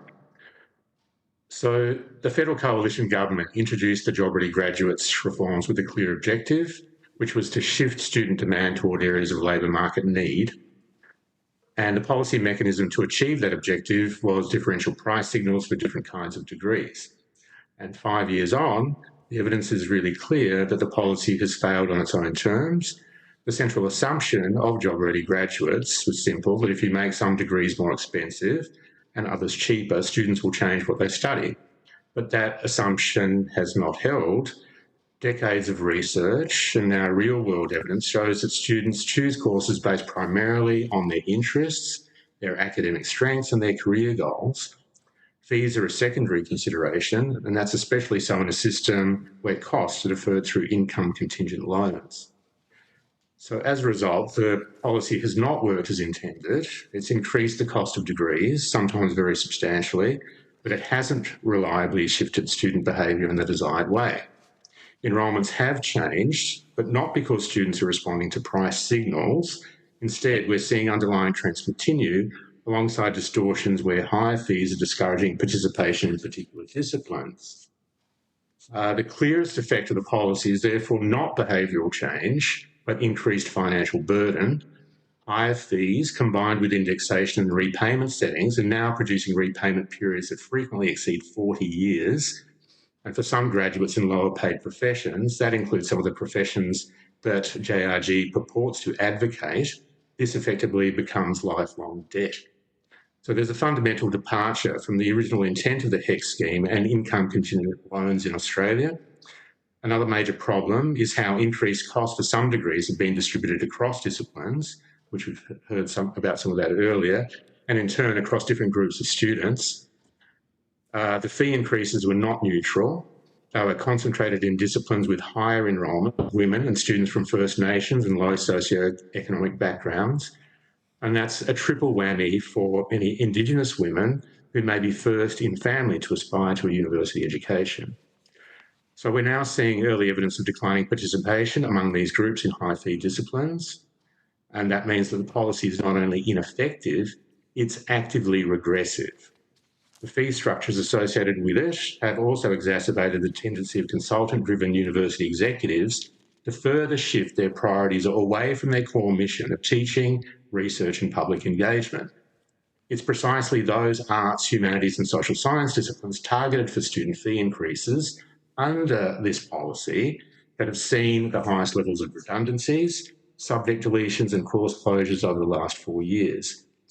The proportion of government funding to public universities has shrunk from around 80% in 1990 to around 35% today. So reductions in public funding, combined with the extraordinary levels of decision-making autonomy granted to university executives through legislative changes at the state level, this has directly contributed to course closures to reduce disciplinary breadth and a narrowing of educational opportunity for many Australians. So more broadly, JRG reflects a narrow view of higher education as primarily a tool of labour market engineering. And as both sector submissions and the Universities Accord emphasise, universities serve a much broader function, supporting democracy, critical thinking, a broad base of national capability. Policies that penalise entire fields of study undermine that role. So to conclude our statement, the evidence is consistent and compelling. This policy has failed to shift behaviour, it's increased debt burdens, it's exacerbated inequality, and it's contributed to system instability. So the bill before the committee should therefore be understood not as a radical intervention, but as a necessary interim corrective. It addresses clear evidence-based policy failures while creating space for the more comprehensive reforms now being developed under the Accord process. Thank you. Thank you very much. I'll come to Ms Field now. Thank you. I support the bill despite its negative impact on university funding. My submission makes clear that I've held consistent concerns about the funding that the JRG scheme ripped out of the sector when it was introduced, and I acknowledge that if this bill were to pass, it would make things worse for universities. But I've been surprised that some of the witnesses appearing before you today have called on ATEC to be tasked with advising government on the contributions that both students and government should make for different fields of education. As the Senate knows, the ATEC legislation explicitly does not give the Commission a role in determining and advising the government on what rate student contributions should be. But if this bill were to pass, then it would be down to ATEC to finish the work it is currently doing on determining the level of funding that universities need and, given the student contribution rates that would be in place if this bill were to pass, what level of funding that government should invest. And that's why my submission argues that we must, as a first step, lower the fees for students in the highest JRG student contribution band, particularly arts and humanities students. As the excellent recent research by the Innovative Research University shows, the current funding arrangements have cruelled the life chances of thousands of low SES and First Nations students. They have been scared off applying for university, and I suspect they may never go. We've got research out from the ABS recently pointing to the barriers to women and men in going back to further study, even if funding rates were to eventually change. And for the low SES and First Nations students who are currently at university and can't earn enough while they're studying to even pay for food, as Professor Williams highlighted in his testimony this morning, and of course so many other universities are offering food banks nowadays. These students are struggling to get by at university now, and they face a lifetime of debt that they may never repay because of the cost of their degrees. For every year that fees stay prohibitively high, we deliberately and explicitly harm the life chances of poorer and marginalised young people, and crucially, their future children and their communities. I don't work in a university and I don't have to make the difficult decisions that Vice-Chancellors do when university funding is cut and when they are told not to enrol more international students. They have hard decisions of which courses to cut and therefore which staff they will lose. But in weighing up the battle, and how awful to call it that, between government and universities over funding, it is young people from poorer backgrounds who are falling through the cracks, and that is why I support the bill. We need to reduce the fees that students pay as a first step, and then ATEC needs to finish its work and advise government on the additional funding that universities need, and then government needs to act immediately on ATEC's recommendations. Thank you. Thank you, Mr. Thrower. Thank you for the opportunity to appear before the committee today. University is far too expensive in today's Australia. The cost of university education has risen significantly in recent decades. Job-ready graduates supercharge this trend for many students. Rising fees have transformed the student debt system from what was originally a relatively manageable partial contribution to the costs of education into a long-term financial burden on younger generations. Student fees and debts have grown significantly quicker than inflation and most graduate salaries, and they take ever longer to repay. Reversing job-ready graduates is overdue. Students targeted by the package have spent so far over $2 billion extra on their degrees and counting. Every year of further delay will cost these students over $600 million if trends continue. While the Albanese government's 20% student debt cancellation in 2025 would have assisted some of these students, it would not have neutralised the impact of job-ready graduates for many. Without reversing the package and generally lowering student fees, students will simply reaccumulate huge debts. We note that submissions in this type of inquiry often ask for additional funding for the university sector. While the Australian Institute supports additional Commonwealth funding to create a high-quality and accessible public higher education system, we caution against relying solely on additional funding to fix the sector's problems. The university sector is undergoing a severe governance crisis and recurrent scandals. Universities too often overlook their core functions of teaching and research and instead prioritise prestigious new buildings, excessive remuneration for vice-chancellors, flashy advertising, expensive travel and huge spending on consultants. This crisis appears to be directly impacting the quality of education received by students. Universities have even been brought to court for providing students with unaccredited degrees. We believe that this mismanagement is currently eroding public confidence in the sector, and if this continues, it's unlikely that the public will have sufficient confidence to maintain higher levels of public funding over the long term. If the government wishes to fix these problems and boost funding, there are a range of revenue options to finance this funding. Most notably, the Australian Institute has recently appeared before the Senate to discuss a 25% gas export tax, which could raise up to $17 billion per year, or about $1.5 billion per month. This bill should pass, but it should be the start of reforming Australia's university system, not the end. Thank you. We'll now proceed to questions from senators. Senators, again, I will do... we have time for slightly longer than 10-minute blocks, so we'll do 13 to 14-minute blocks, and then I'll rotate you. So Senator Mulholland, you have the call first. Thank you, Chair, and thank you to our witnesses for joining us this afternoon. I'd just like to start with just getting a bit of an around the grounds on, I suppose each submission is fairly similar around some of the criticisms for the Job Ready Graduate program. But what I did want to do is just get a bit of an around the grounds on, in your view, how the program has rolled out since it was introduced in January 2021. We were told at the time it was about the jobs of the future. It was about trying to channel graduates into those jobs and creating a workforce pipeline. In your experience and from your own perspectives, can you touch on your feedback on whether or not the program has met its intended objectives? Andrew, you should go first. Okay, I'll go first.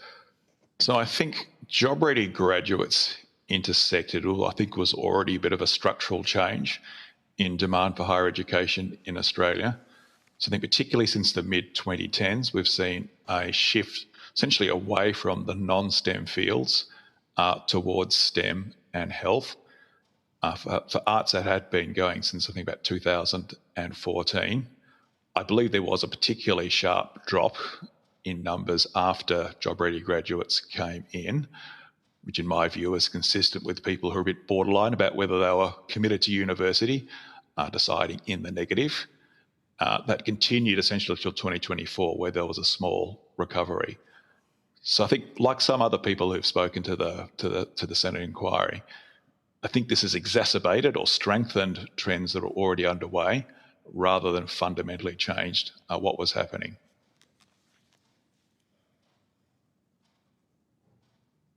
Claire? Andrew, you finished? Do you want to speak some more? Yeah, it's finished. Okay.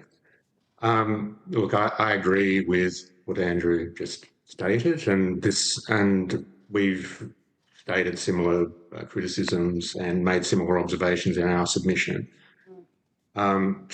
I just wanted to quote some of the figures that we got from the Department of Education statistics from last year. There's been a 22% reduction in creative arts enrolments across the country up to 2025, and a 7.5% decrease in enrolments in society and culture subjects. So there has been a direct effect on enrolments. And as Andrew noted, it is probably a continuation of existing trends, but it's exaggerated those trends and made them worse.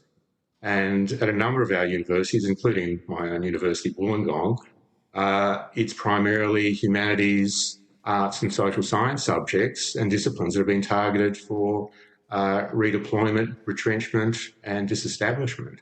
So there clearly is a strong relationship between how this fee structure is working and the perceptions of senior executives in our universities about which areas or disciplines and programs should be on the chopping block?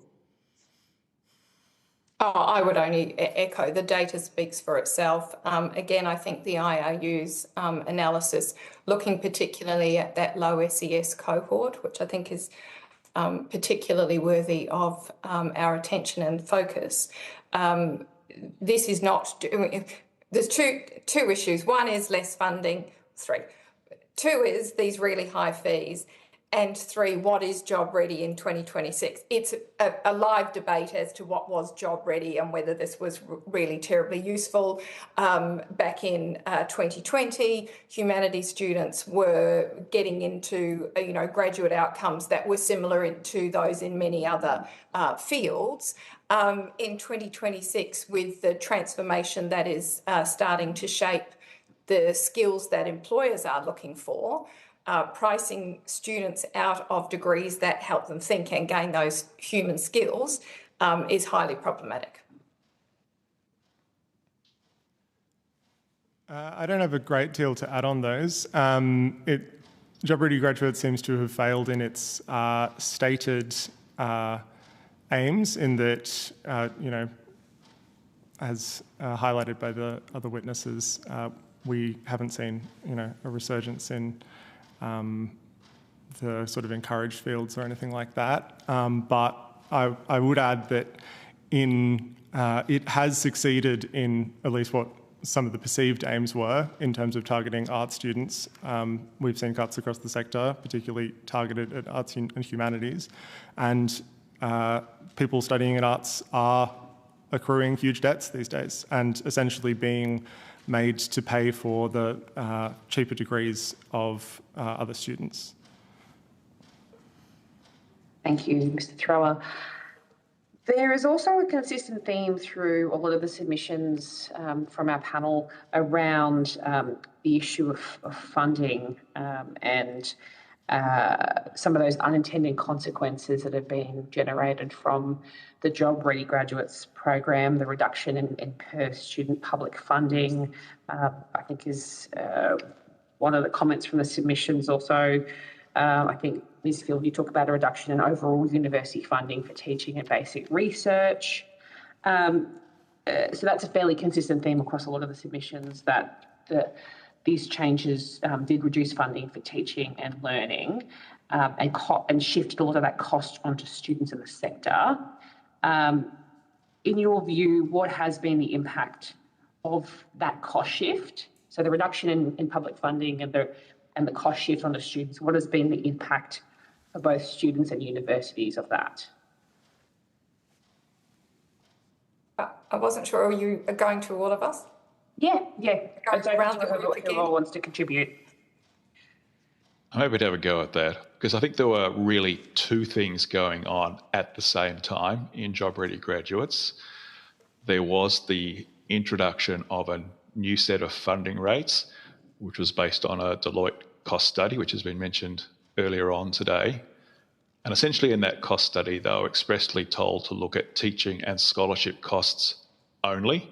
And so that excluded any time spent on research. And they also decided to basically set the new rates based on the average costs as they were back in the late 2010s. And as one of the earlier witnesses also said, that assumes heavy casualisation of teaching, etc., which has kept costs down. I think the main effect of this was really in some disciplines, and I think particularly in science and engineering. I think there probably had been some implied research funding left in those rates, and so they took pretty heavy cuts as part of Job Ready Graduates. So even though there were slight incentives on the student side through reduced student contributions to take those courses, there were reduced incentives on the supply side, the university side, to actually increase supply because there were fewer places left. Then you've got this separate thing going on, which is trying to manipulate the student contributions to guide student choices, which we've been discussing just before, which I think, as I said before, I think they probably have had some marginal effect, particularly on the people who are not quite sure whether university was the right choice for them. At the moment, spending $17,000 a year just to try something out is pretty expensive, and I think I wouldn't do it unless I was pretty confident, yes, I want to do this arts degree, or yes, I want to do this law degree. And so they're the people we've lost. I think we can actually see some evidence for that in the fact that attrition has gone down, suggests we've got a smaller pool of students who are more committed to their original course of action, rather than people who are still deciding whether university is the right thing for them or not. Senator?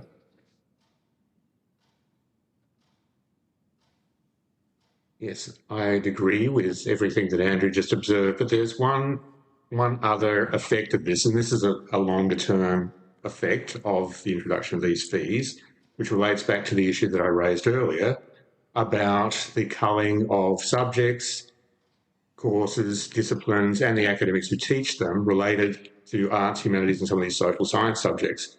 So at University of Wollongong, my colleagues have been telling me that the effects on the students have been pretty devastating because a lot of the existing subjects in which they are enrolled, the programs that they are enrolled in, and the academic staff who are teaching that material that they needed to get for their degrees, they're no longer on offer.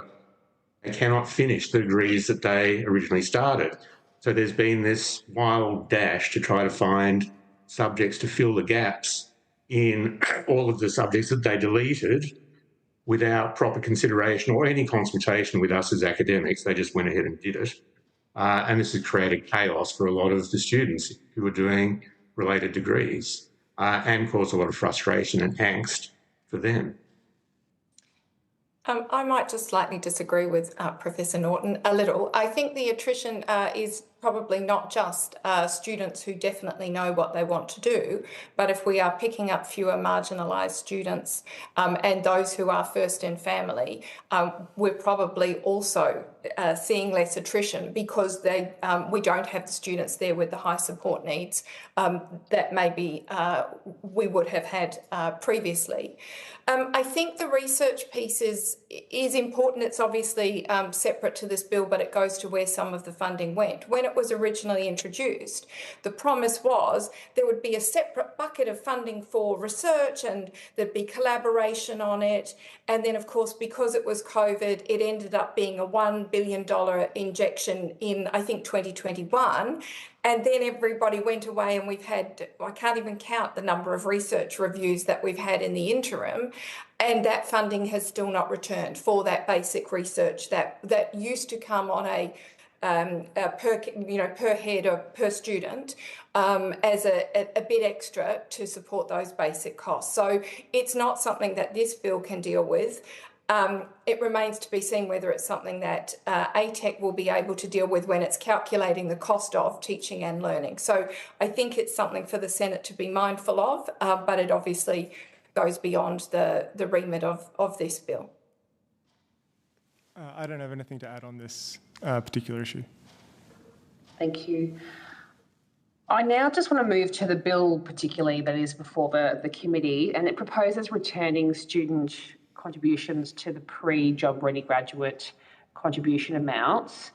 And I want to deal specifically with what's in the bill. I know that there's been some comments about other potential ways of finding shortfalls and all sorts of things, but that's not before this committee and it's not in this bill, and that's really the work that we have to sort of target our terms of reference around. So my questions will really relate to, if you can keep your answers around, do you believe that the changes are returning student contributions to pre-job ready graduate levels? Do you believe that that'll be the best way forward and it'll address the issues that we see in the sector? So I think it'll be an interim measure. I think I've been saying for a number of years that I think there should be a wholesale revision, so we've got a more principle-based system that sort of integrates all the considerations about the effects on students, the effect on government finances, the incentives given to universities. But I think as an interim measure, taking some of these disciplines back to their pre-job ready graduates levels would bring the debt back to far more workable levels for the students. and therefore that would be a good interim step while we're working on a more complex and more detailed wholesale reform of the system.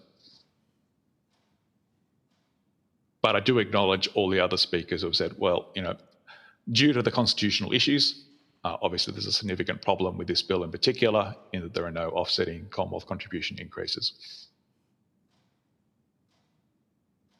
So similarly, Professor Guthrie and I support this bill as an interim measure. We acknowledge that it doesn't include funding, and obviously the Senate can't allocate funding. Only the House of Reps can do that.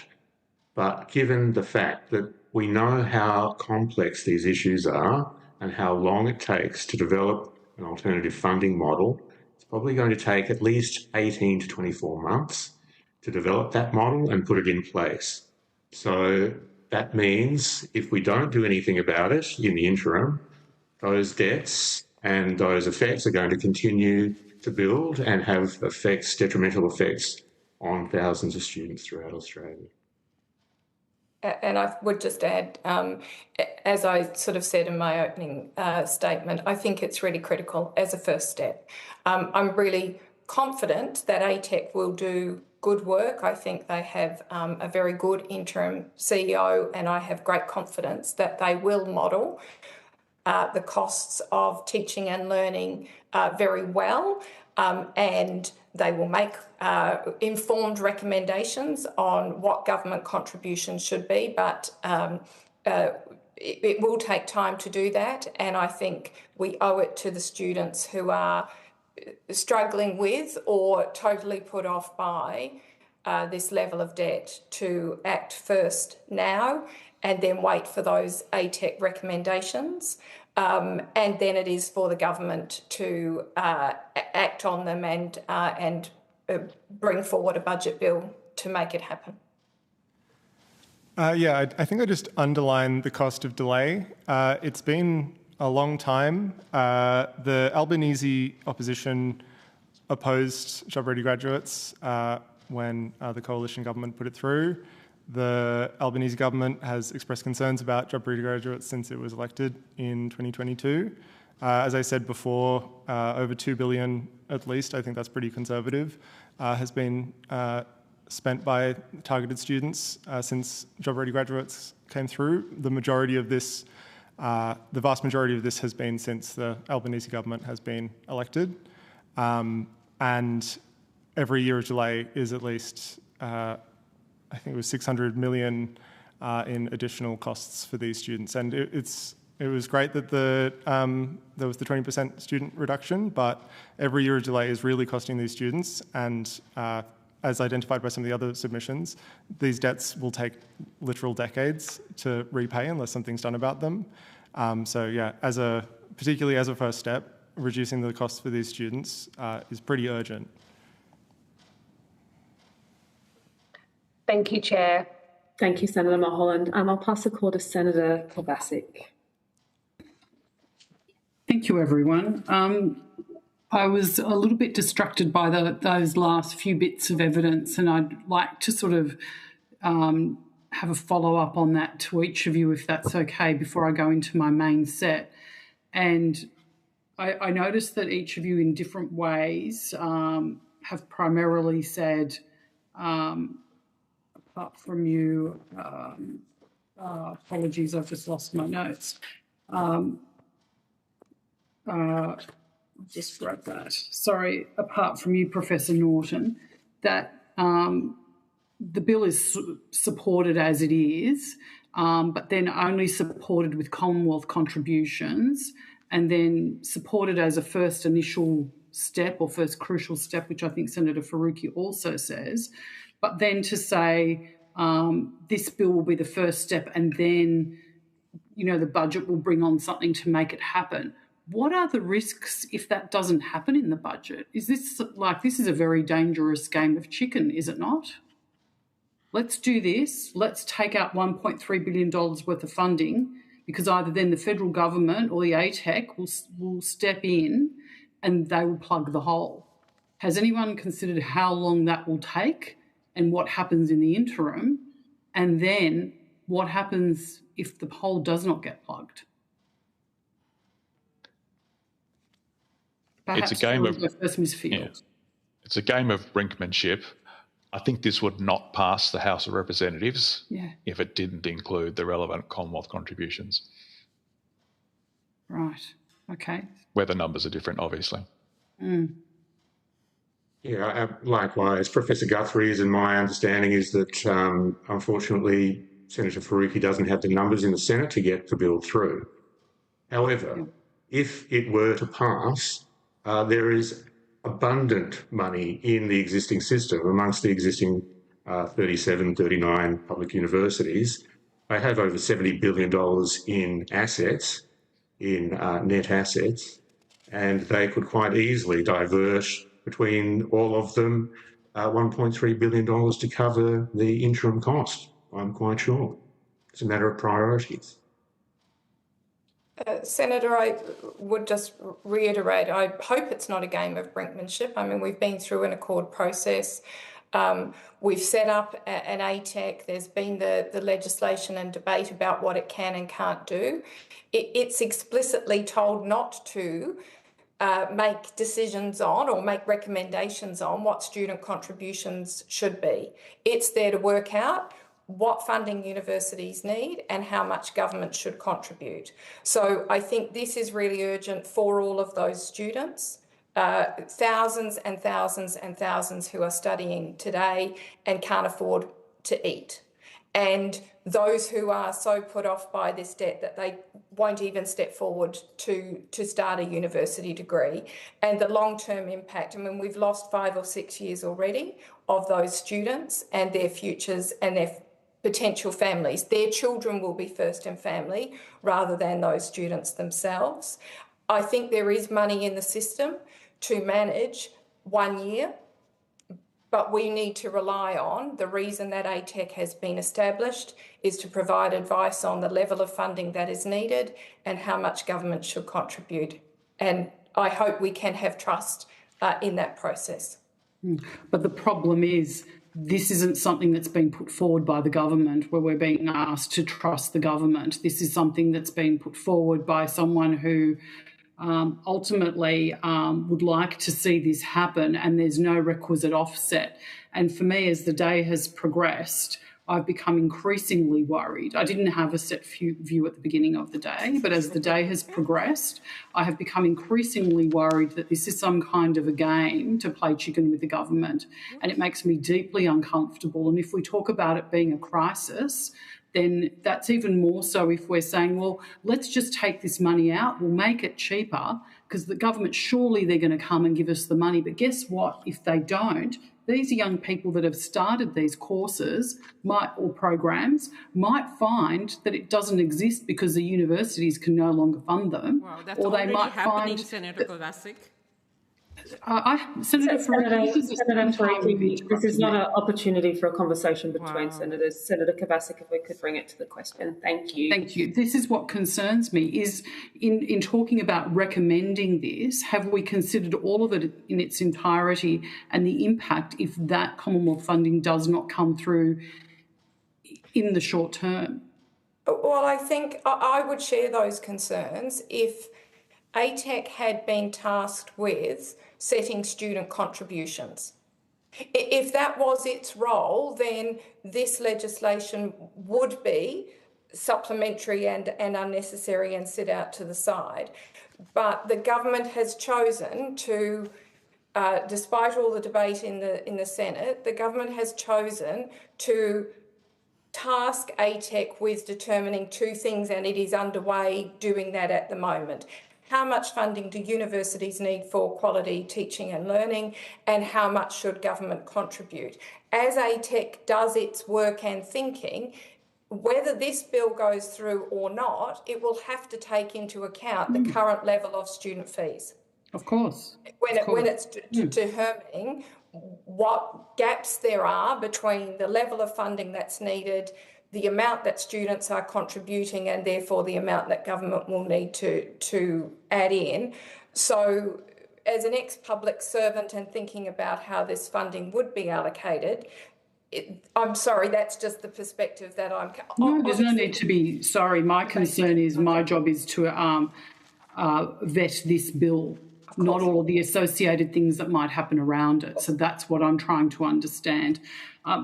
Professor Norton, in your submission, you note that combining reverse job-ready graduates' bill student contributions and existing Commonwealth contributions would lead to severe reductions in funding per student place in humanities, social studies, and fields that are typically taught in art faculties, and perhaps also non-clinical behavioural science, and that the bill, if passed, would lead to major reductions for business and law and a smaller reduction for the visual and performing arts, while some business schools could survive on full fee paying students. Could you expand on that for me, please? Particularly any further information on the likely impact of this bill, if passed as is, not assuming other things happen, but if passed as is, on total funding per place? So in the humanities and social sciences, because the student contribution is such a large percentage currently of their total funding rate, my calculation was that it will be nearly a 50% reduction in per student funding if this passed without any of the Commonwealth contributions we've been talking about. And I really don't think many arts faculties could survive a reduction on that scale. It's just too enormous, and they have too few other sources of revenue. Business faculties have lots of international students, they'll probably survive, but arts faculties are in a quite different position. So it would be very concerning. Okay, thank you. Chair, do I have time left? Thank you. Yes, you do. You've got 5 minutes. Thank you. Professor Norton, one of your key points about job-ready graduates was that it moved away from the previous link between student contribution and earning capacity. You've proposed some priority reforms. Could you sort of take us through a couple of those key reforms and what the cost impacts of those might be to the budget?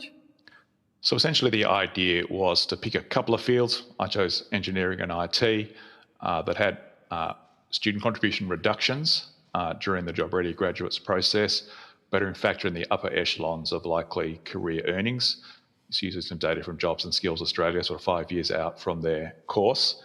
And so effectively by putting them in the current top category, which is at 17,400, that would cover most of the cost of lowering the art student contributions and some other similar fields back to the pre-job ready graduates levels. So the idea here was to make this as budget neutral as possible from the government's point of view. And from what the Minister has been saying, the cost of this change is the number one reason why it hasn't been done. And so I've been complaining about these rates for 6 years. I thought this is a kind of a practical way of dealing with the central obstacle from the government's point of view. Okay, thank you. And I'm happy to have an answer to this question from anyone on the panel. If this were to proceed as is, without the additional requisite funding increases, is there a consensus view that obviously they would be even more significantly damaging impacts than not doing anything with this bill? Depends on the damage to... Sorry, Claire, you go ahead. That's right, sorry. To some universities, yes. To others, they have large reserves and would be able to manage through that. The damage to the students would continue and be life-changing. Would you believe that the regional universities would be most impacted, perhaps? Are they the ones and out of metropolitan, yes, I do. Thank you. Because of who their student cohort is. Yes, yeah. Thank you. I just wanted to make the point that under JRG, there's been a 15% reduction in funding per student and a 7% increase in the average student contributions, as well as seeing a more than 100% fee increases in many of the humanities and social science disciplines. And Senator, clearly there already have been direct effects on many universities with regard to whether they believe that their arts, humanities and social science offerings should continue, because many of us have been sacked over the last 3 or 4 years as a direct result of some of these policy changes, because our universities have made decisions about where they want to concentrate their expenditure and where they're getting their revenue from. Dr. Lucas, do you think that that would be worse if this bill were to progress without requisite funding increases, or would it be worse if it stayed as is? It'll be worse if the current policy stays in place, undoubtedly. Okay. Definitely for students and also for staff, because a lot of us are being laid off because we're seeing declining enrolments in some of these areas, and our university executives are making decisions about where they want to reduce offerings. And that's so just so I understand, you think things would be worse if the status quo were to remain than if we went and passed this bill with no requisite increase in funding, so a $1.3 billion reduction each year to the university's funding? Well, Senator, as I pointed out earlier, $70 billion in net assets held by all of the public universities. When $1.3 billion divided by all of them is about $30 million each. I know that's a significant amount of money for many of them, but it's not impossible for them to cover those sorts of costs in the interim if the government were prepared to put the extra money in. That's a better outcome for the sector. Yeah, I think it would be a better outcome for the students, undoubtedly. Might not necessarily be a good outcome for our university staff, because we have executives and councils that are not prioritising teaching, research and public engagement as our core missions. They're prioritising property development and investment vehicles and offshore campuses as a means of generating additional income. I appreciate and also diverting money from surpluses into building programs rather than on protecting jobs, staff, programs in our universities. I appreciate that, Dr. Lucas, but I also appreciate that if there are no universities, we can't teach our students. So that's the challenge as well. So if our regional universities close down as a result, then those students are adversely impacted. So whilst there are some institutions that have very deep pockets, but that's not a question. Professor Norton, did you have an answer to that before we finish up? Yeah. Some universities probably do have the deep pockets to ride out a short-term loss of funding, but as we've seen in recent years, many of them are running chronic deficits already, so they would not be able to manage this kind of loss of revenue. Thank you. That's all from me, Chair. Thank you, Deputy Chair. Senator Faruqi, you now have the call. Thanks, Chair. Good afternoon, everyone. Thank you for giving evidence today. I might start with you, Mr. Thrower. The Australian Institute has done some really important work revealing how some of the financial crises that universities say that they're in have been manufactured by university administrations to justify course and job cuts. How much do you think universities can blame these failures on government policy, and how much is it a symptom of our increasingly corporatized higher education system? I think that I don't fully agree with the division between those things, essentially because the governance issues in the sector right now are the result of decisions of previous governments. We sort of say quasi-corporatisation as opposed to corporatisation, because notably the level of accountability to which the management of universities are held is significantly less than a public corporation would.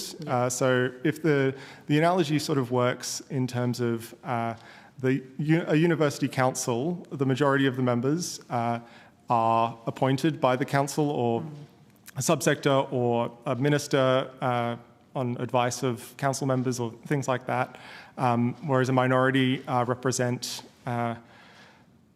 the students and staff. And the issue with this is that there's not an accountability feedback loop. So when management acts in ways which are contrary to the interests of staff and students and the general public, to be honest, then there's no way to, for instance, spill the board or elect alternative appointed members. So it's sort of a self-perpetuating system. And you compare that to a corporate structure where those with at least under some definitions, the most to lose from a corporation, the shareholders. If they're unhappy with management, then they can spill or elect alternative board members to represent them and appoint leadership and things like that. And then you compare that with a democratic system where if we're unhappy with our senators and MPs, then we elect alternative ones. Whereas what we're seeing in the university sector is that university councils aren't really accountable to anyone, and that's why in many ways it's unsurprising that they don't represent the interests of the institution itself. They more represent the prestige, sort of reflected prestige, things like networking, the building development programs that Dr. Lucas talked about, excessive spending on Vice-Chancellor remuneration and consultants and all those sorts of factors. So I guess while we certainly agree that to create an accessible national university education system, funding is definitely important, and these things intersect in all sorts of ways, like the fact that we've tied university revenue to essentially service exports through international students has affected incentives in all sorts of ways. The fact that these institutions have been set up to be governed by people who don't have an incentive to act in the interests of the institution is undermining, is creating the governance crisis in the sector. Given the money that universities, I guess, splurge on consultants, analysis have shown $1.8 billion a year. Salaries, exorbitant salaries for VCs and executives, and $70 billion in assets. How hard would it be for universities to cover the shortfall of reversing the fee hikes of JRG for an interim period, let's say a year? So I haven't done specific research into the breakdown of those two figures in terms of magnitude. As pointed out by Dr. Lucas, a lot of these institutions have a lot in assets. As we've seen, a lot of these institutions have been accumulating more assets over the time, and that they certainly could cover the lost revenue. It would depend on the institution, but certainly some of them could. And I guess the other point that I raised earlier, that without fixing these governance institutions and essentially stopping the scandals of mismanagement and money misspent, then the ability for governments to maintain higher levels of public spending, for instance, boosting the subsidies on undergraduate degrees and well-supported placements in general, is more difficult if the public don't have confidence in these institutions, and the money will be likely be misspent in all sorts of ways. Ms. Mackenzie White, who's a 19-year-old student, made a submission to this inquiry, and this is what she states. We reference the great thinkers of history, but then tax the future great thinkers 4 times as much as we tax gas companies. What do you think this says about the priorities of the Albanese government, and how hard is it for the Albanese government to find $1.3 billion, even if we said, okay, that needs to be made up in the upcoming budget?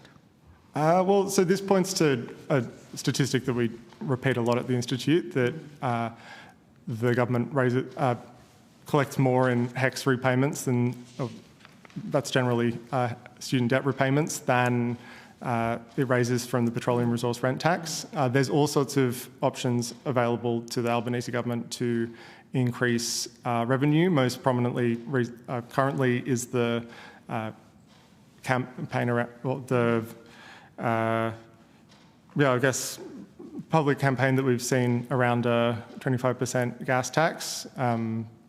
We've got a lot of research in that area and support it. According to our calculations, that can raise up to $17 billion a year, which is obviously a lot more than $1.3 billion. There's, I think it was last year, we did a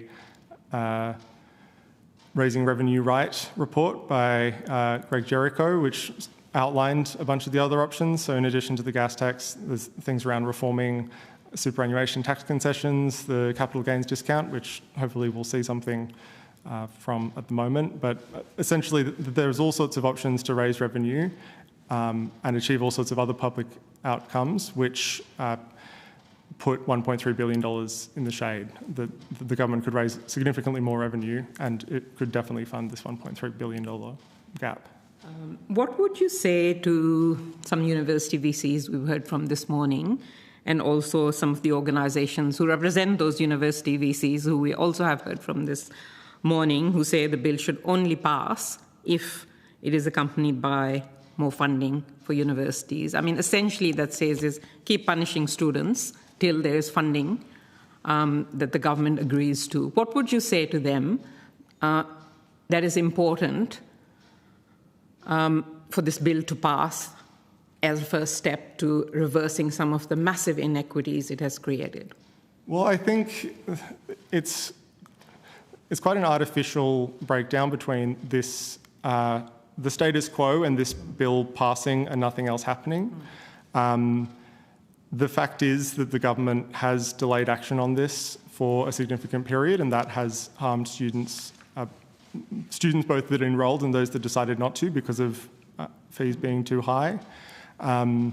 So the fact that this takes one step forward is one of the best things about it, that it sort of starts this conversation that we are reversing the effects of job-ready graduates.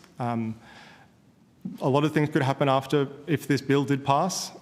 Notably, to pass, it would require a majority in the House of Representatives, so it would be unusual for, if the government has significant concerns about university funding and the House of Representatives has the ability to create that funding, it would be strange if they passed one bill but not the other.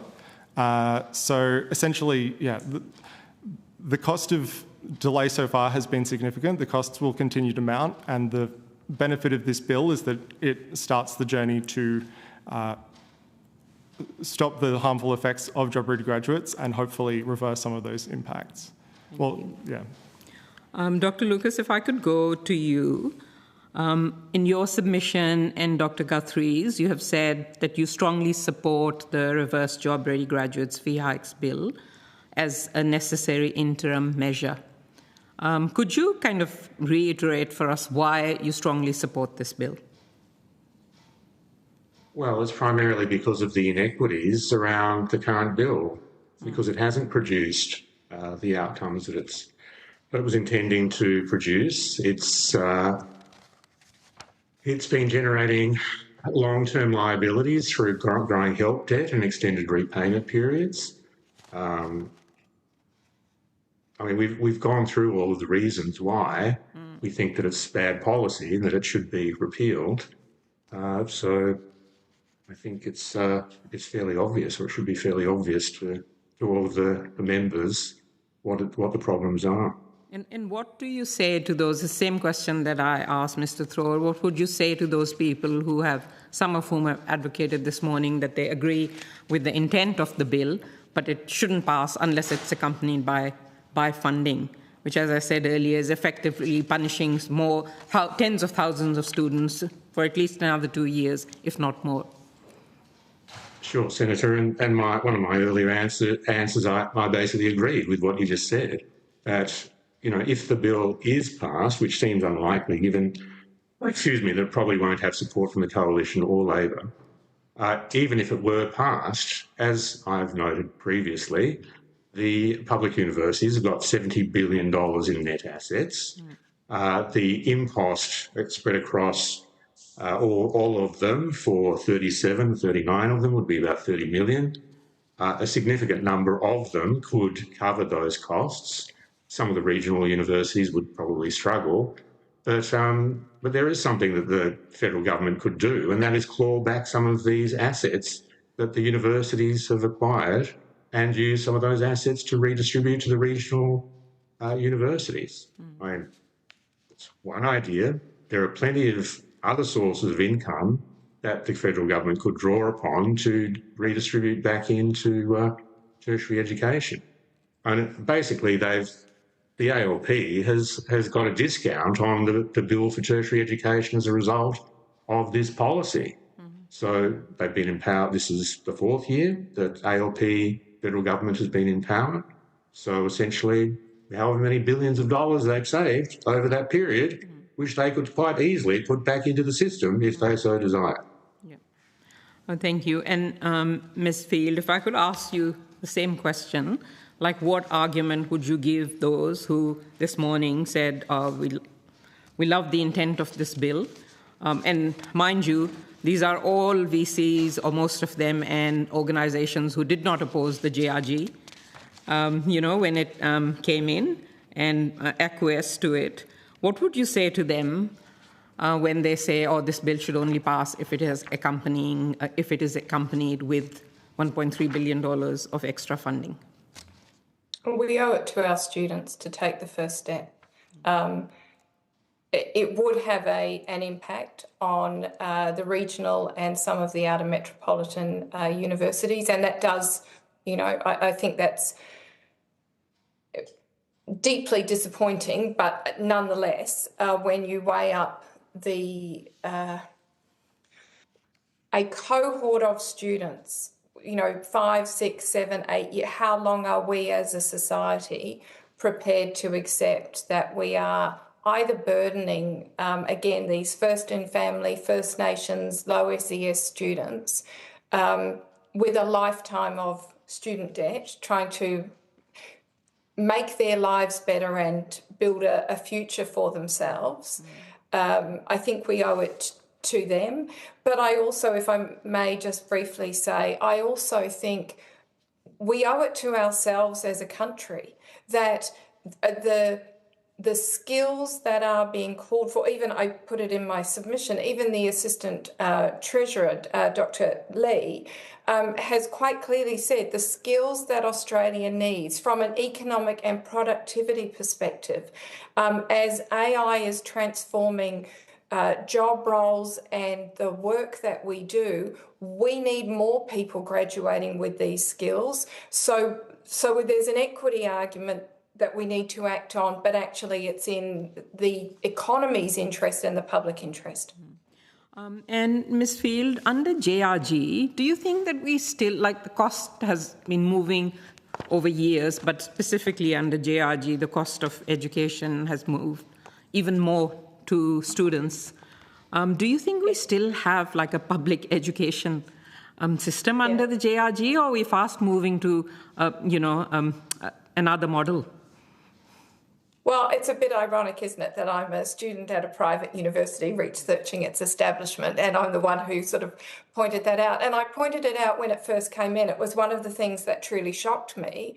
I had a column in a weekly news letter in the sector, and I could not believe that we would accept that it was going to be obvious that about 40% of students would pay 90% of the cost of their courses, and that we could think of this as a public education system. And I think we're now at 93% of the cost of their degrees. And I do, again, I wrote in my submission, I can't imagine any other public sphere in the country that we would think, 40% of parents going to public schools would pay 97% of the cost, or 93% of the cost of running it, or hospitals or anything else. So it was something that struck me as wrong at the time, and I still think it's wrong. Thank you, Ms. Field. That does conclude our time for this panel. So I'd like to thank you all for your evidence, and any further information being provided to us needs to be with the Secretariat by the 12th of May 2026. The committee will now suspend for 15 minutes. Thank you.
And I'd like to welcome our next witnesses, Mr. Ben Archer, who's joined us by teleconference, Mr. Michael Sanderson, Dr. Ashley Craig, and Dr. Matthew Lilly.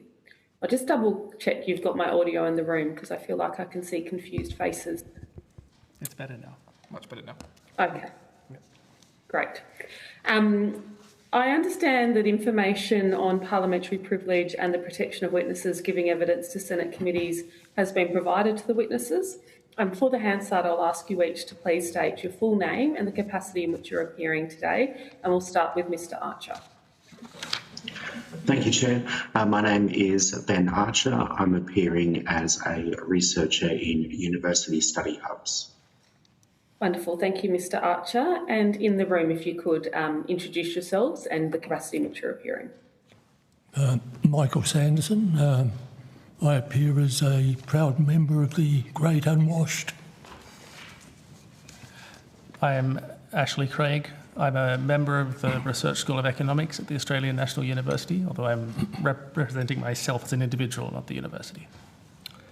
Good afternoon. I am Matthew Lilly. I am also an economist at the Research School of Economics at the Australian National University. Likewise, to what Ash said, I am here representing myself, not the university. Okay, wonderful. Thank you very much. I'll give each of you an opportunity to make an opening statement if you wish to do so. Mr. Archer, do you have an opening statement? I do. Thank you, Chair. I appear today, like I said, as a researcher of university study hubs and as a practitioner within them, and also as a first-in-family student from regional New South Wales.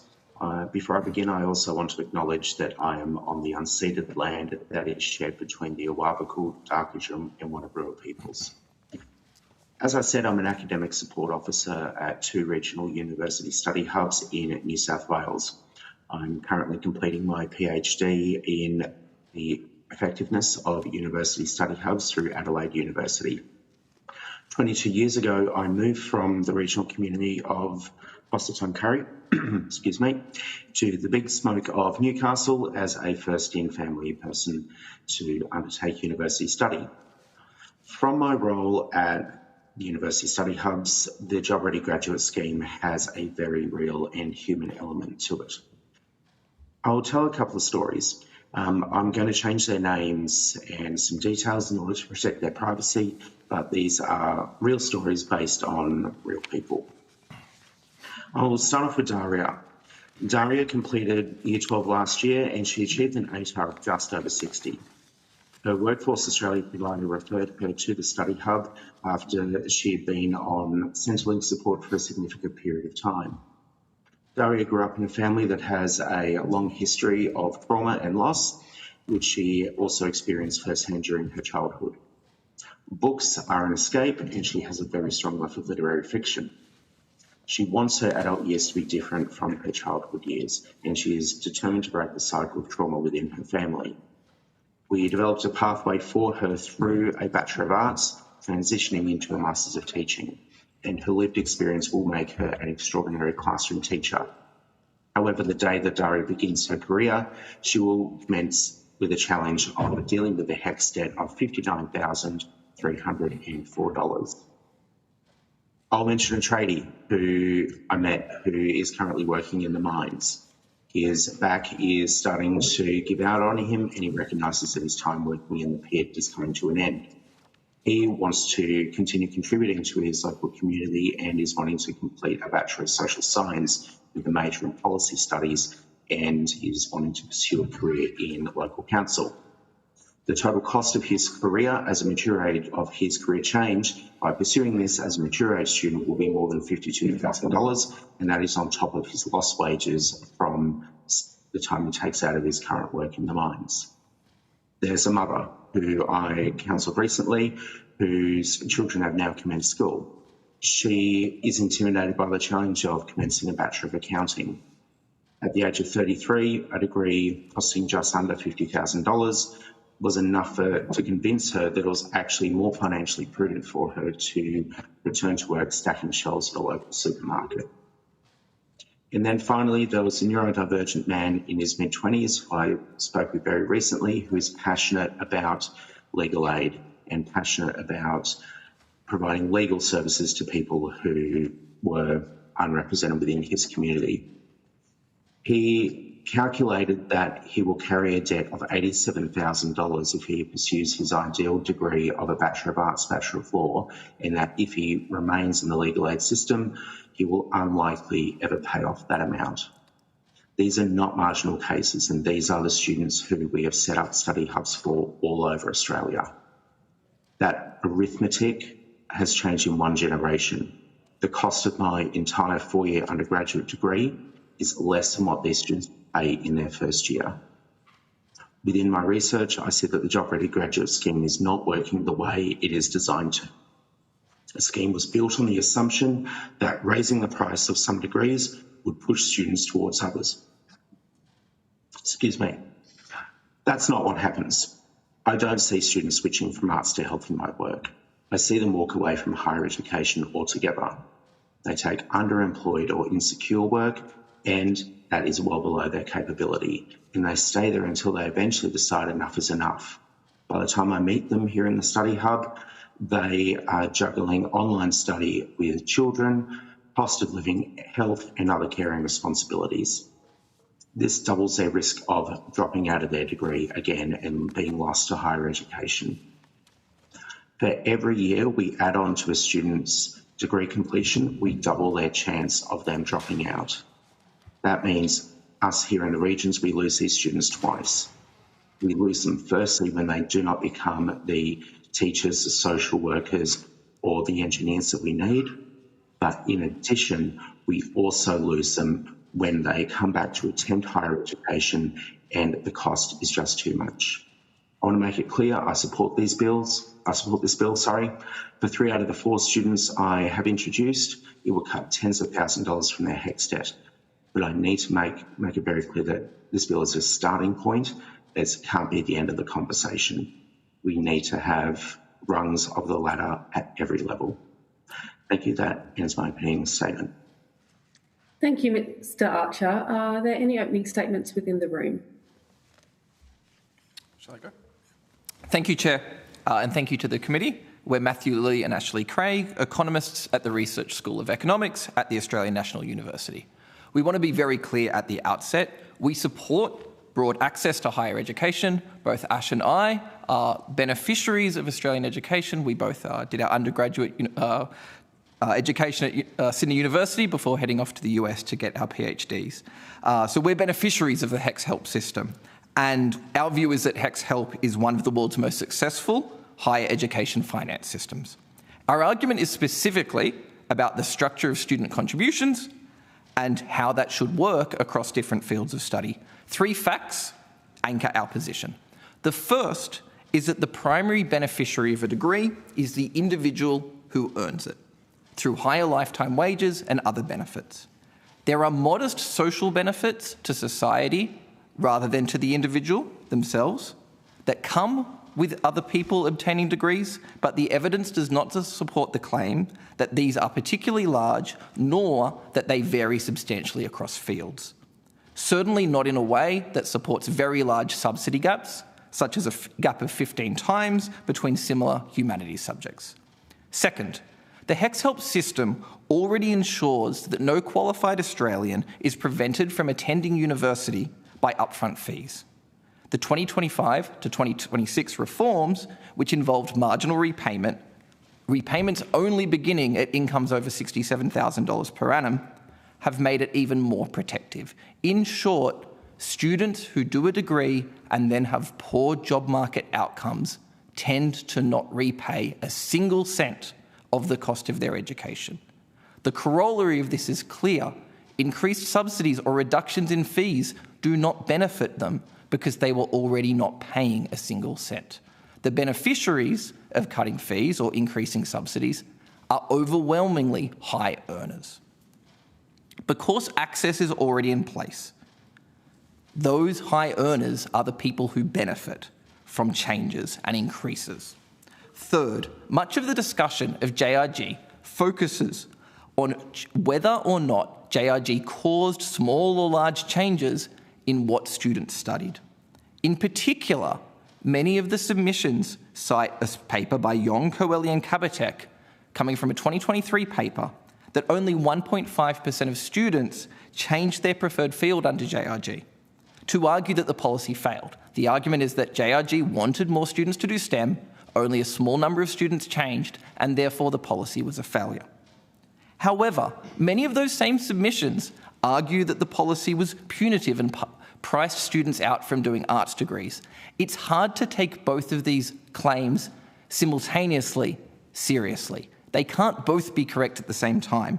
Either fees changed student choices or they didn't. A better way of thinking about this entire framework is that widely varying subsidies across different fields of study distort students from choosing what they would otherwise freely choose. Their free choice is going to be based on their interests, what they think the outcomes of studying those degrees will be for them, and other such considerations. When you layer differential subsidies on top of that, you distort people's choices away from what they would otherwise freely choose, and those distortions are going to tend to be inefficient. Together, this implies a clear direction. Graduates who can afford to should be responsible for paying the majority of the cost of their education, or of their higher education, because they are overwhelmingly the beneficiary. Government subsidies should be broadly flat across fields, so students are neither steered towards nor penalised for particular disciplines. Now on to the bill. Critics of the Job Ready Graduate system have a point. The current settings are very hard to defend. The government currently contributes over $20,000 a year, in fact over $30,000 a year, to each medical student studying a medical degree, where graduates typically earn over $200,000 a year. A French major attracts subsidies of over $20,000 a year. Meanwhile, a history major, who will often be studying subjects in the same faculty, will only get a subsidy of around $1,300 a subject. It's hard to defend this as based on some rational criterion. But the bill addresses only part of that mispricing. It reverses the JRG increases for certain fields, such as society and culture, but leaves the decreases in place for maths, education and nursing. The result basically means you end up with a hybrid between the pre-JRG system and JRG. It doesn't really have any coherent policy principle. It does not resolve the underlying problem. It just creates a new series of distortions. You end up with high subsidies for some fields and low subsidies for others. One final point on equity. Often discussions of university subsidies come with an implicit framing of we're trying to promote equity. We're trying to redistribute from well-off people to less well-off people. The reality is that the existing HECS Help system means that the education system already protects people who have low earnings. Furthermore, increases in subsidies do absolutely nothing for those who already don't attend university. Such people tend, on average, to have below average earnings. So increased subsidies implicitly are moving money about between groups of high-earning workers while doing nothing for low-earning workers. The bill redistributes within the cohort of graduate workers, and if equity is the goal, doing this is misguided. What you should instead do is use the tax transfer system to get the desired level of redistribution that you want. We would welcome the committee's consideration of a much simpler approach, flattening the subsidy structure and using income taxes where you wish to achieve redistribution. Thank you. We're happy to take questions. Thank you. Is there another opening statement in the room? Yes, I'd like to make a short statement, please. Sure. Thank you for the opportunity to appear before this committee. This inquiry is not really about student debt. It is about whether Parliament understands the monetary authority of the Commonwealth at all. If the foundation of thought is wrong, everything built on it will also be wrong. The present system is designed. It reflects political choices about money, debt, risk, and who carries the burden of building national capability. My submission applies two filters: good public purpose and the duty of the Commonwealth to build a floor that all can stand on and regulate a ceiling against disproportionate excess. On either test, higher education should not be organised around excessive debt, market coercion or private extraction. Parliament should not outsource public purpose to private enterprise and then pretend it's surprised when the result is private gain and public harm. If the Parliament continues to mistake political choice for an economic necessity, it will teach yet another generation that learning is a liability and debt is the price of ambition. Thank you. Thank you very much. Senators, I'll now rotate the call. Each senator will have 8 minutes and we'll start with Senator Mulholland. Thank you very much, Chair, and thank you to our witnesses for joining us. And I also appreciate, Dr. Archer, your contributions around study hubs. I've visited a number of them in Queensland and I'm very, very impressed by the work and the outcomes that they provide for regional and rural Queenslanders and Australians more generally. So thank you for that particular contribution today. Across the panel, there are some fairly similar tenets of criticisms about the former Coalition's Job Ready Graduate Program and those changes that came in from January 2021. At the time, the program was looking to cater for the jobs of the future and to channel a would-be workforce into those jobs and away from where they saw were necessarily the jobs that they wanted to incentivise. In your view, has the Job Ready Graduate policy sought to achieve I suppose the objectives it set out to around catering for the workforce of the future and the jobs of the future? I can respond to that first. As far as what I'm seeing in the study hubs, the Job Ready Graduates is an impediment to the workforce development within our regions.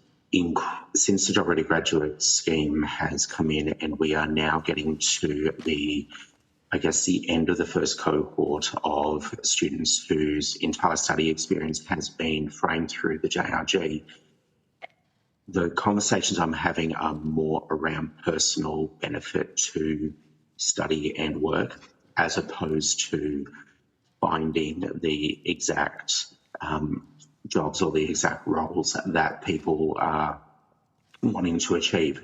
It's all very well and good for someone to say, oh, look, I want to be a social worker, for example, or a teacher, for example.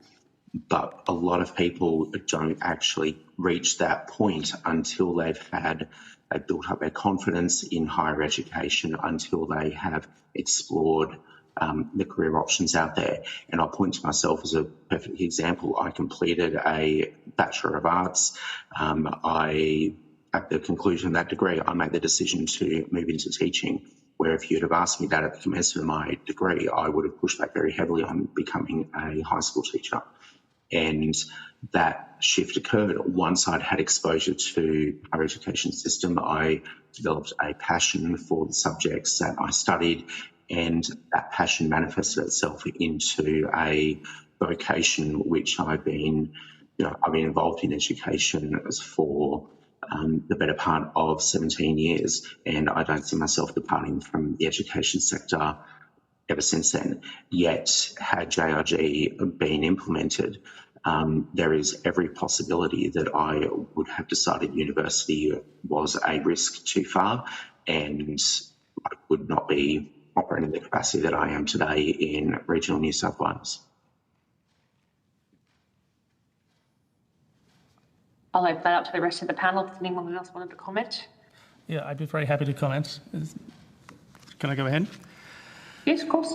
Okay, so there are a few things that I'd like to say about that. I think I speak on behalf of Matt, but he can chime in otherwise.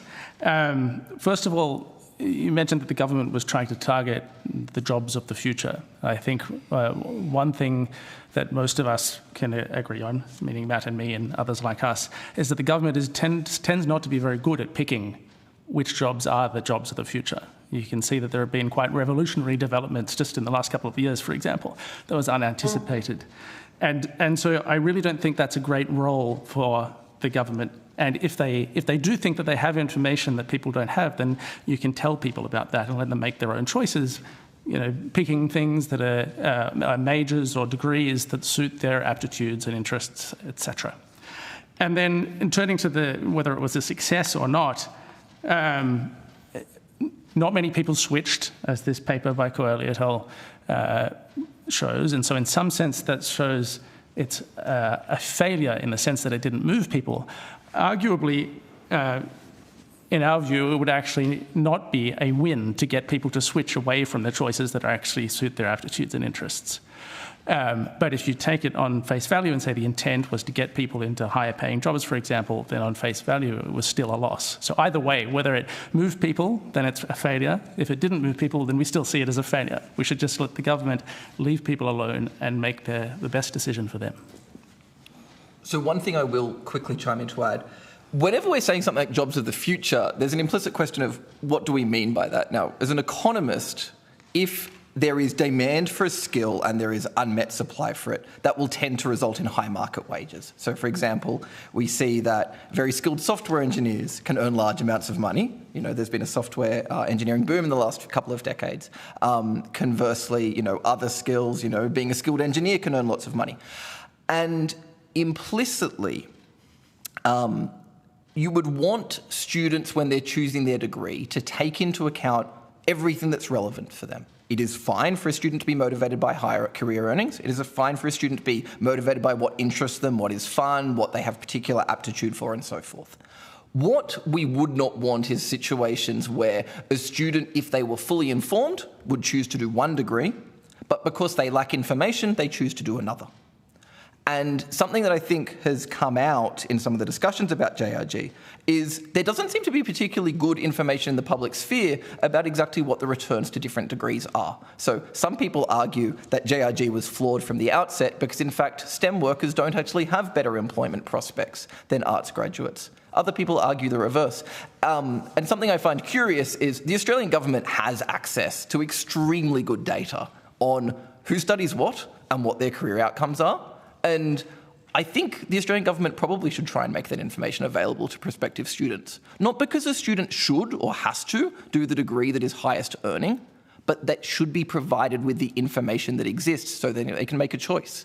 And if the government wants to have more people working in fields that the economy demands, they should be aligned with that. Thank you. And Mr. Sanderson? Yes, I agree that predicting jobs of the future is fraught with problems. I think Parliament should focus on today. I believe there are a lot of gaps in our economy that require skills, that require higher education. Leave the future for the future. That is slightly problematic because a student that learns a skill today might find that the application for that skill has disappeared, but the debt hasn't. Do they retrain, increase the debt? It's a wicked problem. I believe the debt structure needs to be changed considerably. I believe private enterprise needs to take some responsibility for the payment of that debt. Where a law student gets a degree and goes and works for a law company, they are still responsible for the debt, yet the private law company reaps the benefit of their skills. Surely the law company should be responsible for assisting in retiring that debt, say 10% per annum. So if the student works for that particular law company for 10 years, at the end of that period they have no debt. Where a student learns a skill and the purpose of that skill disappears, yet they still contribute to the economy in some other aspect. the debt can be written down, say at 5% per annum. So in 20 years, there is no debt. The other thing I find irksome is the indexation and interest on debt. The government is the issuer of the currency. It is not capital constrained.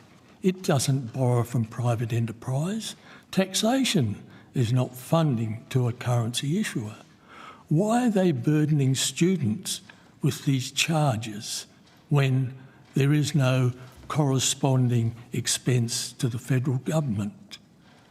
You know, I believe the debt should be static at the level where they end their education, and that debt is a coercive thing that says to the student, there is an implied contract here.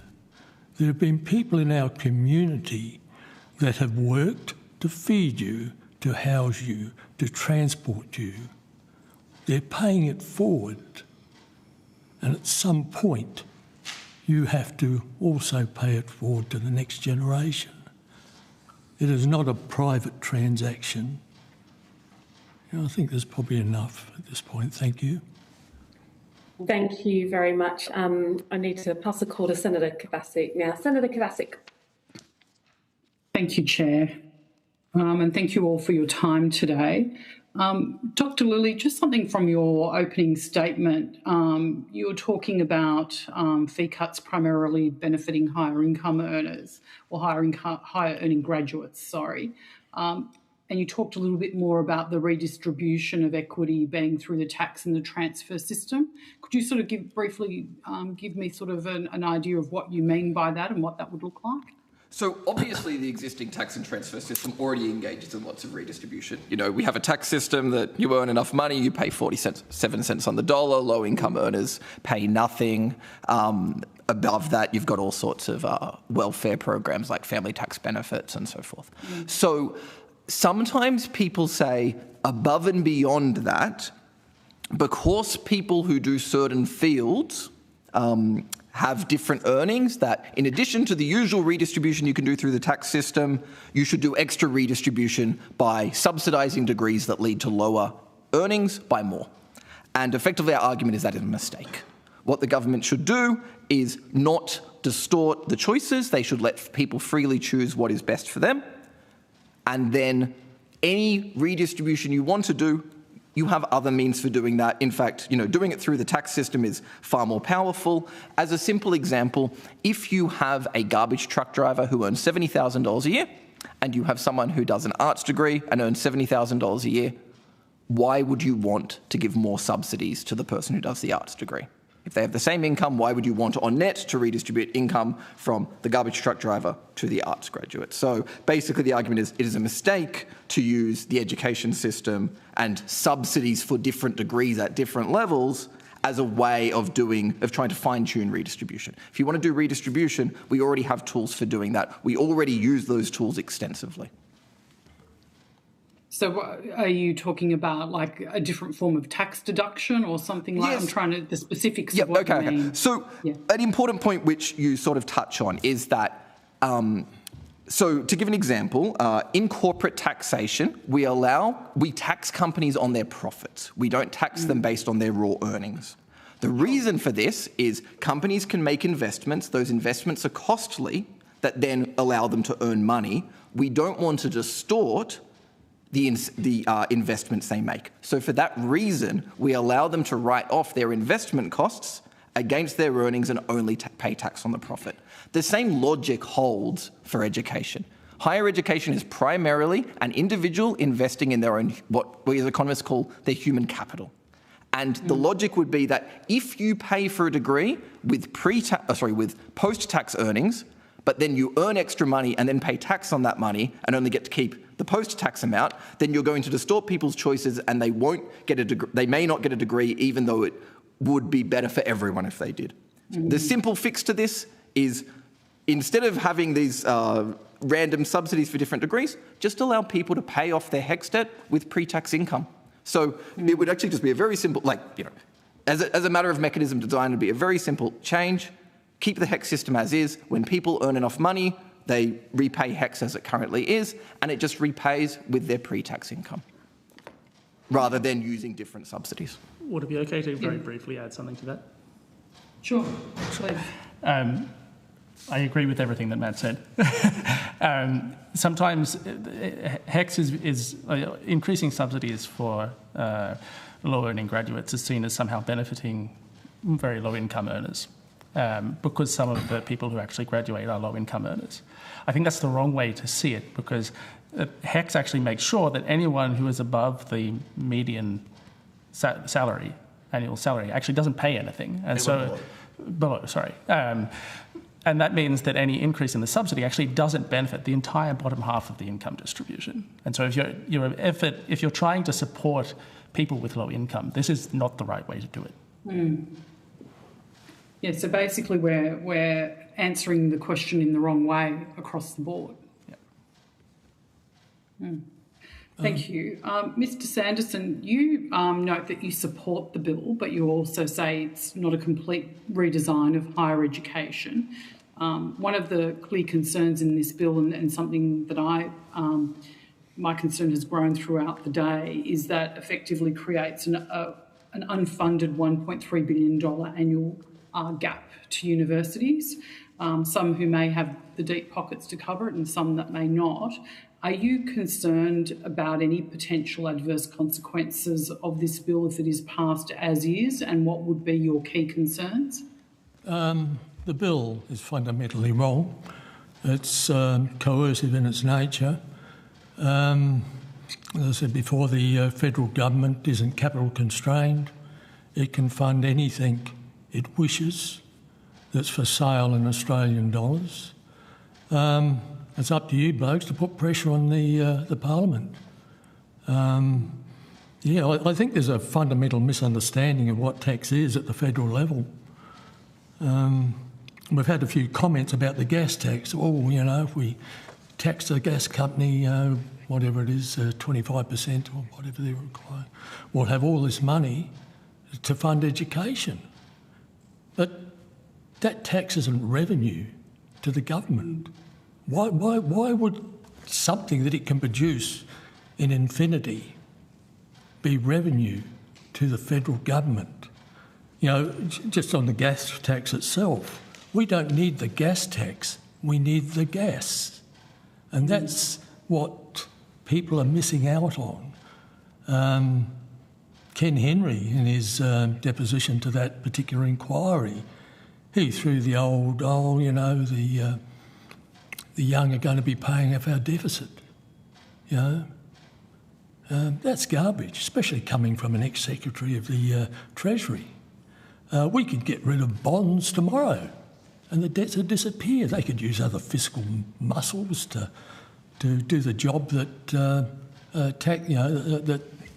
bonds are just a place where rich people park their disproportionate share of currency and they get a profit. They get a bit of interest for it. That money isn't doing anything for our economy. It's reducing, potentially reducing inflation because it's not slopping around. So, as I said, I think the Parliament and the pundits need to understand the purpose of federal tax and how it works. And while we link it to a word called revenue, we're going down the wrong path. We've got to look at real resources, what we require from students after they finish their degree. What does the public purpose mean in the context of what they are learning? If they're learning to be candlestick makers, it's a pointless exercise. It's more of a productivity question in your view? Everything's a productivity question. If you have a country full of rent seekers, nothing gets produced. We starve. We don't go anywhere. We don't have anywhere to live. And that's another problem with the educational sector. The amount of rent seekers there now. You've got these blokes with massive egos that get enormous wages. For what? Bill Shorten, for instance, he dawdles out of Parliament. He's goes over and he becomes Vice-Chancellor and President of the University of Canberra. Then they bestow upon him a professorship, a professor in practice. It's the revolving door in the education sector, which is scary. It is. Thank you, Mr. Sanderson. We could probably have another whole day of hearings on those topics, but I'll have to ask another question, and I think the Chair's getting ready to rotate the call. But that answer leads me to a question to Mr. Archer. Mr. Archer, in your submission, you also speak of productivity, and you explicitly frame the issue as a productivity one. And I'm quite interested in that lost potential. If we actually do go, if something like this bill were to go through and the loss of opportunities for students as cost cutting could potentially come in, but how do you see that lost productivity as we stand today? And if something like this went through and we didn't get the requisite offset, what would that impact then be on lost productivity, particularly for those students that are partway through courses or programs that might be cancelled? I think, as I said in my submission, that this is a starting point. It can't be the end of the conversation. And the bill, I appreciate that we are talking about the bill as it currently sits.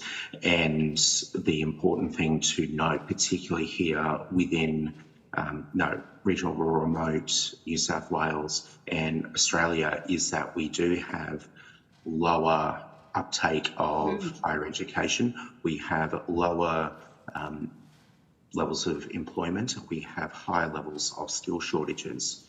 What I'm seeing in the work that I do and the research I'm doing is that the Job Ready Graduate Scheme in its current form is an impediment.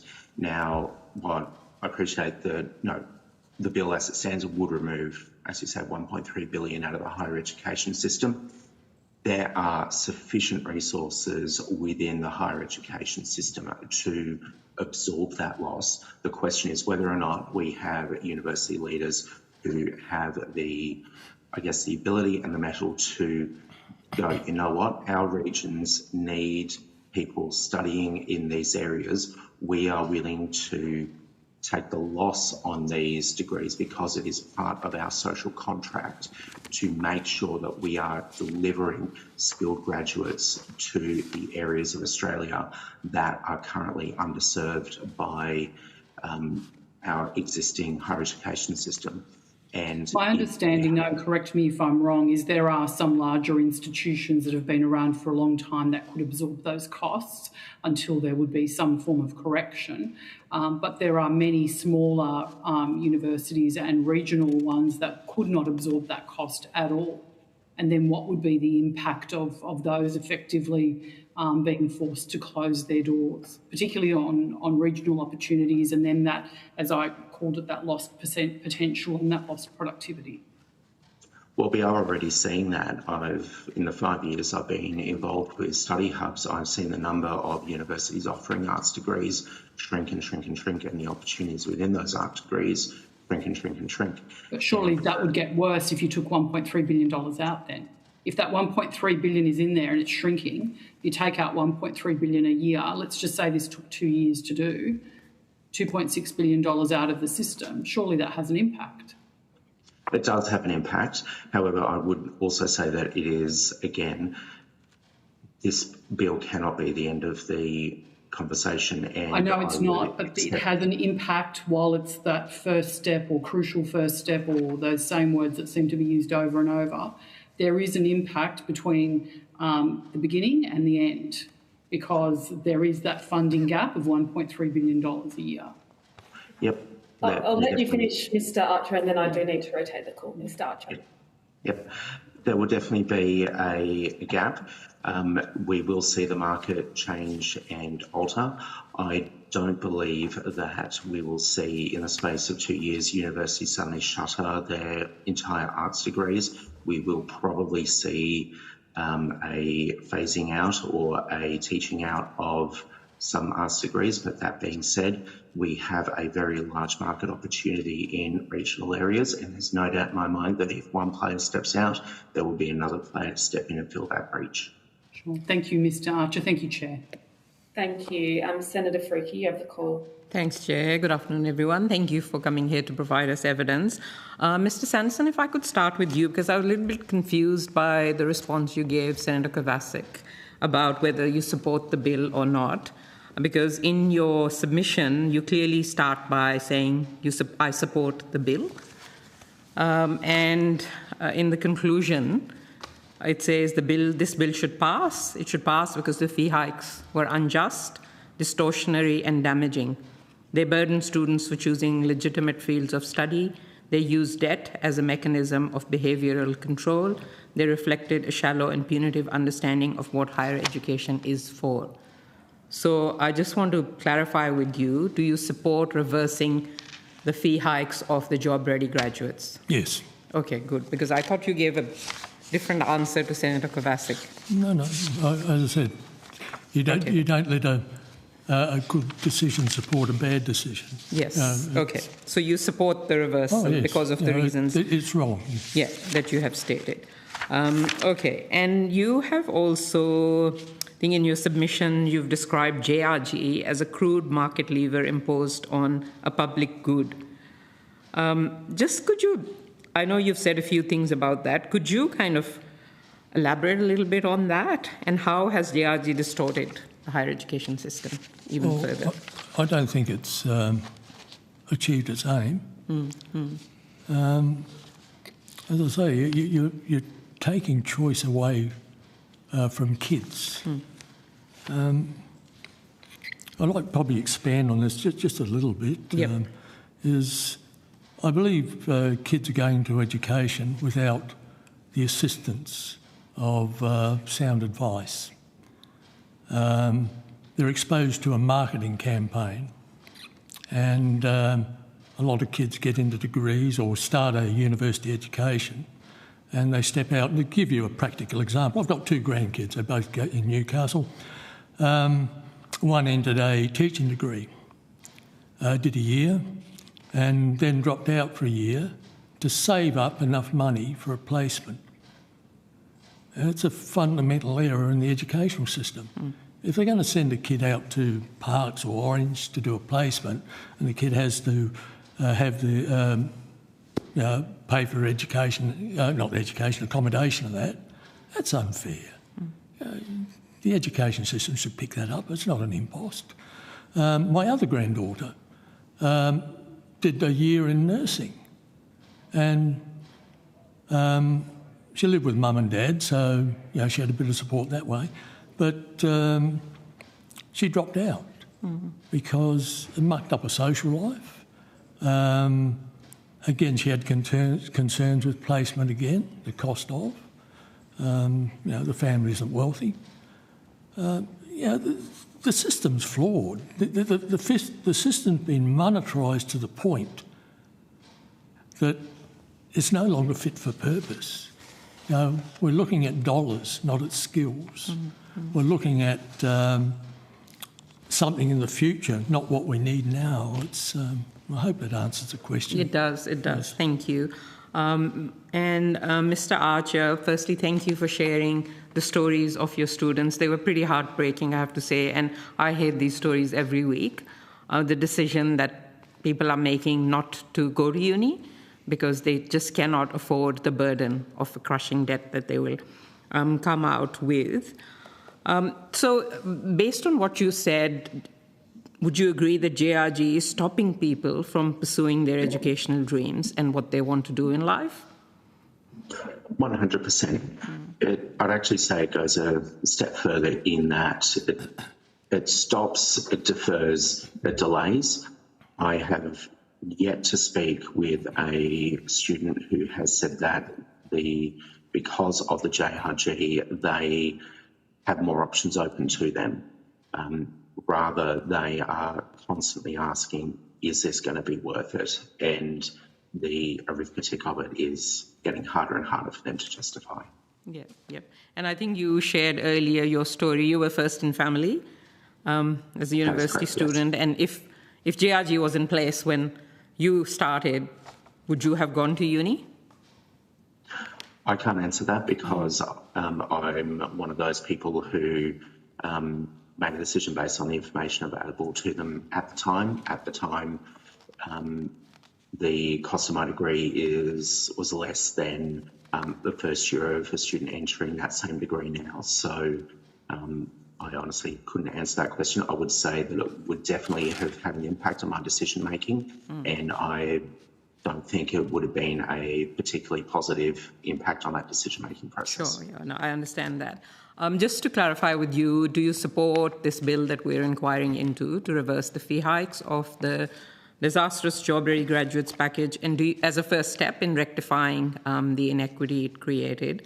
And is there an urgency to do this?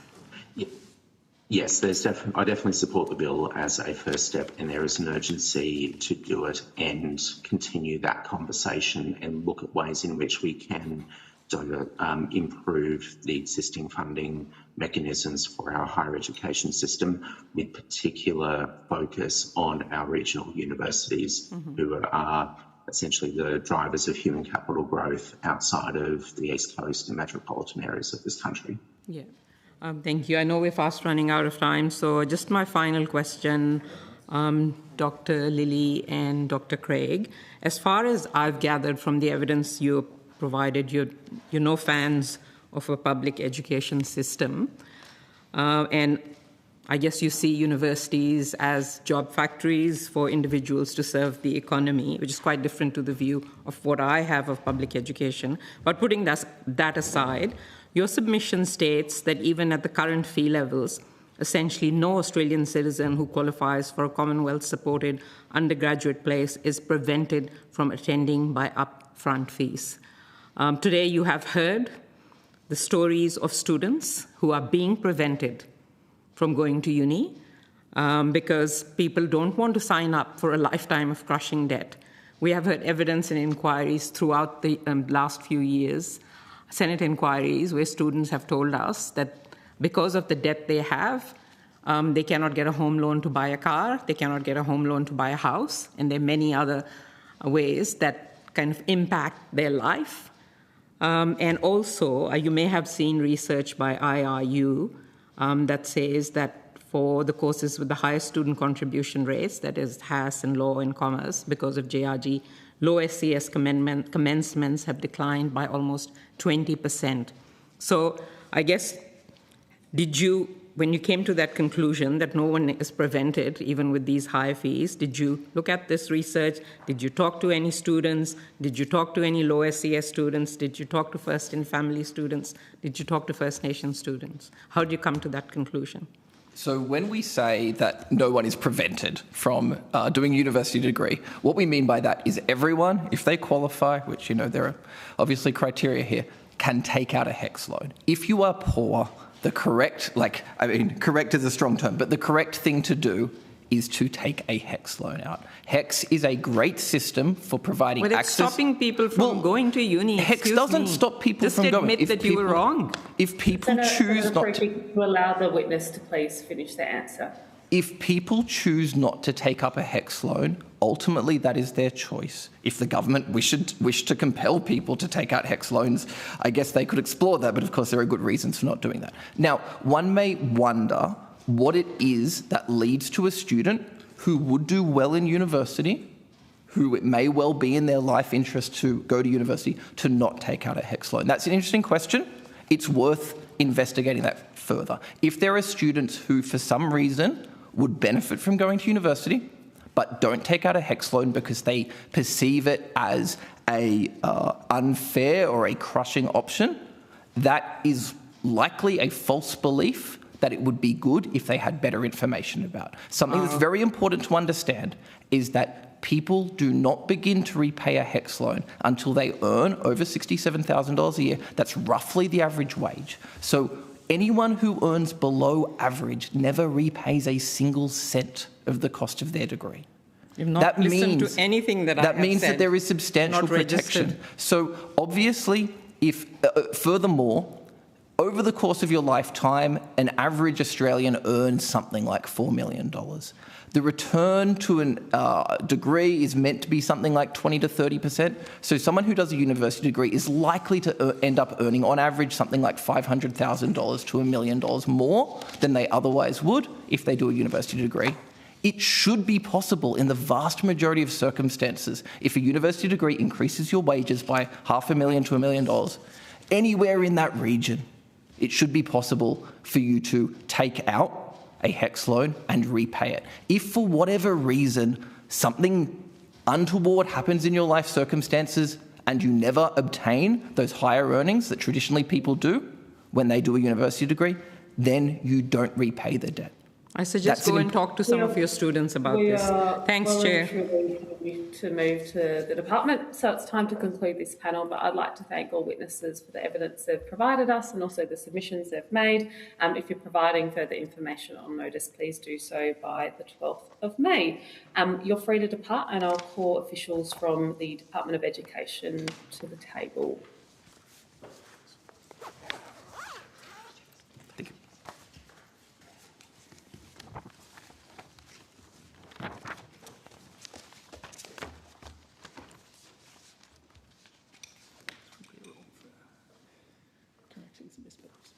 Yeah, I mean, clearly.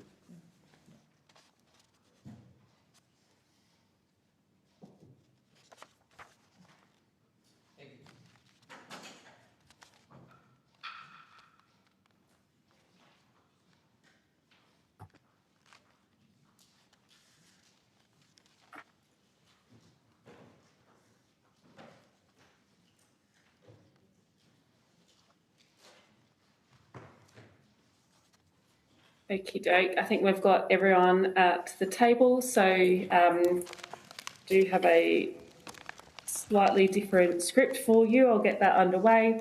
The Senate has resolved that an officer of a department of the Commonwealth or of a state shall not be asked to give opinions on matters of policy and shall be given reasonable opportunity to refer questions asked of the officer to superior officers or to a minister. This resolution does not preclude questions asking for explanations of policies or factual questions about when and how policies were adopted. If a witness objects to answering a question, they should state the ground upon which the objection is made, and the committee will determine whether it will insist on an answer, having regard to the ground which is claimed. If the committee determines to insist on an answer, a witness may request that the answer be given in camera.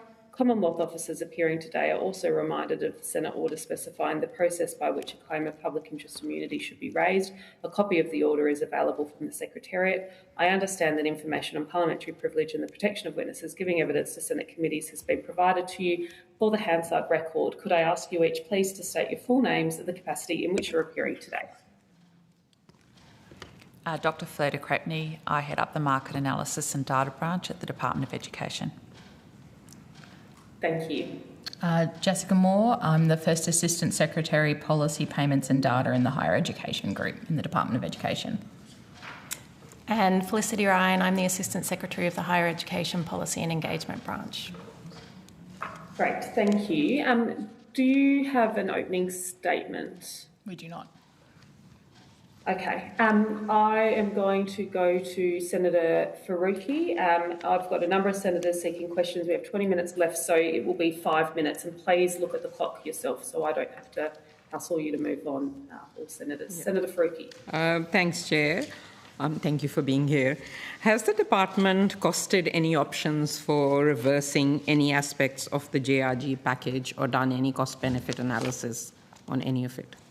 At the moment, Senator, the lead piece of work that's happening in relation to higher education funding is the ATEC work about looking at pricing. So, yes, so the department hasn't done a cost-benefit analysis. It has not done a cost-benefit analysis. 4 years since the government has come in. And you haven't received any requests from the minister to do any costs or options? I've not to my received. Yeah. And I guess just confirming that ATEC is examining the cost of degrees and the Commonwealth contributions. It was made quite clear that they are not doing student contributions. Yes, so certainly, yeah. Senator, ATEC's looking at its cost. I think the project's officially called the cost of price of teaching and learning project to look at the costs associated with university delivery. Yes. So today we have heard all day about the failures of the JRG, how it has not met its objectives.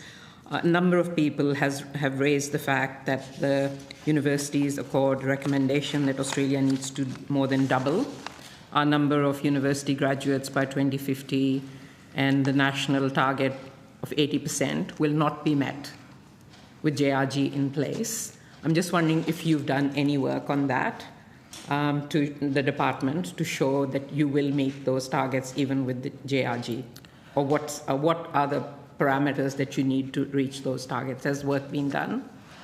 Senator, so what I'd say is that there's a number of recommendations of the Accord being done, and the Accord was the pathway or the framework for delivery of the attainment of that target. So there's a number of pieces of work which I'm happy to talk you through in terms of the reduction in the help debt, Commonwealth PAC payments, all of which are formed part of a package of to get to that. I'm specifically asking about JRG. Have you done some work to ensure that with JRG, they're, still there? Will those targets be met, or are they having a detrimental impact on targets? Why I'm asking is because there have been a number of pieces of work that have been done showing how lower SES student commencements have reduced by quite a bit since JRG was introduced. Have you done your own independent work on that? In terms of the data? Yes. Yeah, so I might throw to Dr. de correct me on this, but in essence, I mean, obviously there was a lot happening at 2021 in terms of the economy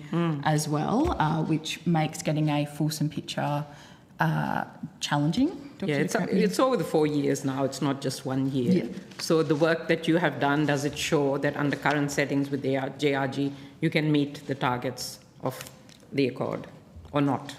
So I'd say that specific question, Senator, we take the current policy settings as given, and the target is set within the framework of the. So I'm not asking because I've asked those questions and I've got the responses. I'm asking particularly about JRG. You haven't looked at the impact of JRG in particular on meeting those targets. No, it's assumed that JRG is part of the picture because that was part of the framework with which the target was set. Okay. And you can meet those targets with JRG in place? Well, I'd say there's a range of reform objectives, reform processes on the table, which based are on in the train. Accord's recommendations? And the pricing work that is already being But Accord worked says on. JRG should be removed. It does say that. Yeah. So is that a setting that you have used in meeting those targets or not?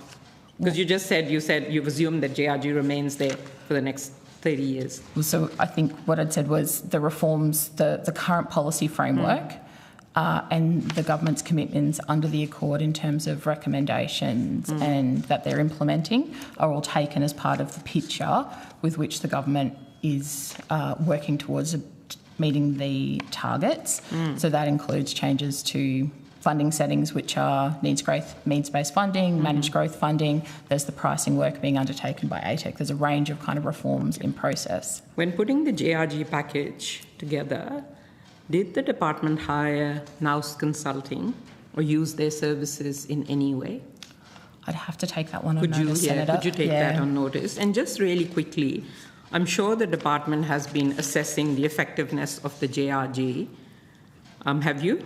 In meeting its goals that were set by the government of the day? Has the department had a look at whether JRG met any of its objectives? We're certainly watching enrolment trends and completion rates.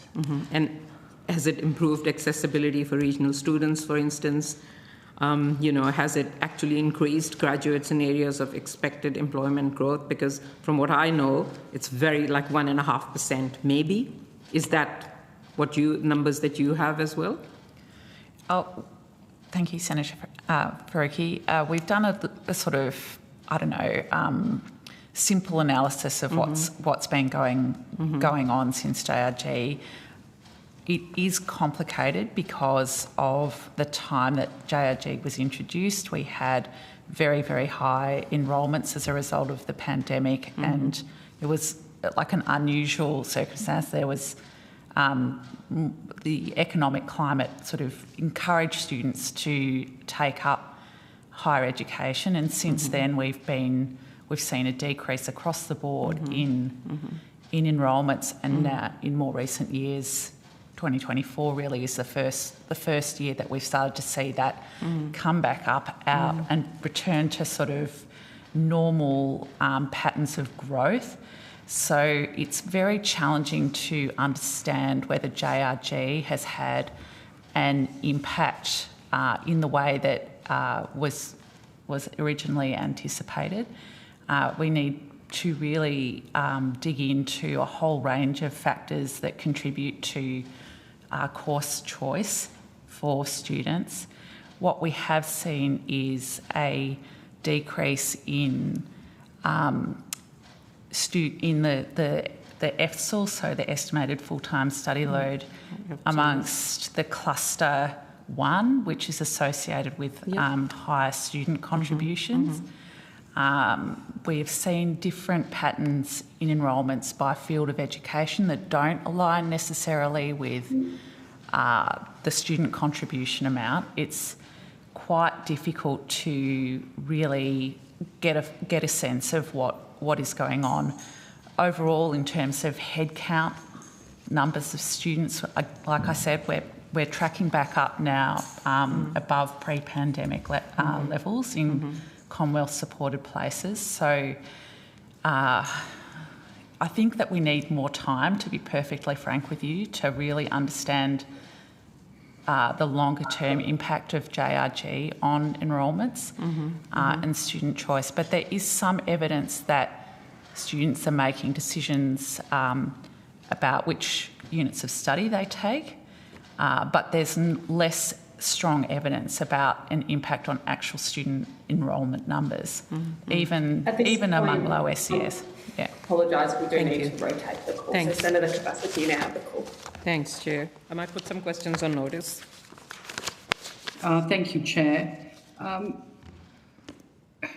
Does the department agree that if this bill reduces student contribution amounts without increasing Commonwealth contribution amounts, that will have a negative impact on what can be delivered to students? Is that sort of a basic premise of it?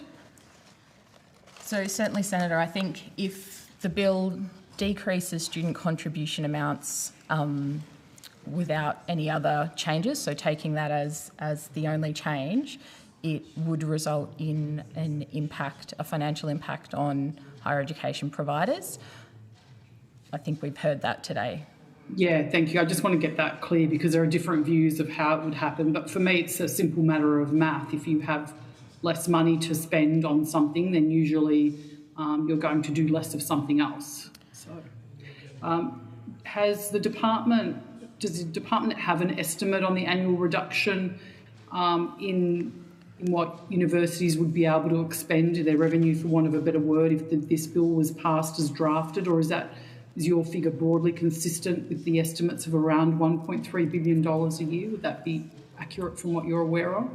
Yeah, I don't have an estimate with me, Senator, but I have seen the submissions that have done the calculations for the Senate committee inquiry, and note that they estimate about $1.3 billion per annum, which I would have thought would have been the department hasn't done any calculations in relation to that. Obviously not necessary, given it's a private senator's bill, I'm assuming. Yeah, so we wouldn't normally cost non-government policy, but it would be, I'd have to take it on notice whether we have anything specific, but that would seem about right to me. Thank you. Would you have some insights into which fields of education would experience the largest reduction in total funding per place if something like this were to proceed? Yeah, certainly, Senator. So just noting the bill reduces, and I'm just turning to the right pages, sorry. Sure. Reduces that's right. Student contribution amounts in law, accounting, economics and commerce, as well as communications, society and culture, without subsequent changes, or holding those as the only changes. Those would be the subject areas I'd expect most impacted. Would a bill of this type require consequential changes to funding agreements with universities, or do you think the universities would simply absorb the reduced student contribution revenue, or is that hard to say at this point? I think it would affect different universities differently, and I think we've heard a bit today with some of the evidence provided that some universities would find it very difficult to cover the reduction in revenue associated with the student contributions, noting that universities across the board are in different financial positions. But Thank you. And just my last question, Chair. Has the department advised the government on alternative JRG reform options that reduce student debt while maintaining or increasing total funding per place? So at the moment, Senator, the key piece of work, as I mentioned, is the ATEC pricing work. So that's essentially the first kind of piece of information necessary to really put forward policy change in this area. Yeah, so you're not anywhere near that yet. You're still at that point. Yeah. Wonderful. Thank you so much for your time today. Thank you, Chair. Thank you very much. I've got a couple of questions as well. Just coming to the work that ATEC is doing on understanding the true cost of teaching and learning, can you just give us an update on where in the process that work is up to and what some of the current issues being considered are? Sure, Senator. So yes, ATEC has been tasked to lead that work. They have a working group that's been being led by Professor Stephen Duckett, who's the chair, and he's obviously got quite a lot of expertise in pricing and public funding frameworks. The working group has met 4 times. I think most recent was actually last Friday. They're in the process of working through essentially what you'd need to understand to develop a pricing framework. So they've been working with universities to understand how universities allocate expenditure across functions and activities. They're developing a pricing framework and reviewing existing costing approaches, providing advice on data frameworks. So the work's underway. Okay. Thank you. I mean, we've heard a bit about the importance of actually having a broader understanding and true understanding of what's going on in the sector before any changes are made as well. So I think it's useful to know where that's up to. Can I just also get an update on the cut to student debt by 20% that's been applied across student loans? Has that now been applied to all student loans? Where's that up to in implementation? Yeah, it most certainly has, Senator. So it has it was an automatic cut to student debts occurred on or before the 1st of June 2025. It's applied to all student debts outstanding as at the 1st of June last year. It included all help debts amongst other associated kind of loans.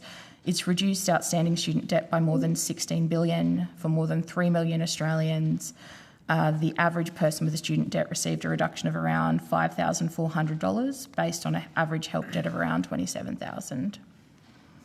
Okay, and in terms of other changes made to the repayment system, can you talk us through further changes and the status of implementation of those? Certainly. So there's been a few changes made coming out of the Accord report that go to really students and supporting students and debt repayment. So the Accord recommended that the government ensure student debts don't grow faster than wages by capping indexation of students' debts to the lower of the CPI and the wage price index. So this has been implemented.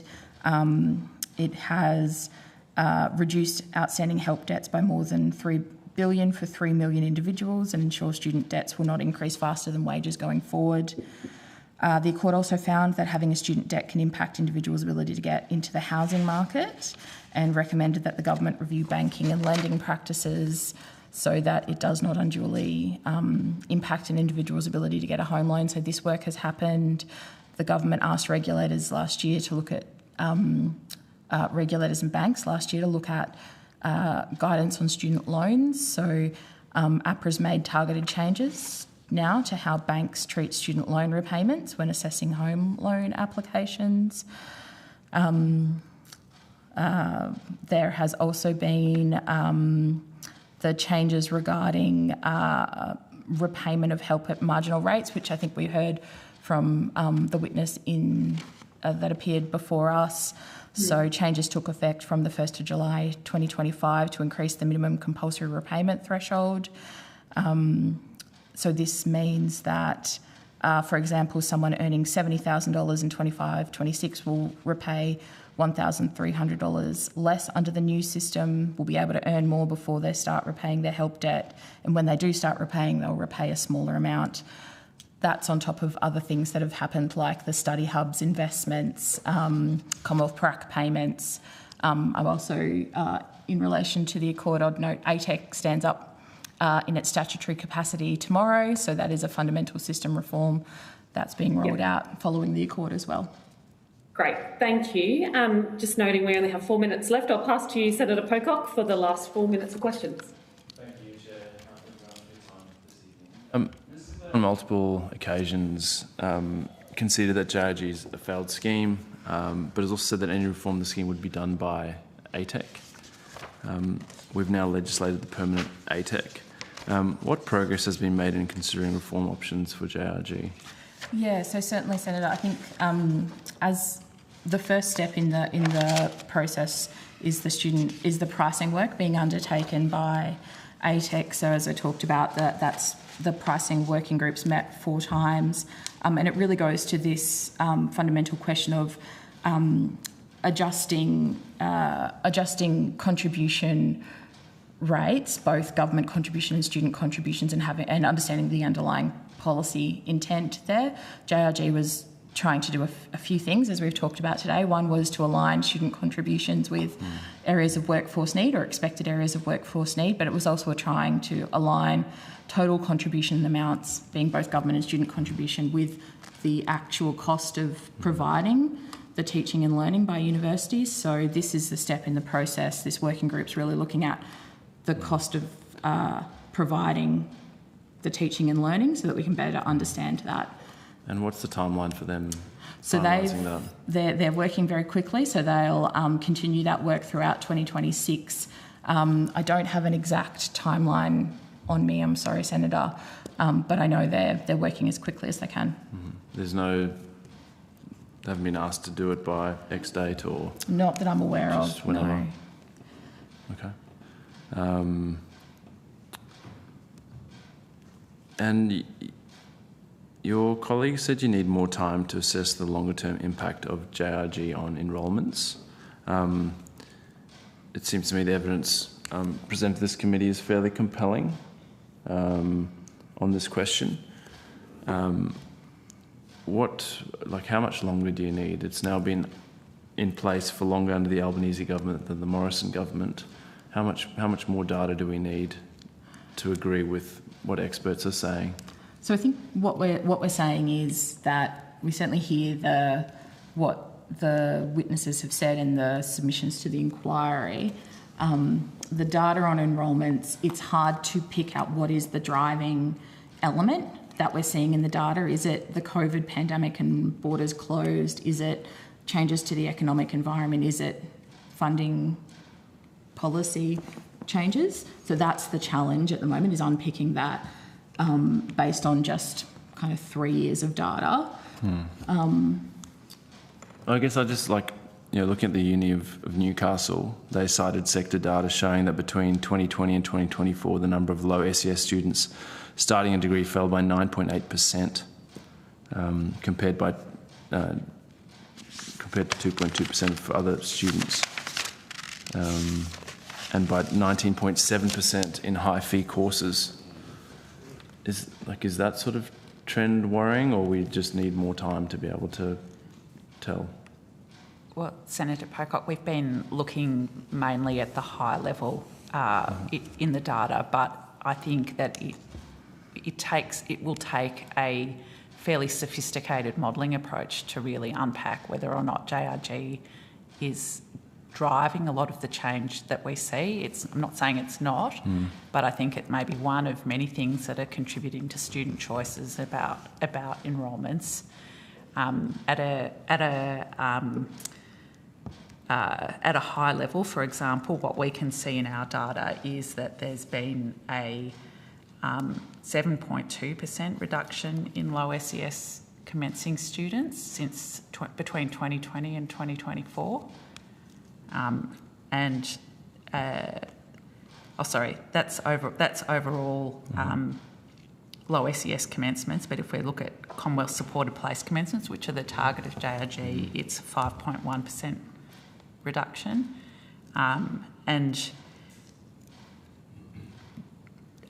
Compared with domestic commencements overall, it's a 2.7% reduction. So there are changes happening, yes, but it's hard to tell without doing this more sophisticated modelling whether or not the impact for low SES people is greater than it is for other students overall. We just can't tell that looking at simple percentage changes without taking into account a range of other factors. Sure. Thank you. I know we're up on time. At this point, yes, the inquiry is due to conclude already, so I'm afraid, I apologise, Senator Pocock, that we do need to finish today's hearing. So that does conclude our hearing today. You, of course, are welcome to put questions to the department on notice.